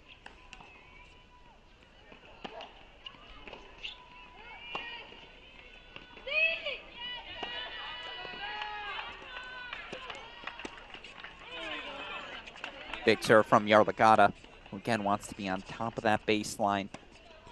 Changing direction, moving to the net. One of the few players you'll see elect to hit that inside-out backhand on the deuce side. Yarlagadda from West Bloomfield, Michigan, my hometown. Many victories over Yarlagadda when she was like 8, 9, 10. I was 16, 17, the one feeding her all those forehands many moons ago. Obviously now, I think it'd be a slightly different story.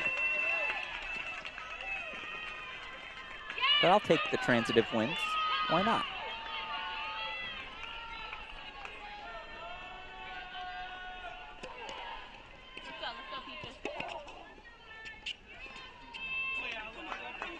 You see the +1 as Tran holds for 5-3. Yarlagadda's got game points for 5-2. Big deuce point for Carmen Corley. Pretty even across the board in opening play between Georgia and Oklahoma in singles.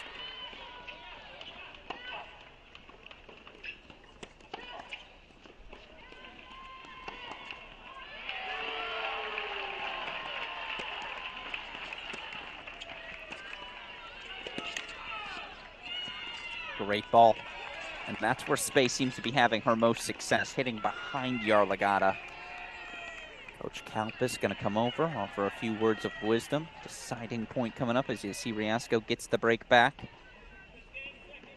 I'm going to keep my eyes on that Riley Tran match.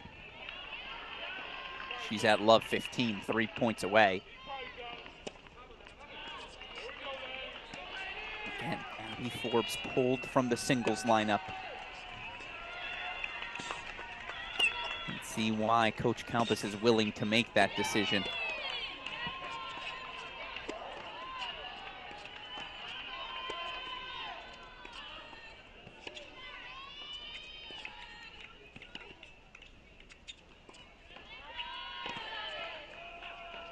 Let call. That was a nice rip from Yarlagadda, but you see the ball rolled over.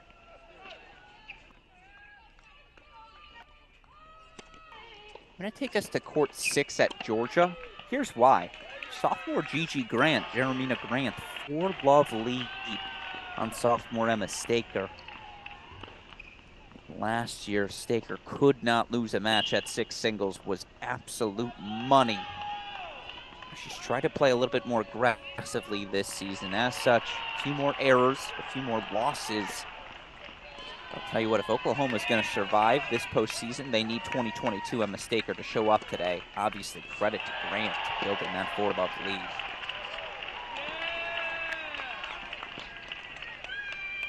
Spoiler alert. I apologize, folks, as you see Yarlagadda holds for 5-2. We know what's coming.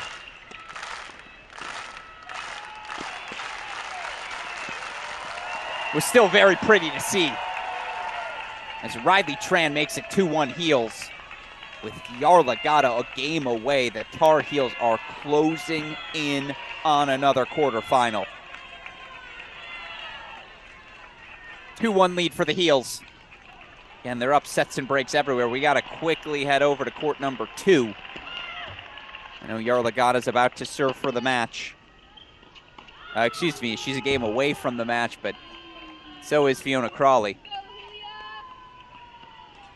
So keep Yarlagadda on your screen.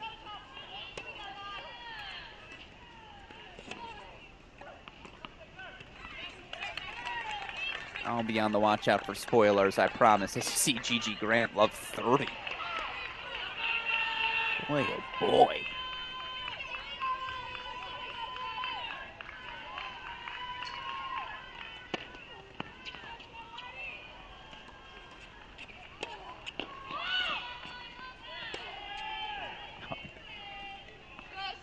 Again, what a luxury it is. This Tar Heel team has 5 different players competing in the NCAA singles event. One of them's Forbes. who they pulled from their lineup today. And yet, every player, 7 ranked players, 7 of the 125 best players, and I'd go beyond that. I'd say they've got 7 of the 50 best players in the country maybe right now.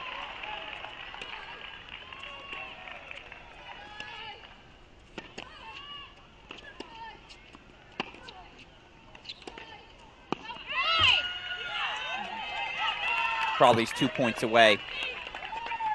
Can Gilligs up a set and a break? Yeah, it's when, not if for the Heels. Now I'm gonna wipe this scoreboard now, just honestly, preparation.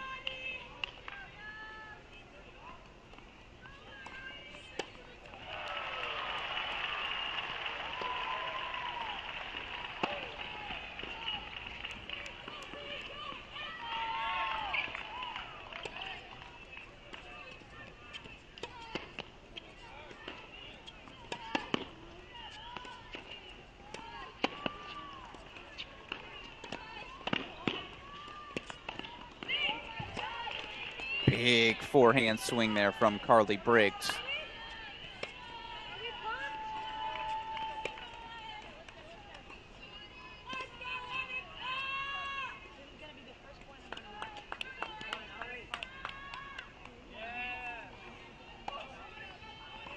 I think that ball missed off the racket of Spey.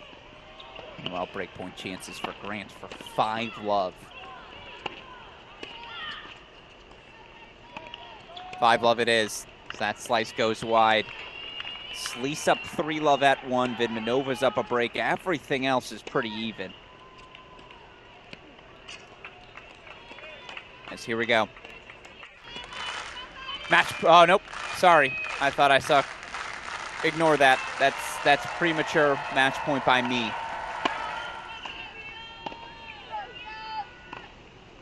(40-30) Briggs.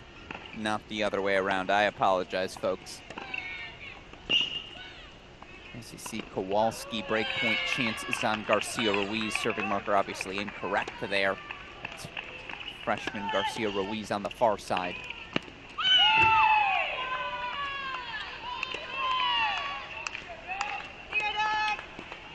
And there it is. It's a hold. So let's do a little do-si-doing. Yarlagadda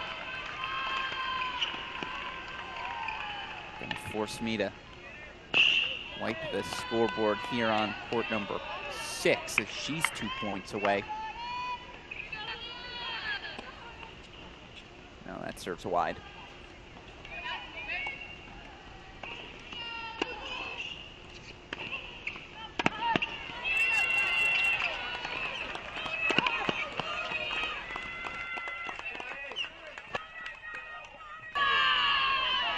Massive hold from the freshman for 3-all.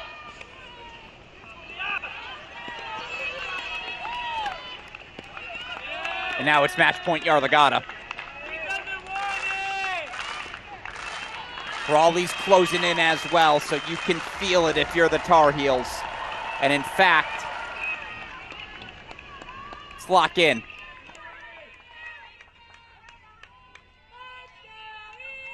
Gonna wipe our scoreboards on both courts just to avoid spoiler. Match point Yarlagadda. Crawley's 3 points away.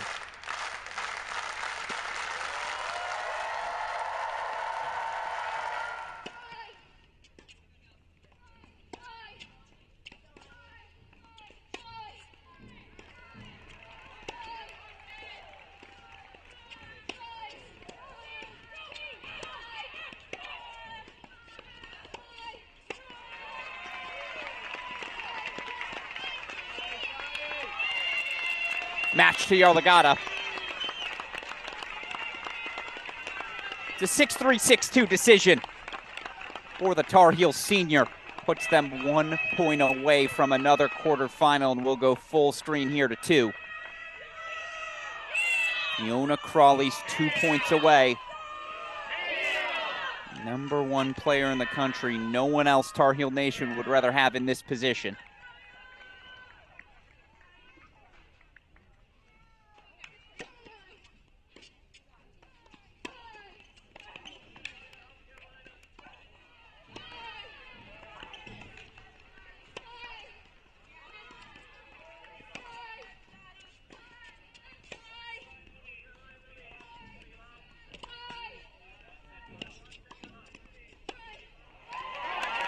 Beautiful anticipation.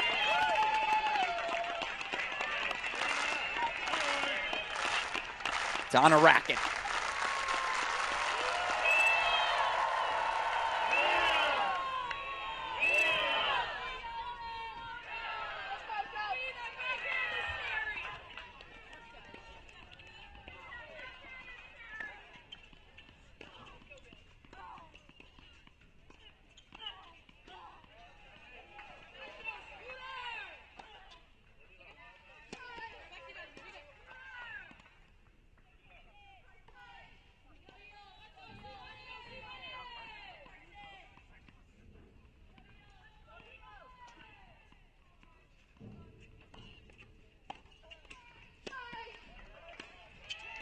It's another quarterfinal for Carolina. 6-2, 6-3. The clinch from number 1 Fiona Crawley. Tar Heels advance to the quarterfinals. 4-1 victory over number 16 Florida. Now credit to the Gators. Took a 7-6 set at number 1 to clinch the doubles point. That made this a match. The bold choice to pull the All-American Abby Forbes from the singles lineup paying dividends as the Tar Heels wins at 1, 2, 5, and 6. Carolina back to the quarterfinals where they await the winners of Texas and Pepperdine. So, our final match of the day gets all of our attention now. Here on our Crack Rackets stream, number 4 Georgia, a dominant doubles point over number 13 Oklahoma. 6-love first set for Gigi Grant at the number 6 spot. Everything else is a battle.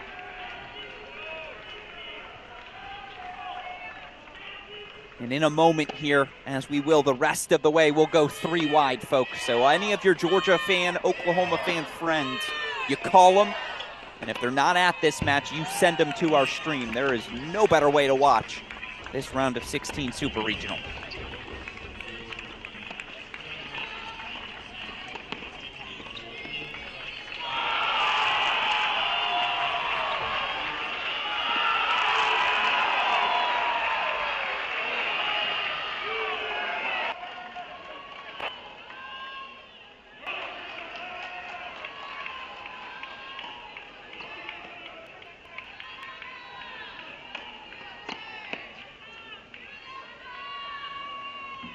Take you to that triple box now. Here's what things look like at the top 3 singles position. And again, now we can get into the stats, the nitty-gritty. It's the big serving. Very fluid Dasha Vidmanova, the sophomore. Number 4 in the country, 16-3 overall.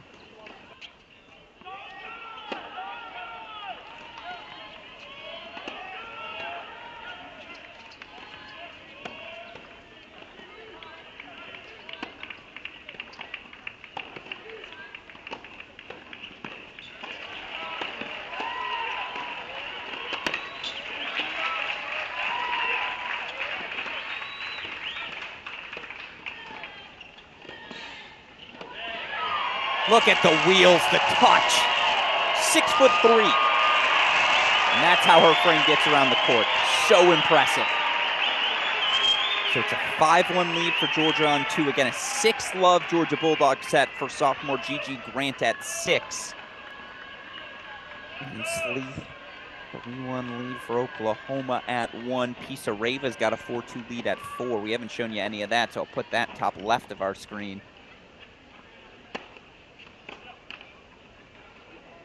On serve between Riasco and Corley. Ooh, now 5-2 Pisareva. So we'll get back to that in a second.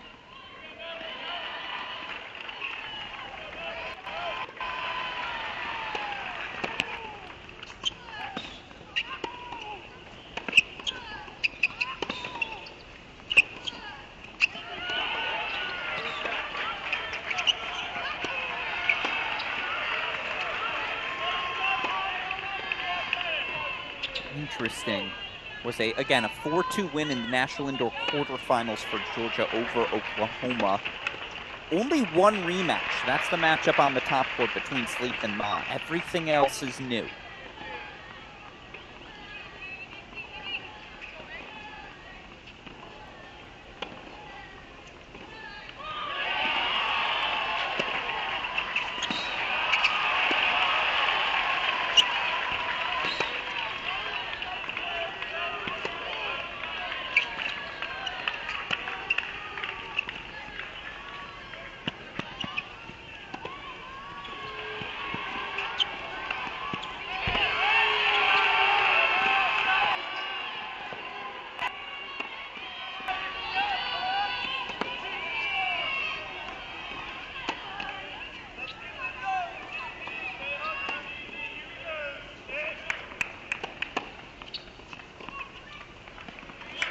Breakpoint chances for Kowalski. Let's get to him.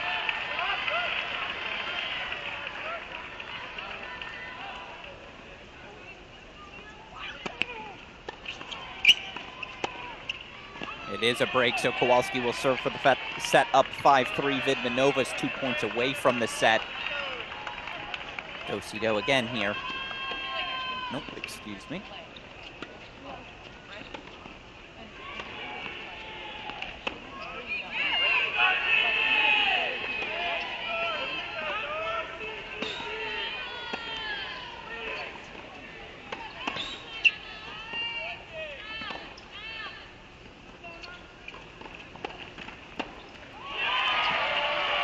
I'm telling you.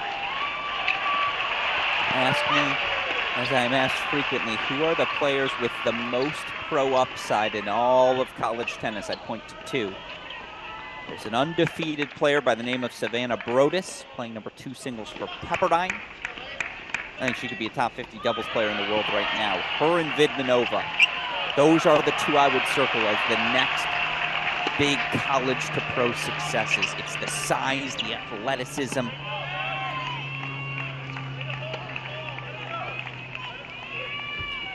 Of things they can do. It's a ridiculous lob from Guzman. May that one look easy. Still 2 more set points coming up for Vidmanova.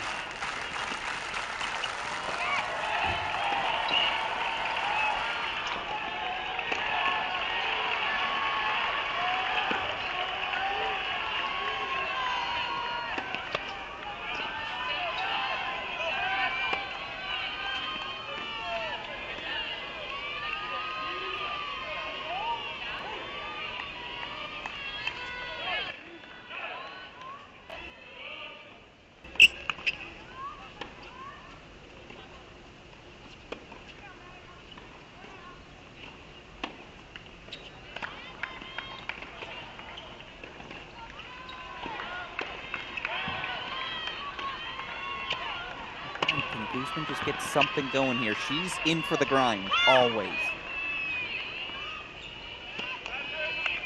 Just can't hurt Vidmanova thus far.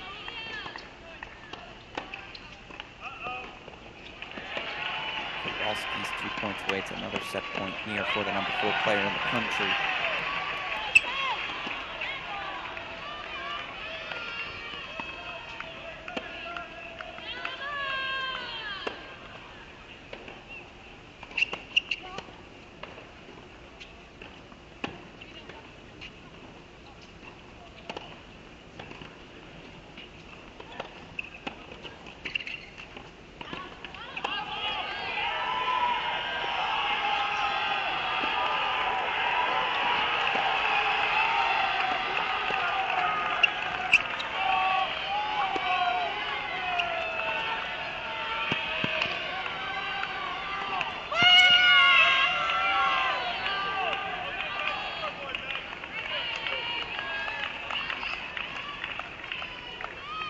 Breakpoint chances back for Garcia Ruiz as you saw Guzman able to extend the set.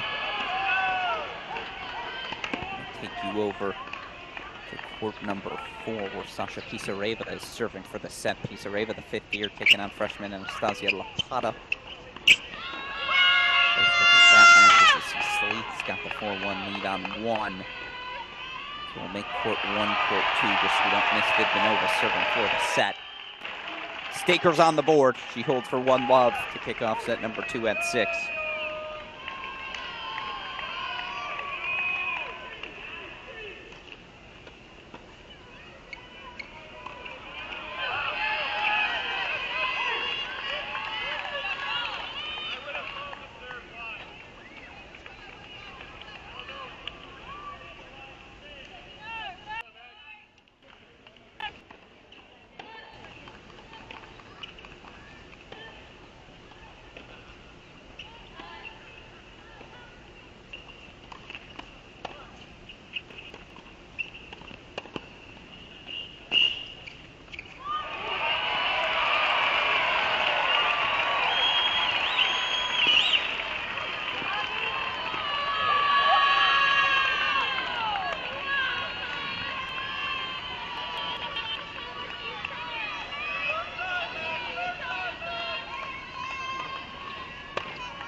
Louise did get that break back.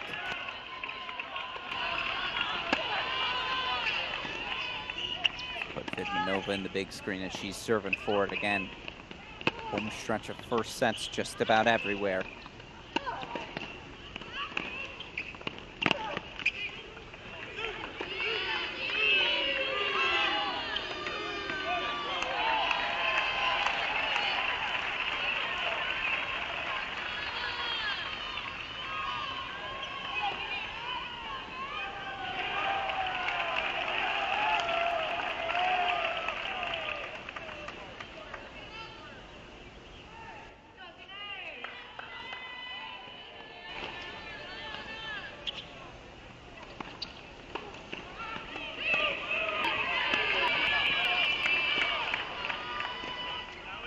See 2 coaches on this court for Guzman. You do feel like for Oklahoma, just given the pronounced amount of success for this top 75 player in the country. Again, Donna Guzman, 78 in the country.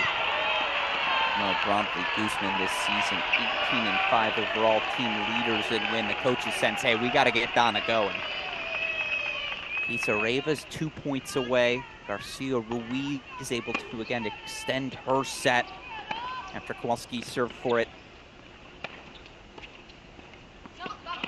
Oh, and now it's a little danger. Coaches are chatting about game plan.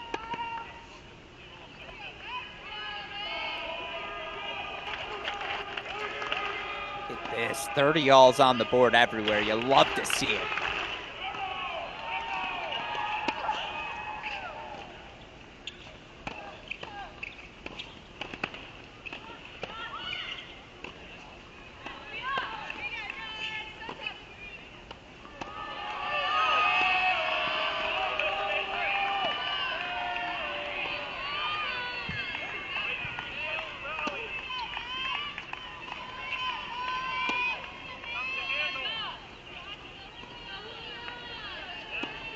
We missed it. Mel Riasco, 6-3 set at 3.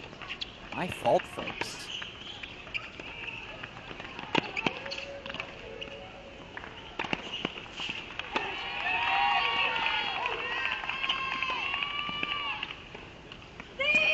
That makes this Guzman breakpoint chance that much more pressing because a Vidmanova set here. Now all of a sudden Georgia's halfway home. First set's on courts 3 and 6.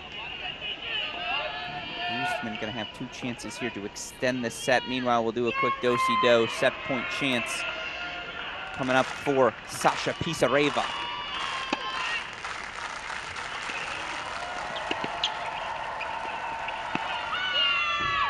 Soria Ruiz holds for 5-all. Court number 5.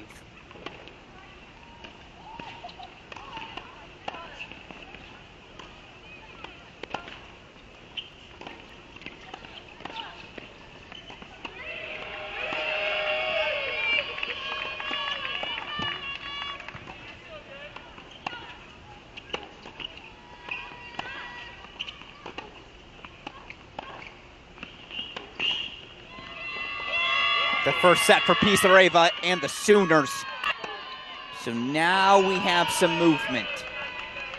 Oklahoma puts its first set on the board. We'll take it to court 1. Ainsley 4-1. She has breakpoint chances for 5-1. Guzman breaks for 3-5. It's a big roar across the board. Everyone's fist pumping. The energy, a staple of this Oklahoma program and their rise these past few seasons. And again, 2 first sets to Georgia, courts 3 and 6. 1 first set to Oklahoma on 4. If Donna Guzman can just flip things here on 2, boy, oh boy, does it get interesting.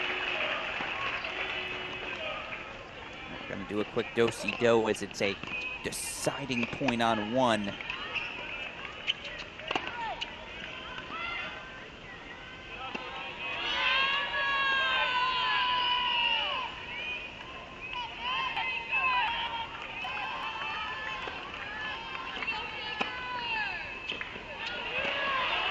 Gorgeous from Ma.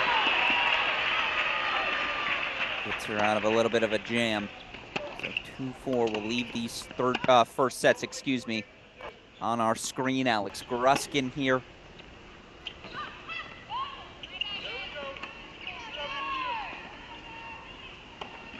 Now it's getting goozy. This is the rhythm Donna Guzman wants to play. Slices, dices. The less traditional, conventional the match, the better the goozy. How does sophomore Dasha Vidmanova, who I will remind you, number 4 in the country, Leah Ma, number 3 in the country. Georgia brings the heat at the top of the lineup. Oklahoma trying to make a little push of their own.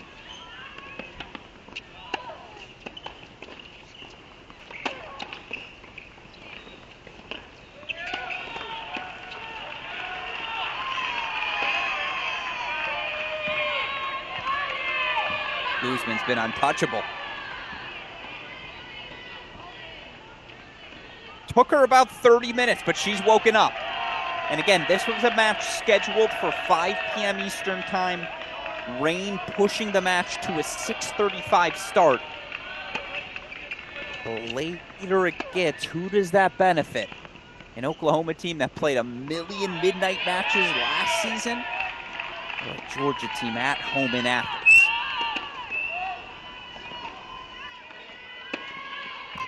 Ball goes wide. We're going to do-si-do. Let's put Kowalski and Garcia Ruiz in the big screen. Game point chances here for the senior Kowalski.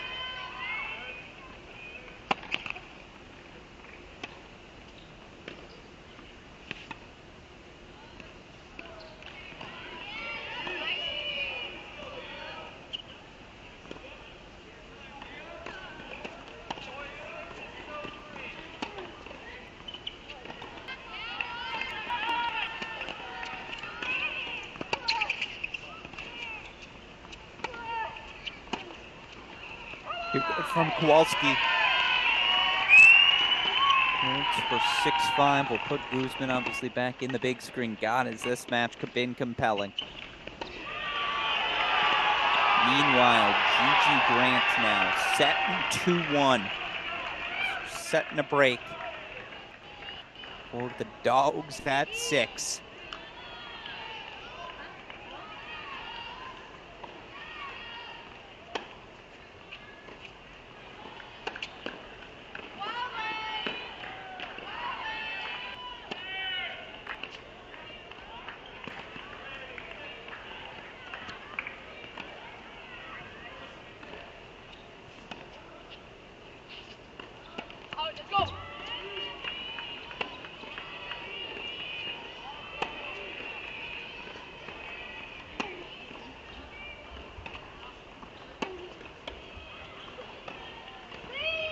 Goes wide, game points Guzman. Now it's Vidmanova, who's still going to have another chance to serve for the set. She's looking frustrated. That's exactly where Donna Guzman wants you. Heavily taped shoulder. Everyone dealing with nagging injuries at this point.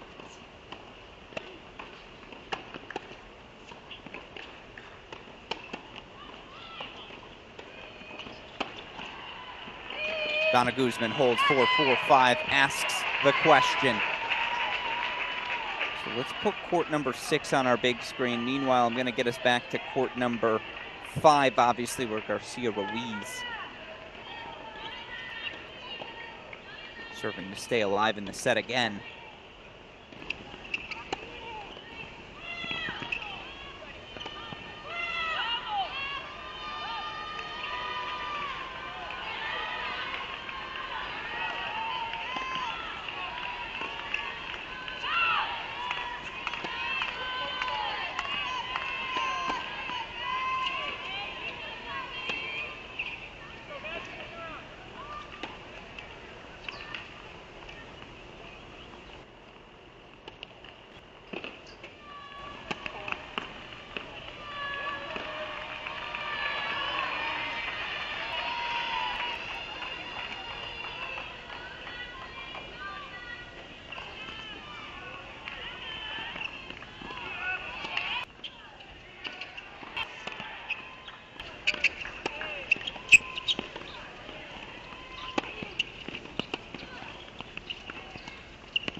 Come on.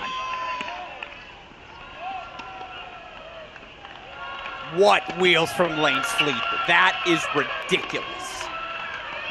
It is a grind on one, and right now it's Sleeth with the 5-2 lead. And if you remember, their match at the National Indoors ended with some drama. Lane Sleeth didn't love a call made by Ma. Was unclear if Ma actually called the ball out. The chair umpire said game, set, match Ma before it was clear what the call even was.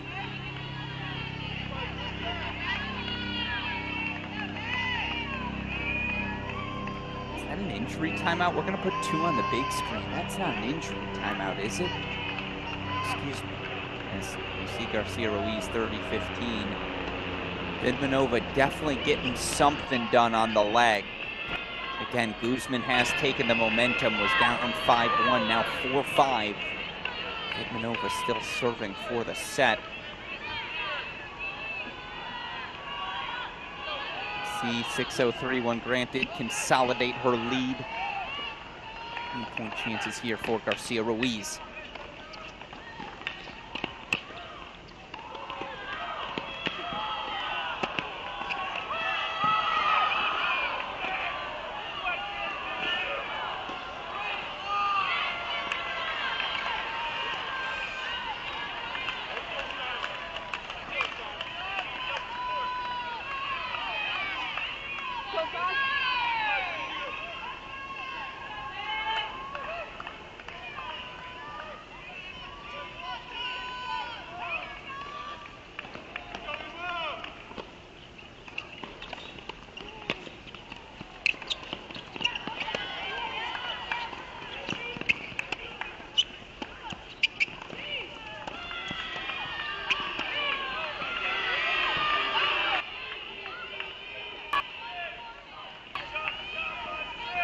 Let's go to a breaker.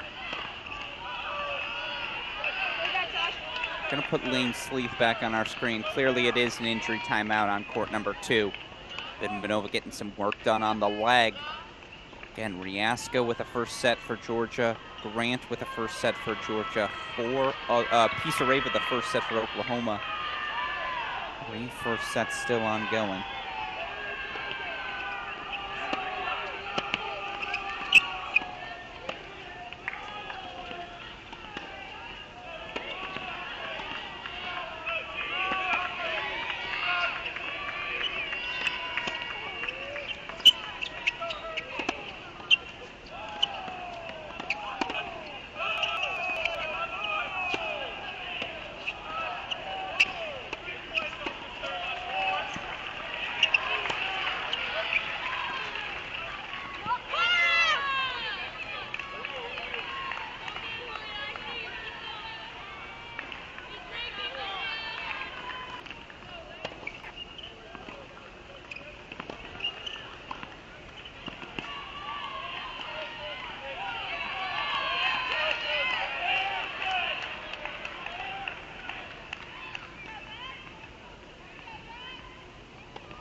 6:04.1 Grant on 6.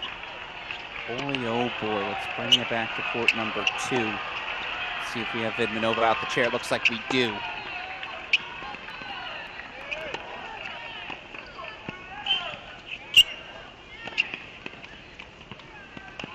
Oh, what a guess by Kowalski. Look, this is a pivotal 10-minute stretch here. Sleeth up 5-2, Breaker on 5, Vidmanova off an injury timeout, but up 5-4. There's a world where Oklahoma comes out of this next 10 minutes with 4 first sets in singles. And if they do that, it's a new ballgame. Meanwhile, again, if you're Georgia, there's a world where you walk out of here with 5 first sets in singles. So these are the 5 minutes, folks. All 3 of these courts. First sets down to the wire. Let's roll.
Vidmanova goes wide. I apologize. I hate to do it midpoint. No, I can't.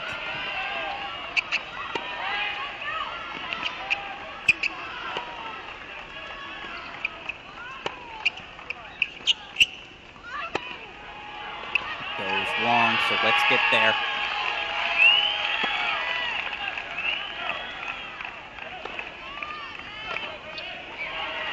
That serves the leveler. Thing that can erase deficits so easy for this number 4 player in the country, Dasha Vidmanova. But again, from 5-1 down, Guzman. 2 more chances to level things at 5. Meanwhile, Sleeth serving for a first set at 1. Again, Breaker right now, Kowalski, the mini break 4-2 lead. This is the inflection point, folks.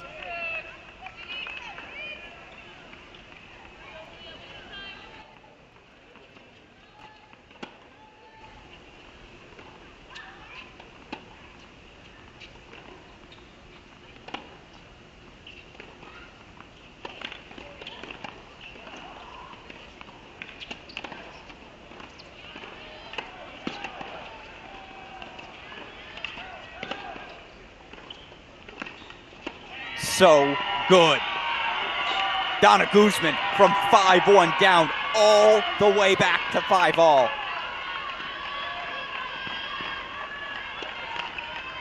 And actually, we're going to go to Lane Sleeth, who's got set points on 1. Again, the only rematch. Oh, oops, Leah Ma, I think, sent the wrong ball the wrong way. The only rematch from the National Indoor Quarterfinal in February, Ma versus Sleeth. Ma 1-3 the last time they faced. Sleeth the chance for the first set at 1.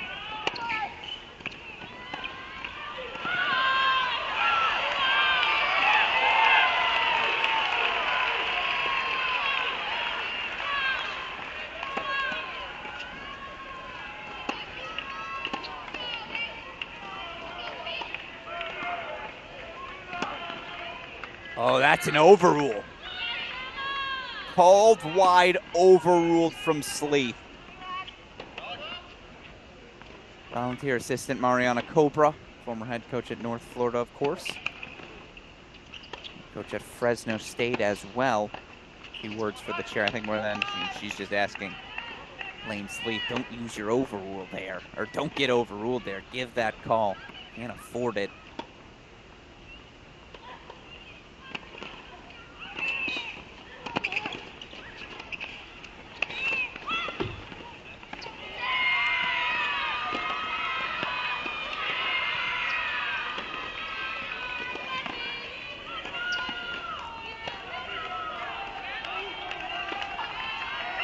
That one's confirmed. And maybe that's why if you're Coach Cobra, you do say something to the chair. Hard to overrule twice unless you're darn sure. 2 first sets apiece.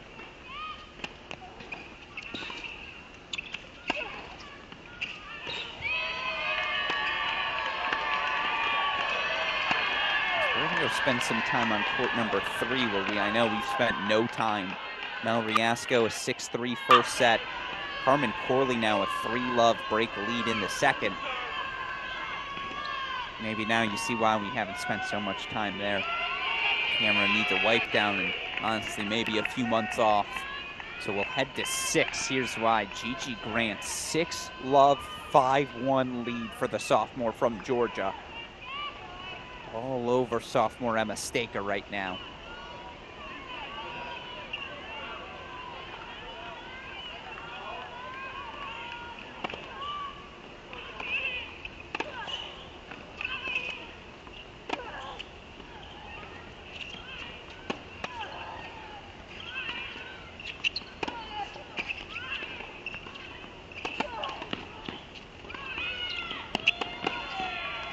Goes wide, 5-all.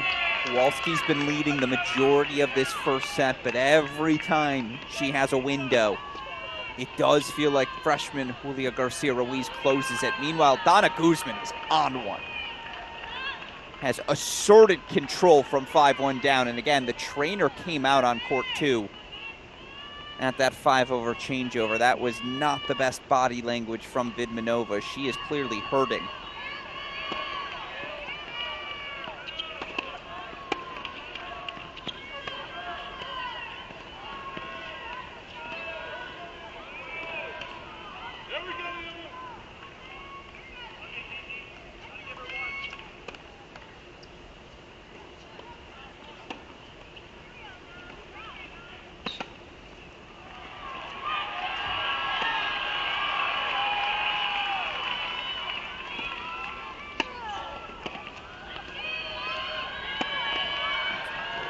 Chances for 6-5.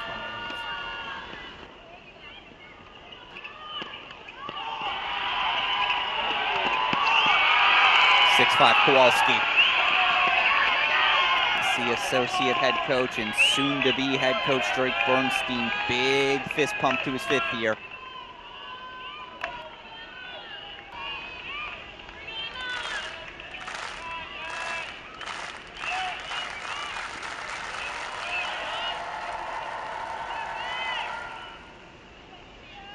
This match has 3 sets and 4 hours written all over it.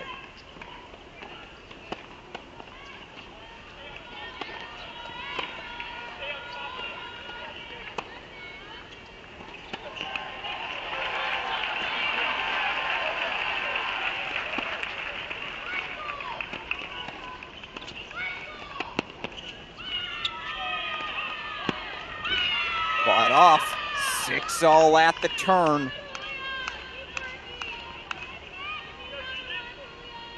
Game-point chance here for Staker will put her on the big screen as she looks to extend this match here at 6. But boy, there's a world where Georgia could be up 2-0 for a little bit here.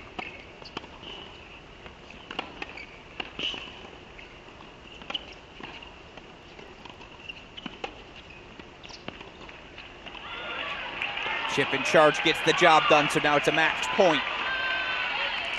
They are gonna finish this match before first sets are done on 2 different courts? No way, right? just maybe so, as you see 6-all on 5, break points Guzman on 2. Excuse me, game points Guzman on 2 to take her first lead of the set.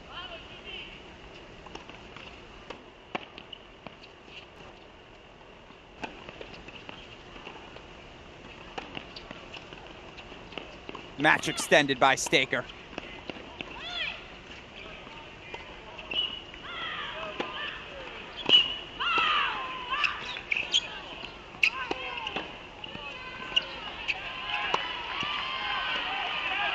Ruiz goes wide, I think.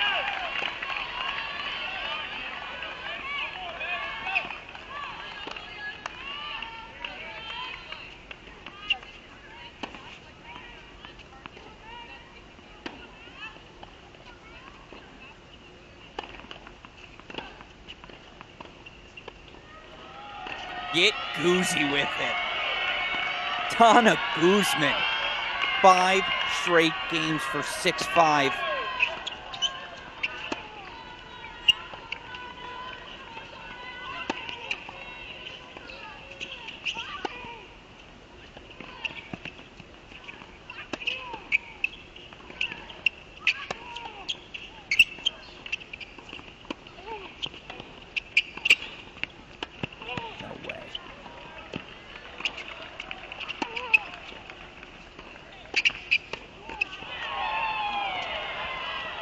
No way. And it's an over-the-top fist pump from Oklahoma women's tennis head coach Audra Cohen. Coach Cohen, no stranger to these courts. Played in 2 NCAA singles final, one as a winner, the other as a finalist here in Athens during her playing career at both Northwestern and Miami. She's back as the head coach here for Oklahoma. She has her freshmen fight it. 7-all in the breaker. Meanwhile, I know we spent no time there. Riasco's up 4-love in the second. This match is so far from over.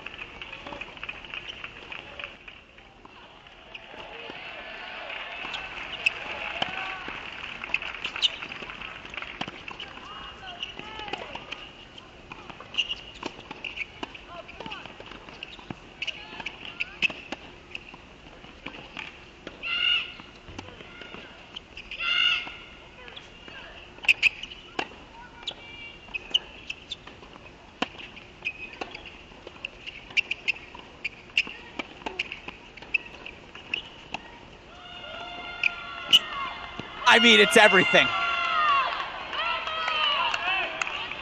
Lung-busting tennis. Kowalski gonna take a second, compose, tie her shoes. It's set points Garcia Ruiz, and I mean, again, heaviness of that Garcia Ruiz forehand. It is the most dynamic shot in this match. Kowalski just absorbing, redirecting, hoping to stay alive.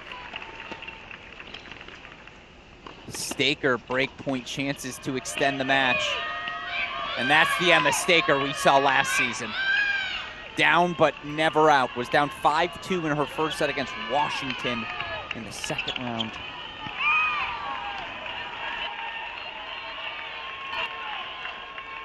Before taking that first set 7-5. Meanwhile, looked like a hand gesture went up from Garcia Ruiz. I think it was a thumbs up.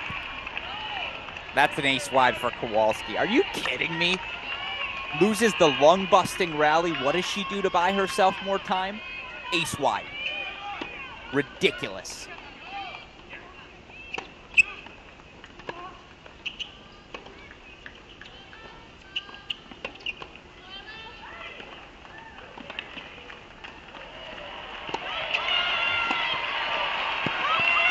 It's another set point for Garcia Ruiz. Meanwhile, again, Donna Guzman was down 5-1. 6-5 lead now. She'll make it 6 straight games. A bagel set within the confines of the first.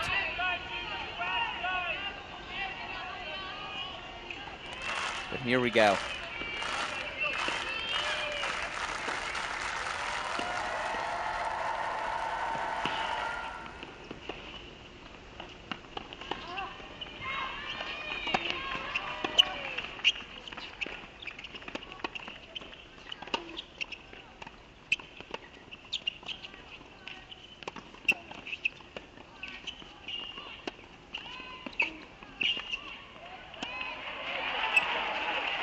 It didn't roll over, but it almost did, so we'll try it again.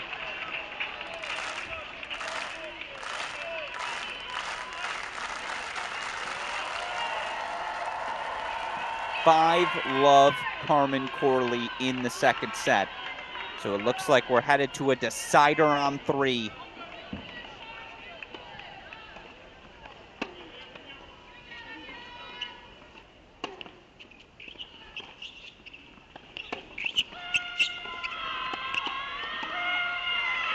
First set Sooners. Whose roar was louder? Garcia Ruiz or Coach Cohen?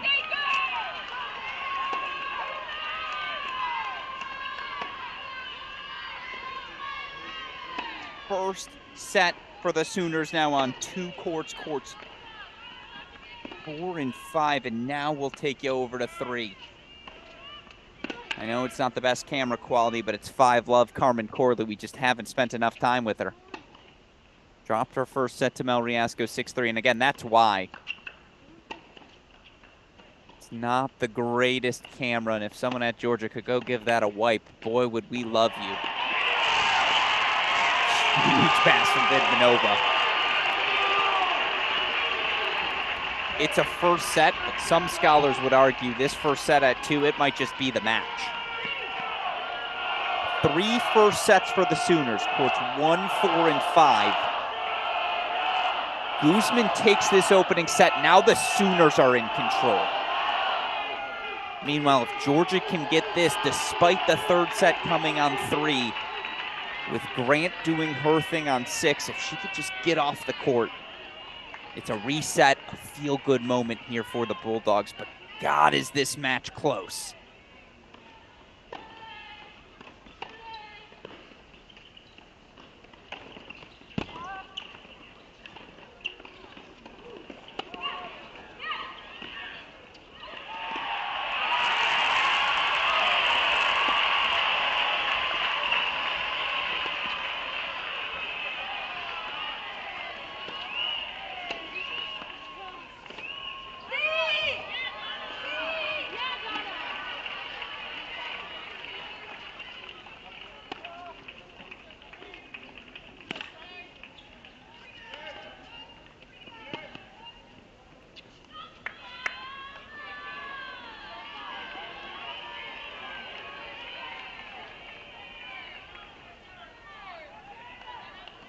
Point chances for Staker to keep the rally going at 6. Oh my God, is this an Oklahoma rally?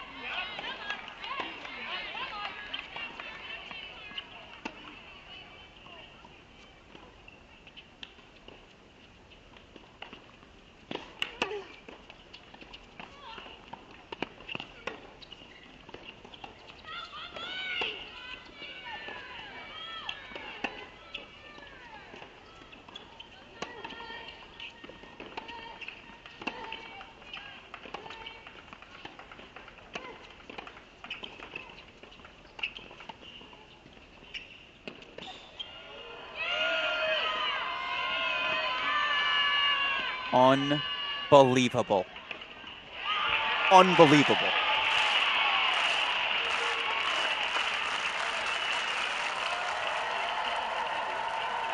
Set point Guzman. She was down 5-1.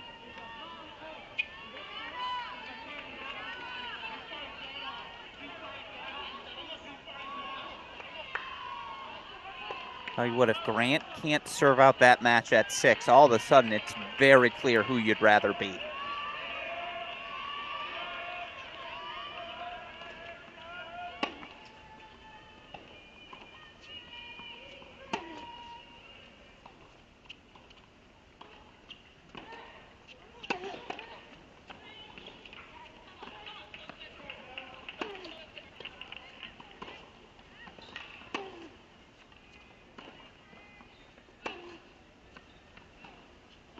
Let coming. Ball rolls over.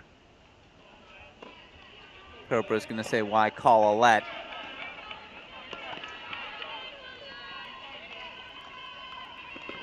But the let was called anyway, so let's try it again. Meanwhile, you see Pisareva, 6-3, 3-2 lead.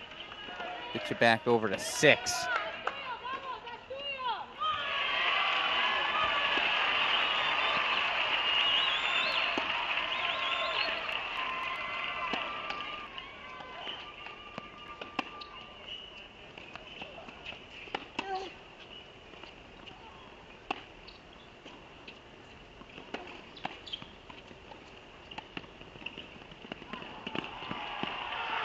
Goes long. Donna Guzman knows it. That's sportsmanship, folks.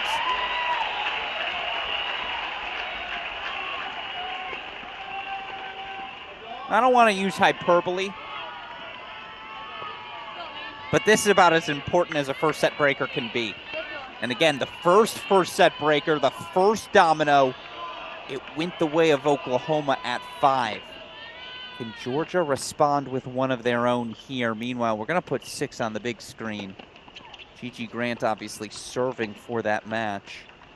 Do it after this point here.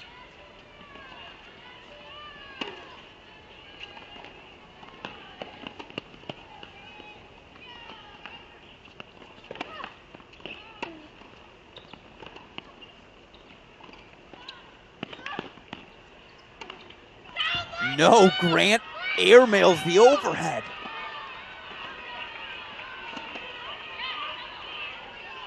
Oh my God.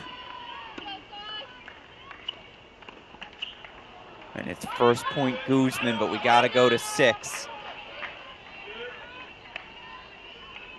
Carmen Corley serving for that second set at 3. Setting a break lead for Sleeth on 1 for Oklahoma. God, who would you rather be right now? Let us know in the comments section.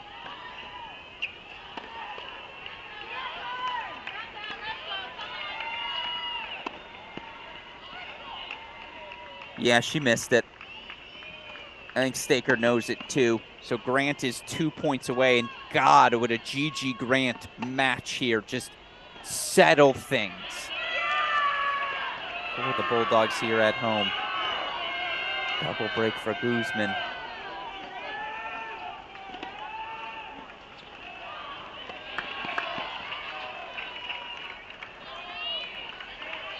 But it goes long, so now it's a match point. 3 of them for sophomore Jeremina Grant.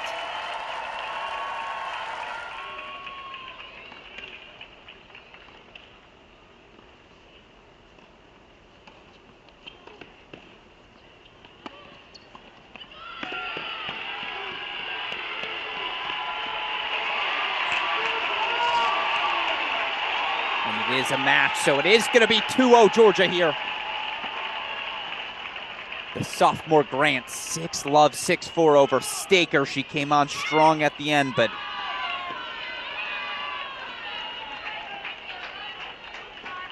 too big of a deficit for Staker to overcome. Meanwhile, it's a set point here for Corley, so we'll keep it on your screen just for a moment.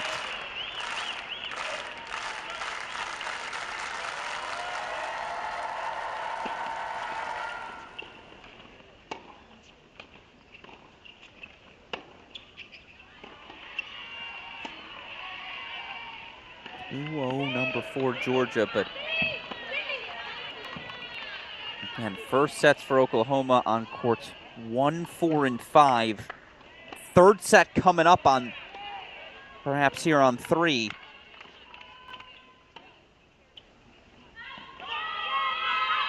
And we couldn't see it, but Riasco did go wide there, so it's a third set to decide things on 3. I'm going to say it. You'd rather be Oklahoma right now. I know they're down 2-0, but third set on 3, and they've taken the first set on the other 3 courts.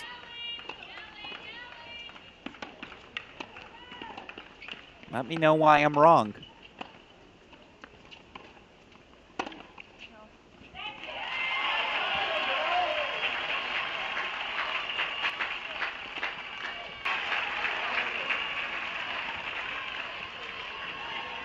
And we're going to keep court number 2. I know we've spent so much time here, but just a reminder.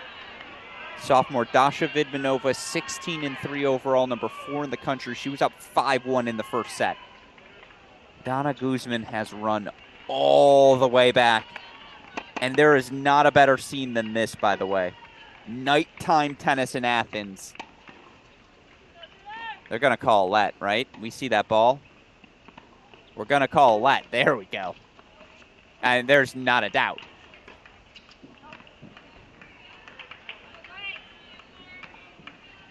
But nighttime tennis in Athens, it does not get prettier than this.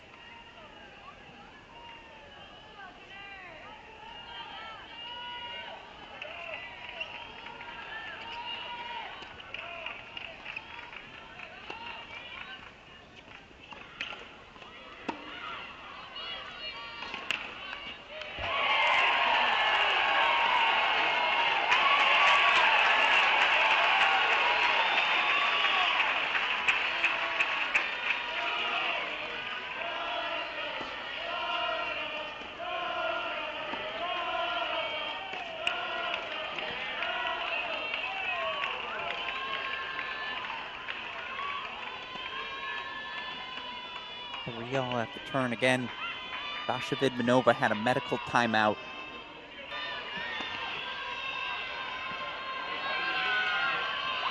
5-4 up in this first set. It looked like she was having her leg worked on. As you see, Sleeth's up a set and a break. 6-3, 3-love. 5. Yeah, we'll put court 5 on the top of your screen for now. Actually, no. We're going to stay with Sleeth. No, we're not. Dead screen is the enemy of good tennis.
Vidmanova's back.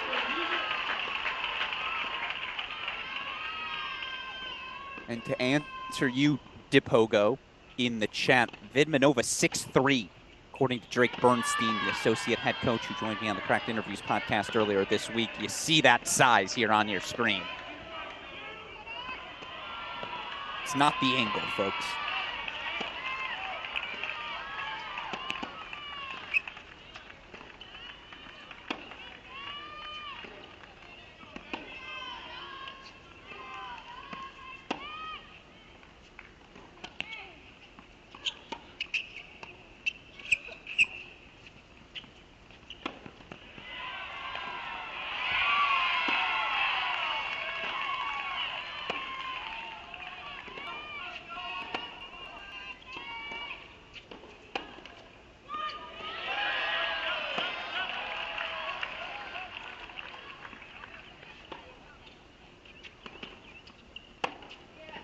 Oh, Vidmanova with the gem. How good has this match been at 2? A little bit of everything on display. Set points, Vidmanova with how things are trending. God, does Georgia need this momentum boost?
Dasha Vidmanova,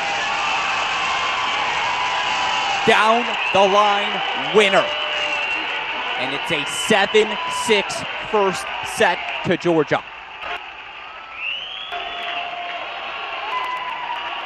So it took us 2 hours to get here. It is 3 first sets apiece, but third set already underway on court 3. That was a first set that went Georgia's way. So if Oklahoma can just find a way to close out these sets in these matches in straight sets, again, 1-1 in the third on 3, 2-0 Georgia on the scoreboard. They may, again, now it's about 50-50, and that's ridiculous from the number 3 player in the country, Ma.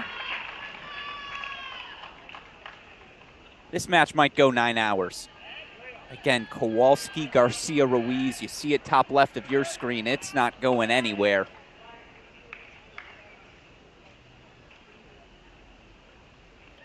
Get you over to court number 3, where again, we apologize for the camera quality, but we got cameras everywhere, so we got to show it. Oklahoma definitely needs to start putting some points on the board. It has to close out, I would say, at least 2 of its 3 first sets. The longer the match goes, Georgia at home, right? Eventually that has to become a factor. God, Leah Ma can try all the drop shots she wants, but Lane Sleece as fast as you're going to find in college tennis. Ridiculous athleticism from the 4th year. 6-3 for love. Let's go to Lapata. The freshman a chance to make it a 5-3 Georgia lead here on 4. Excuse me. And indeed she does.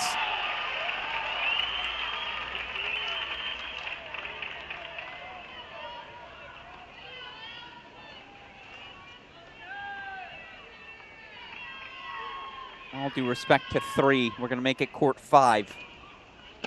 Kowalski's got a 2-1 lead.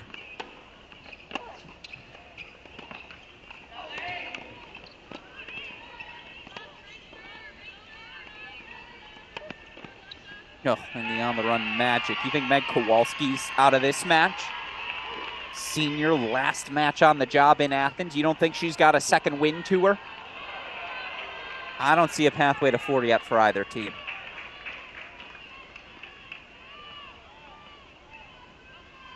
And this match started at 6:35.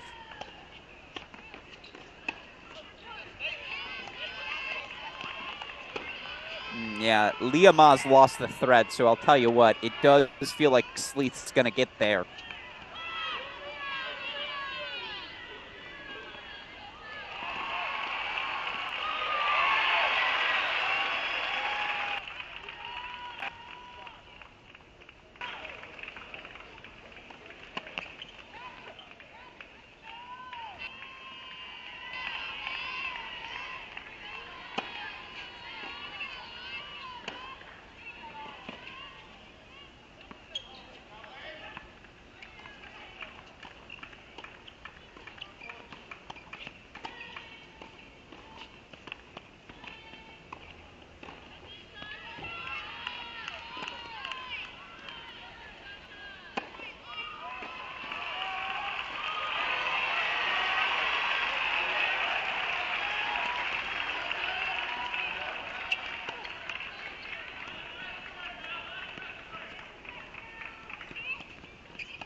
match points for Sleeth.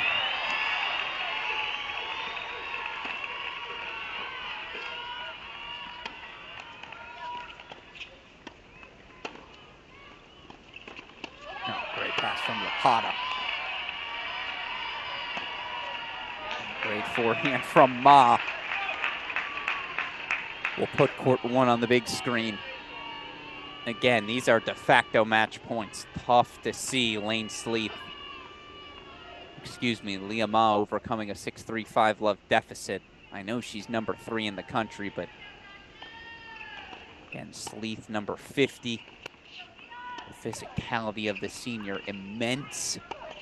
Not one to go away ever.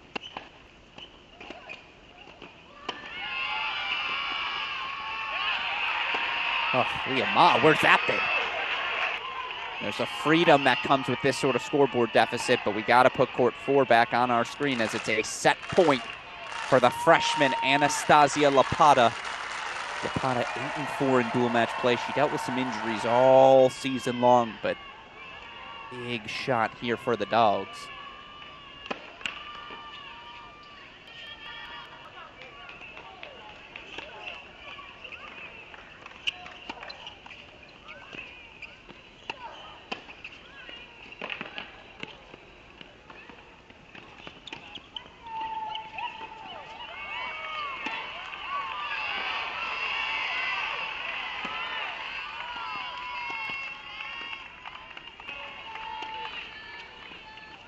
Yeah, that's a poor error from Pisareva. Sort of gave that set away. So 2 matches now in a third. Courts 3 and 4 both going the distance, and Lane Sleeth 6-3 5-love. She's a game away. We've spent so much time on court number 2. Put court 3 on your screen now. Orly Riasco 2-1 in the third set on serve. Oh, Kowalski, a chance for a double break now. There's a big roar.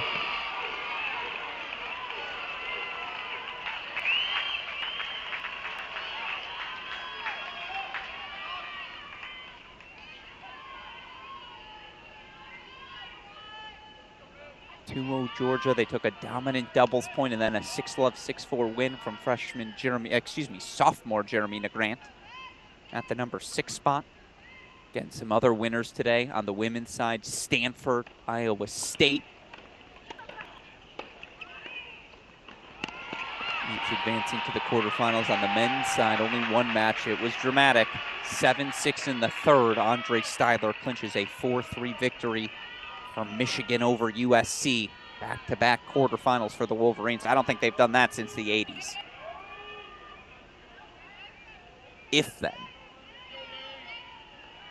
Have to go back to the teams of Goldberg, Washington, Nagel.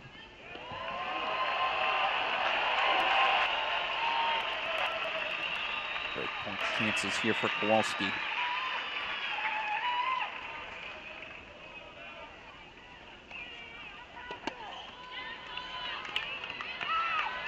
It's a break for Kowalski, so we'll put Lane Sleeth in the big screen as she serves for the match. 4-1. Looks like we're going to have a couple of... We already have a couple. Third set's on 3 and 4, meaning each team going to need at least 1 3-set victory.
closing in now, 2 points away. Number 17 of the season.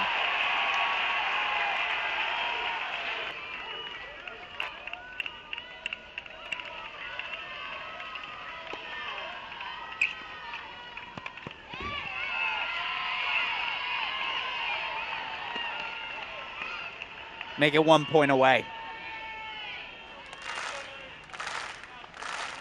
The only rematch from early in the season, Liama earned a 3-set victory over Lane Sleeth. 4 chances to return the favor.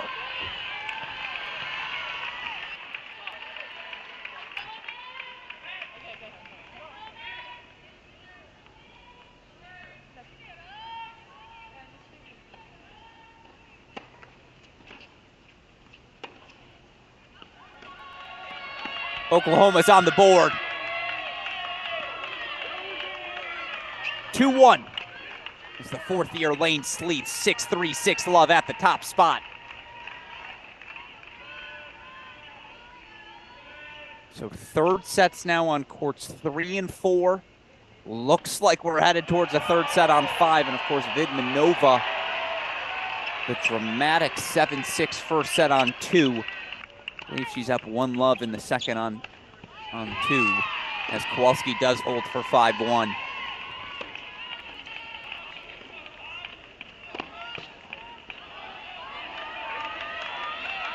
Sleeth now tied for second on the team in wins. Her and Garcia Ruiz trailing just Guzman.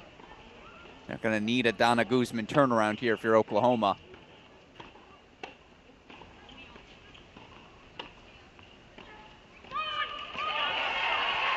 Meanwhile, Riasco Corley just doing their thing on 3.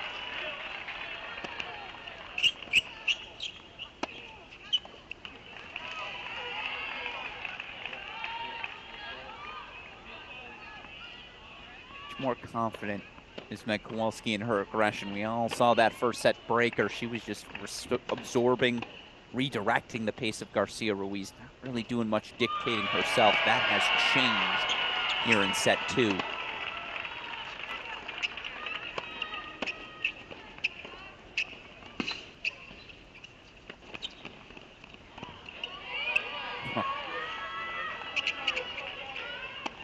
And she'll show off the wheels as well.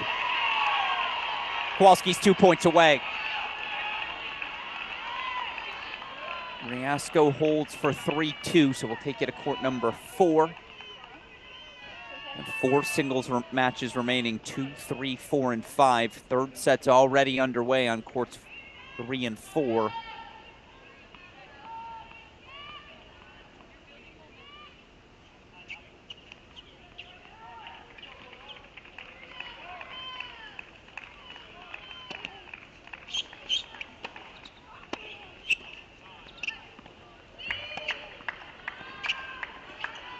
Much better. Much, much better. And why not take a swing? Given the scoreboard pressure.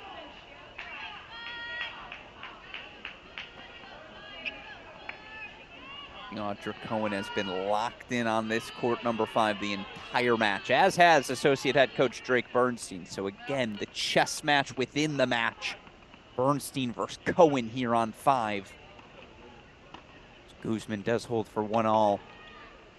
Keep my eye on that scoreboard on court 3. Again, as that's our least enviable of the cameras. Only have 4 matches. We'll show you these 3. Meanwhile, here we go. Set points for Kowalski. Expect anything else?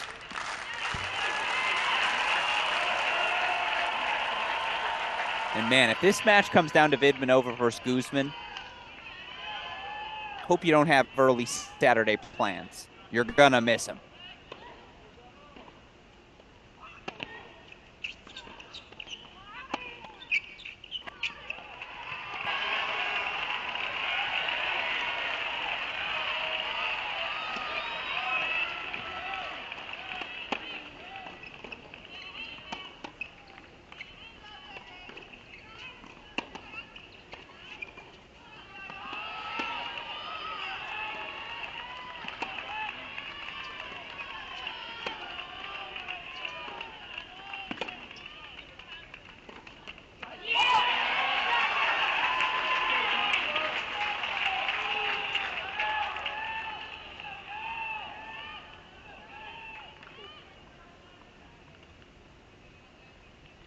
So it is a 6-1 set to Kowalski. 3 third setters now underway.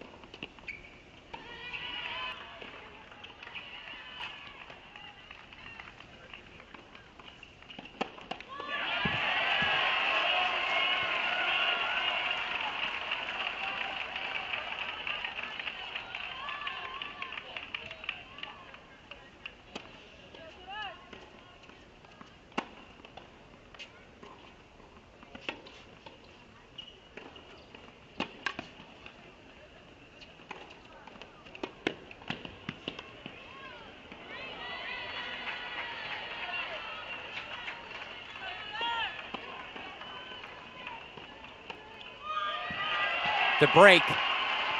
Sophomore Riasco. 17-6 overall in the year. She's won her last 4 decisions. She takes a 4-2 lead over the 4th-year Carmen Corley. Corley 13-9 this season. She's played in the top 3 all year long for the Sooners.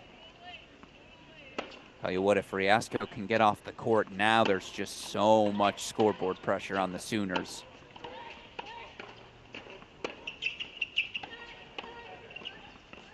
Again, we'll keep this one on the side. I know it's a little blurry. Honda, the freshman, holds for 1 love. Let's go spend some more time on 2. You feel like if it's down to this match, if this one finishes, that's good news for Oklahoma. If this match is the deciding set, the deciding match, it means Oklahoma's having success in third sets on 3, on 4, on 5. It means Guzman's extending this match here on 2. Then again, there's a world where Vidmanova wins in straights, and that's very good news for the Bulldogs.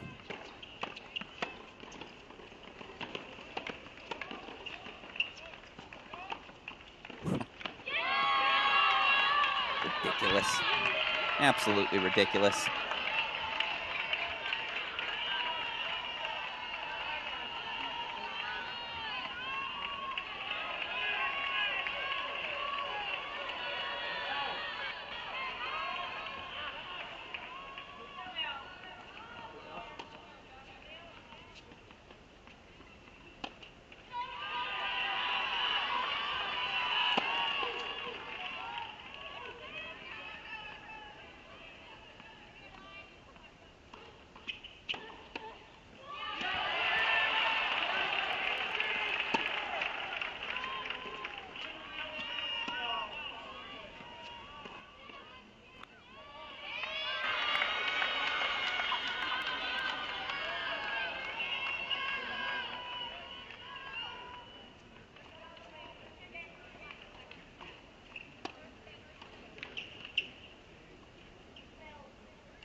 So Guzman does take the break lead.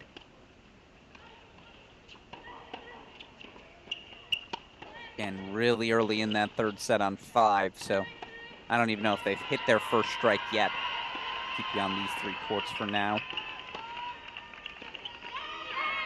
We have to stay here, folks, as it's breakpoint chances for Corley. Riasco just broke to take the 4-2 lead. All sorts of momentum riding on this match. Again, it's the furthest along. Riasco takes it 3-1 Georgia. Now they have all sorts of scoreboard pressure. Oklahoma takes it. It's 2-all. With the pace of this match at 2, your guess is as good as mine as to when this one ends.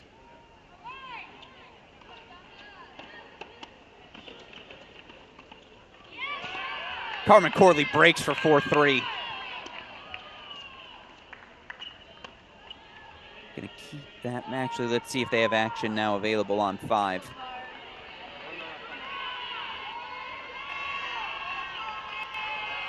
Wiping off the courts. It was raining, of course, earlier today, as it looks like third set's about to get underway.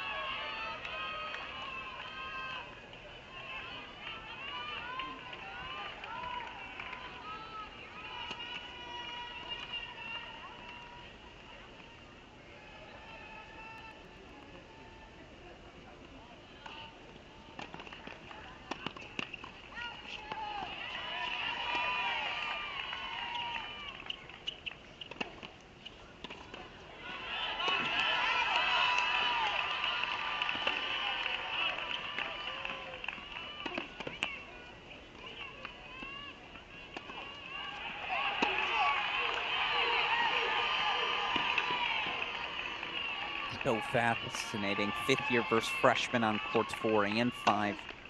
Georgia's got the freshman on court 4. Oklahoma, the freshman on 5.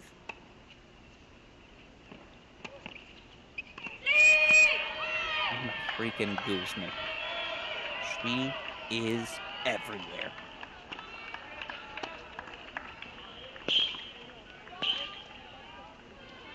Love that boldness from Pisareva. Bites off the first of 3 break points. Still 2 more to come for the freshman Lapata.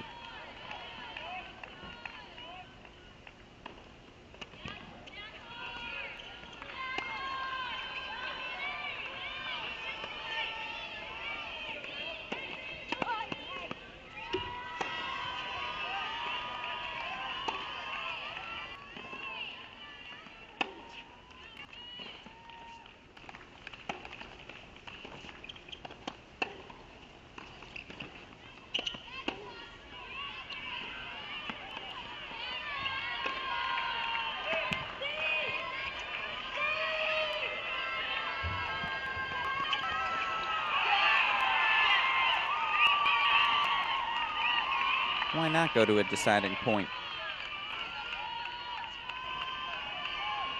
As we'll throw Corley back on that top left of your screen.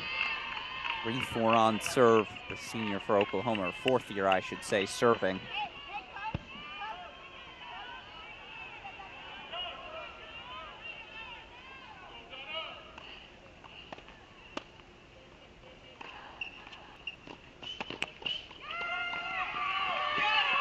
No, she missed it long. Big fist pump from associate head coach Drake Bernstein. Big fist pump from Kowalski as well. You see Kowalski holds for 1 love. 2 love lead now for Lapata.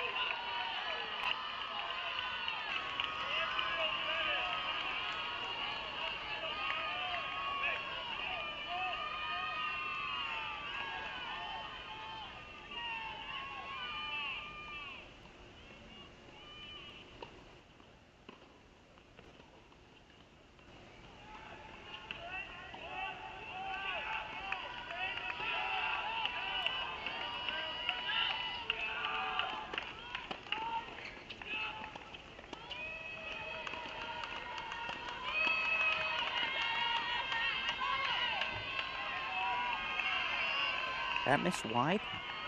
I think it might have.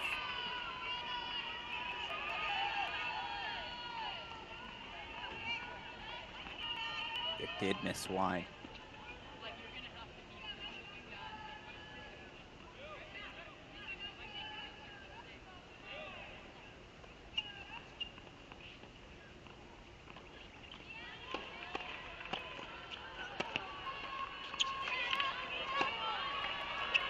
I think that point went Corley's way. Again, it's tough to tell here.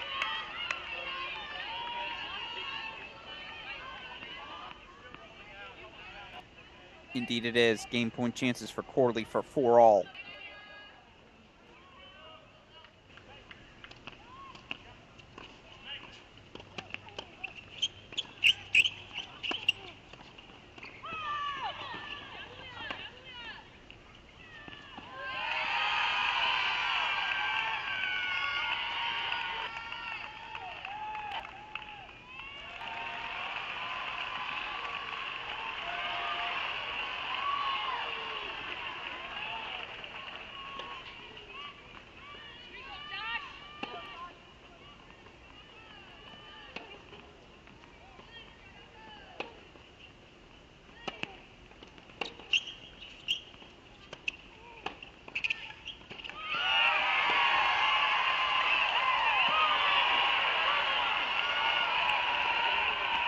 Given the scoreboard, Anastasia Lapata at 4.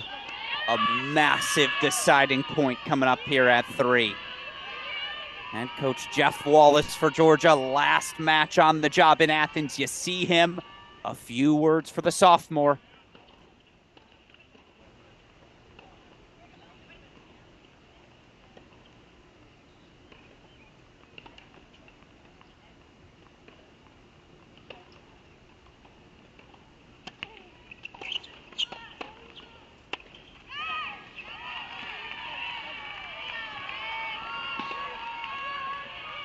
Riasco goes long, 4-all.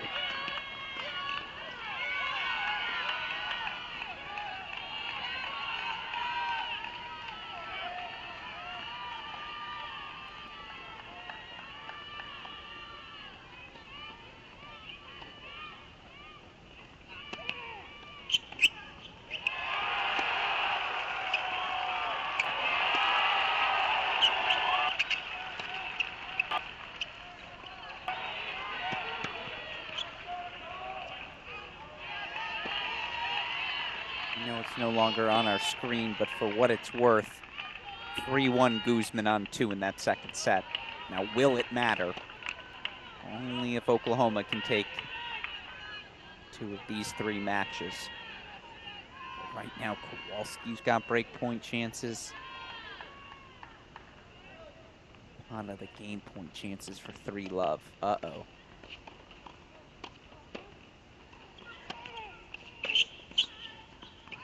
Okay, that was a freshman-type choice there from Anastasia Lapata. Given the significance, though, of these break points, now a deciding point on 5. This is where we're going to go. Corley Love 15. I'll tell you what, if Oklahoma can just sneak that match off the court, just sneak it, maybe momentum turns again.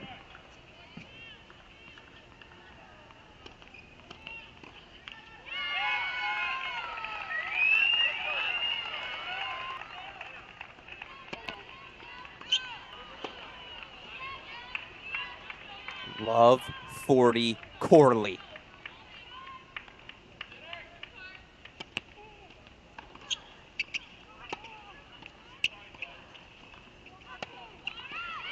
It's a break for Kowalski.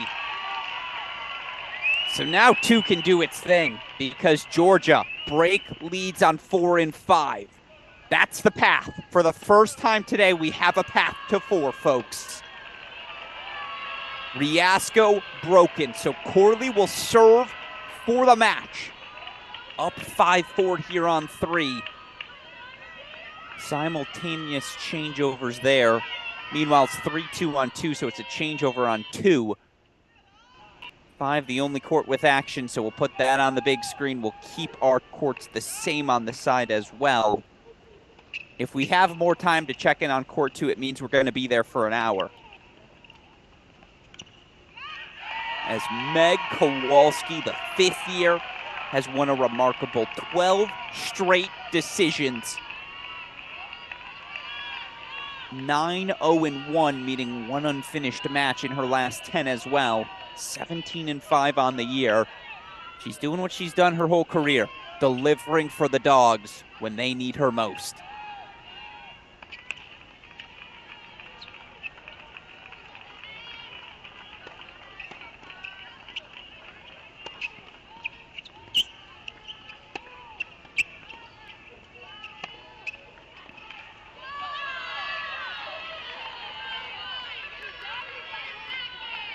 Carmen Corley serving for the match at 3.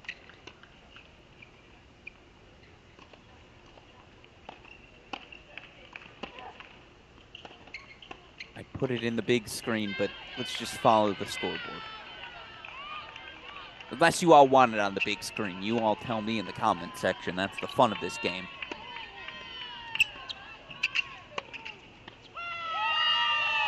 Garcia Ruiz, though, couple of backhand winners. That's obviously the side to target.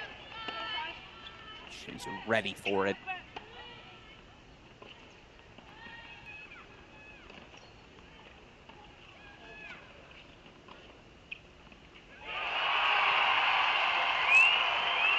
Somehow I think Carmen Corley won that point.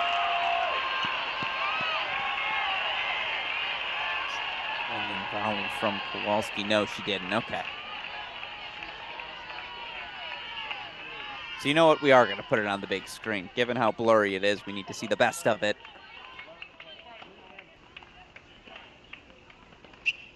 Carmen Corley.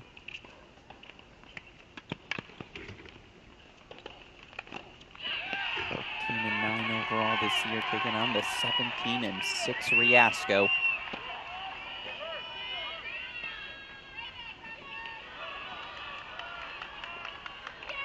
Yeah, that's the Carmen Corley game style. She's moving forward, being the aggressor. No one can question the defensive skill set of Mel Riasco, but you put enough pressure on anyone, they'll start to crack. Corley's 3 points away from leveling this match for the first time in about 2 hours.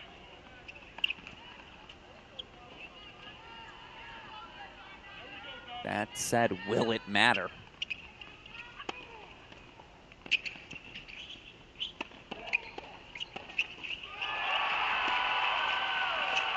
Oh, is that ball going wide? Maybe. Again, you can't question the defensive skills of Mel Riasco. What an athletic backhand down the line. Massive moment for Garcia Ruiz to level things, at least get back on serve on 5.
First break point fought off by Corley.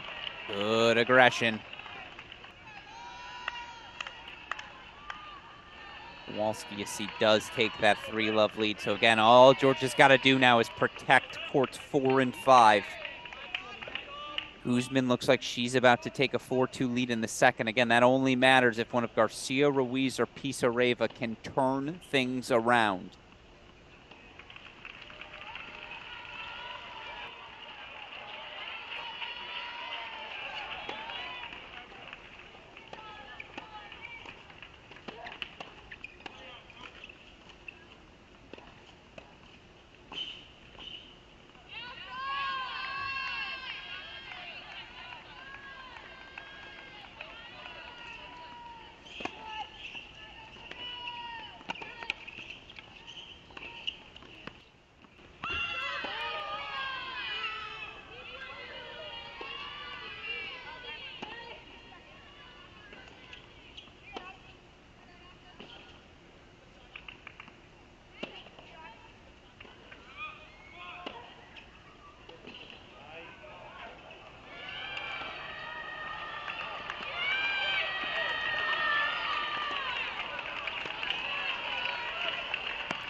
Here we go. Match point Corley.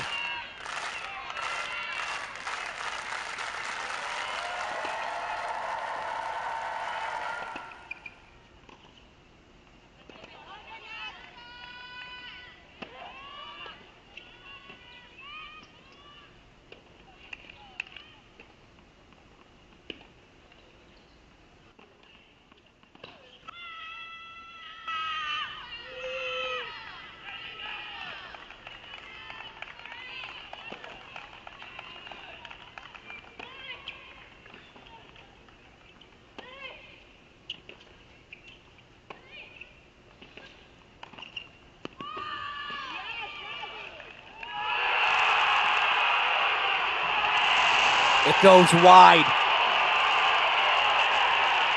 No, it's overruled.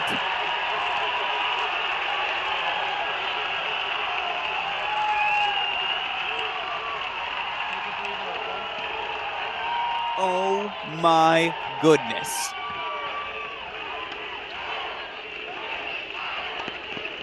Corley calls it wide. Was a little too cute with that backhand drop volley. That one's got to be driven right, but oh my God. 5-all here on court 3. Meanwhile, 3-2 30-all. Second set on 2. 4-1 La Pata on 4. Let's go over to court number 5. Wow.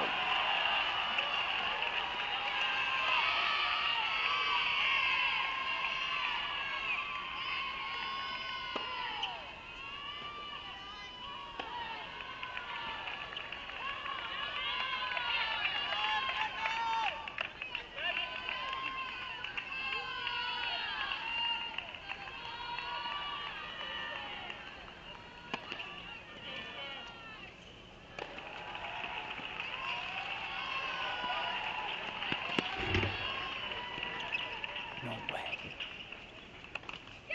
Oh my God.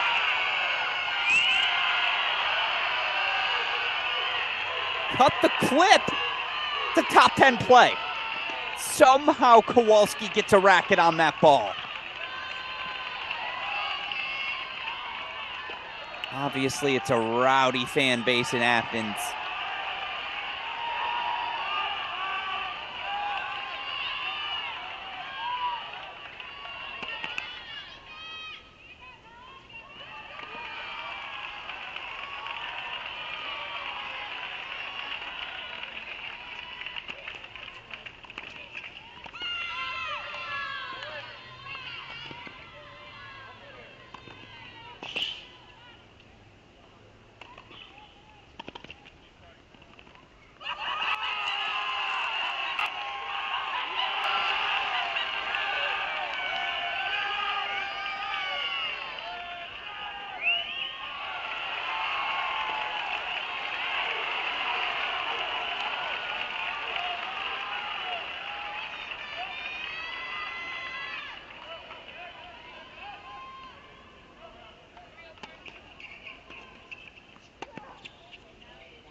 Four-one Kowalski.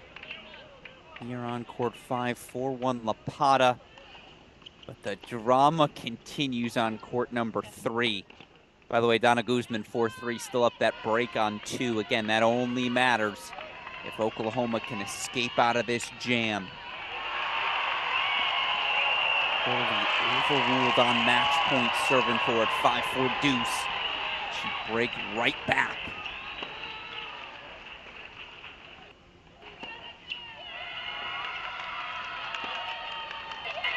The answer is yes. Carmen Corley's going to let the crowd know, you don't faze me. She will serve for the match again, 6-5. Let's go to court 4. This is the one I'm intrigued by. Pisareva's had so many chances, but the volleys like that just keep going long. That said, 5th year versus freshman, right? Something's got to break. You see Coach Cohen and Coach Bernstein chatting. Coach Cohen objected to something out of the fan section after Garcia Ruiz missed that overhead in the 3-1 game. I think she's going to let Drake know about it as well.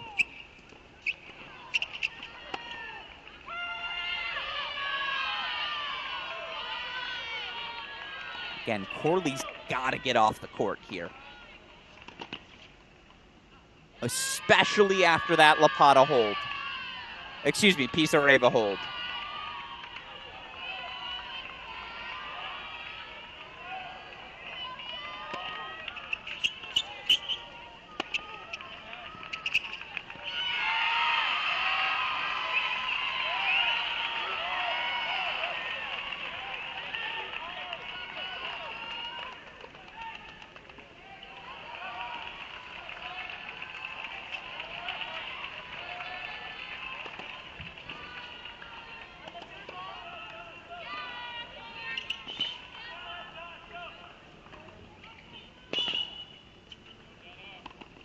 Ball is on Pisareva's racket right now. She has been the aggressor.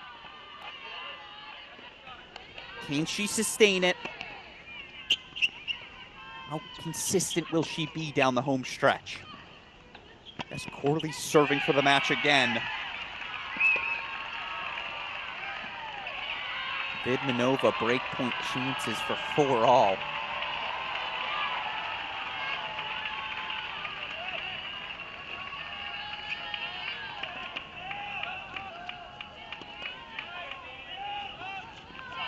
But there it is. That's that unforced error that creeps in. Corley 2 points away. We'll go to it one last time.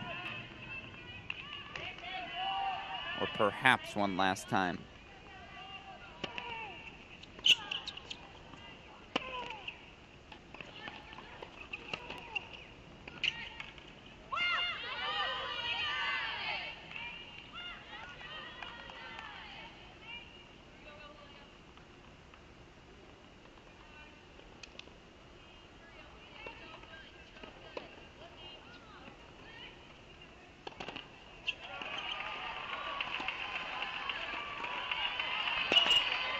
Just wide off Corley's racket.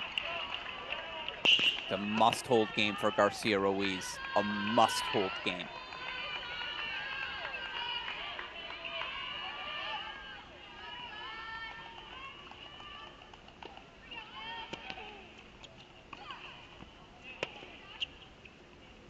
But that goes wide? No way. Well, Kowalski deserved to win that point. In fact, I think she won it twice.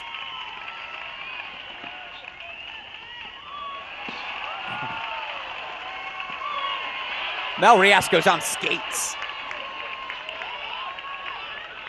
It's all going Georgia's way right now. Vidmanova breaks back for 4-all, expanding the pathway for Georgia.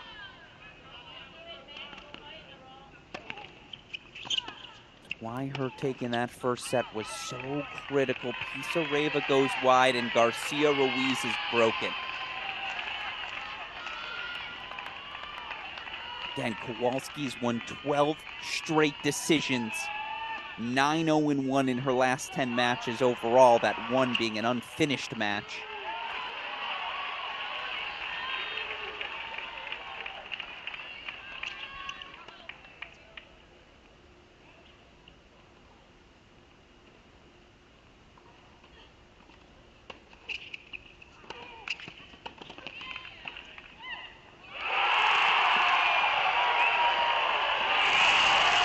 Mel Riasco, have a day. You see how quick she's moving, even if it's not perfectly clear, excuse me.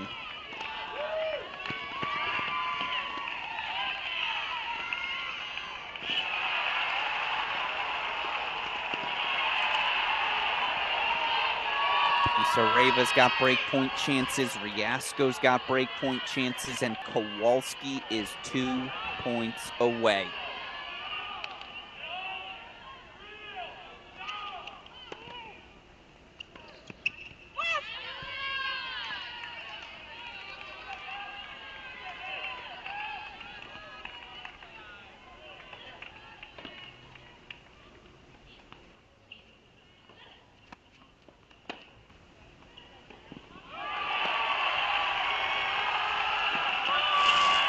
Going to a breaker. Twice Corley served for it, twice Riasco broke.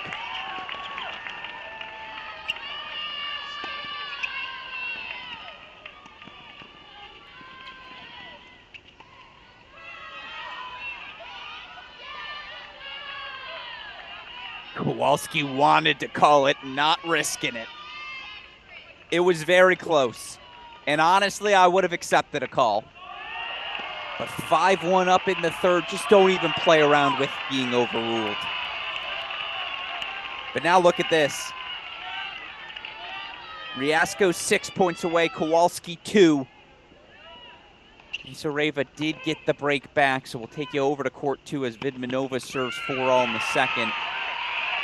But it's match points Kowalski to put Georgia 1 point away from the Elite Eight.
I apologize, folks. I was on mute the entire time there. Georgia, 7-6-6-4 from Vidmanova. 4-1 lead for the Bulldogs. 4-1 win. They take it. They advance to the NCAA Elite Eight. What a victory for Vidmanova. 7-6-6-4 for the number 4 player in the country. What fight from this Georgia Bulldog team. Again, last day in Athens on the job for head coach Jeff Wallace, one of just 2 Division I women's head coaches with more than 800 career victories. He gets another one, and it sends Georgia to the Elite Eight in Orlando. And as you see, they wave goodbye to the crowd in Athens. We're going to wave goodbye to you. Now, the good news is our coverage is going to continue tomorrow here on our Crack Racket stream. We'll have Division I round of 16 action for you all, starting at noon Eastern time. Of course, if you're looking for more tennis, D2 men's quarterfinals happening right now. Perry Shinen on the broadcast there.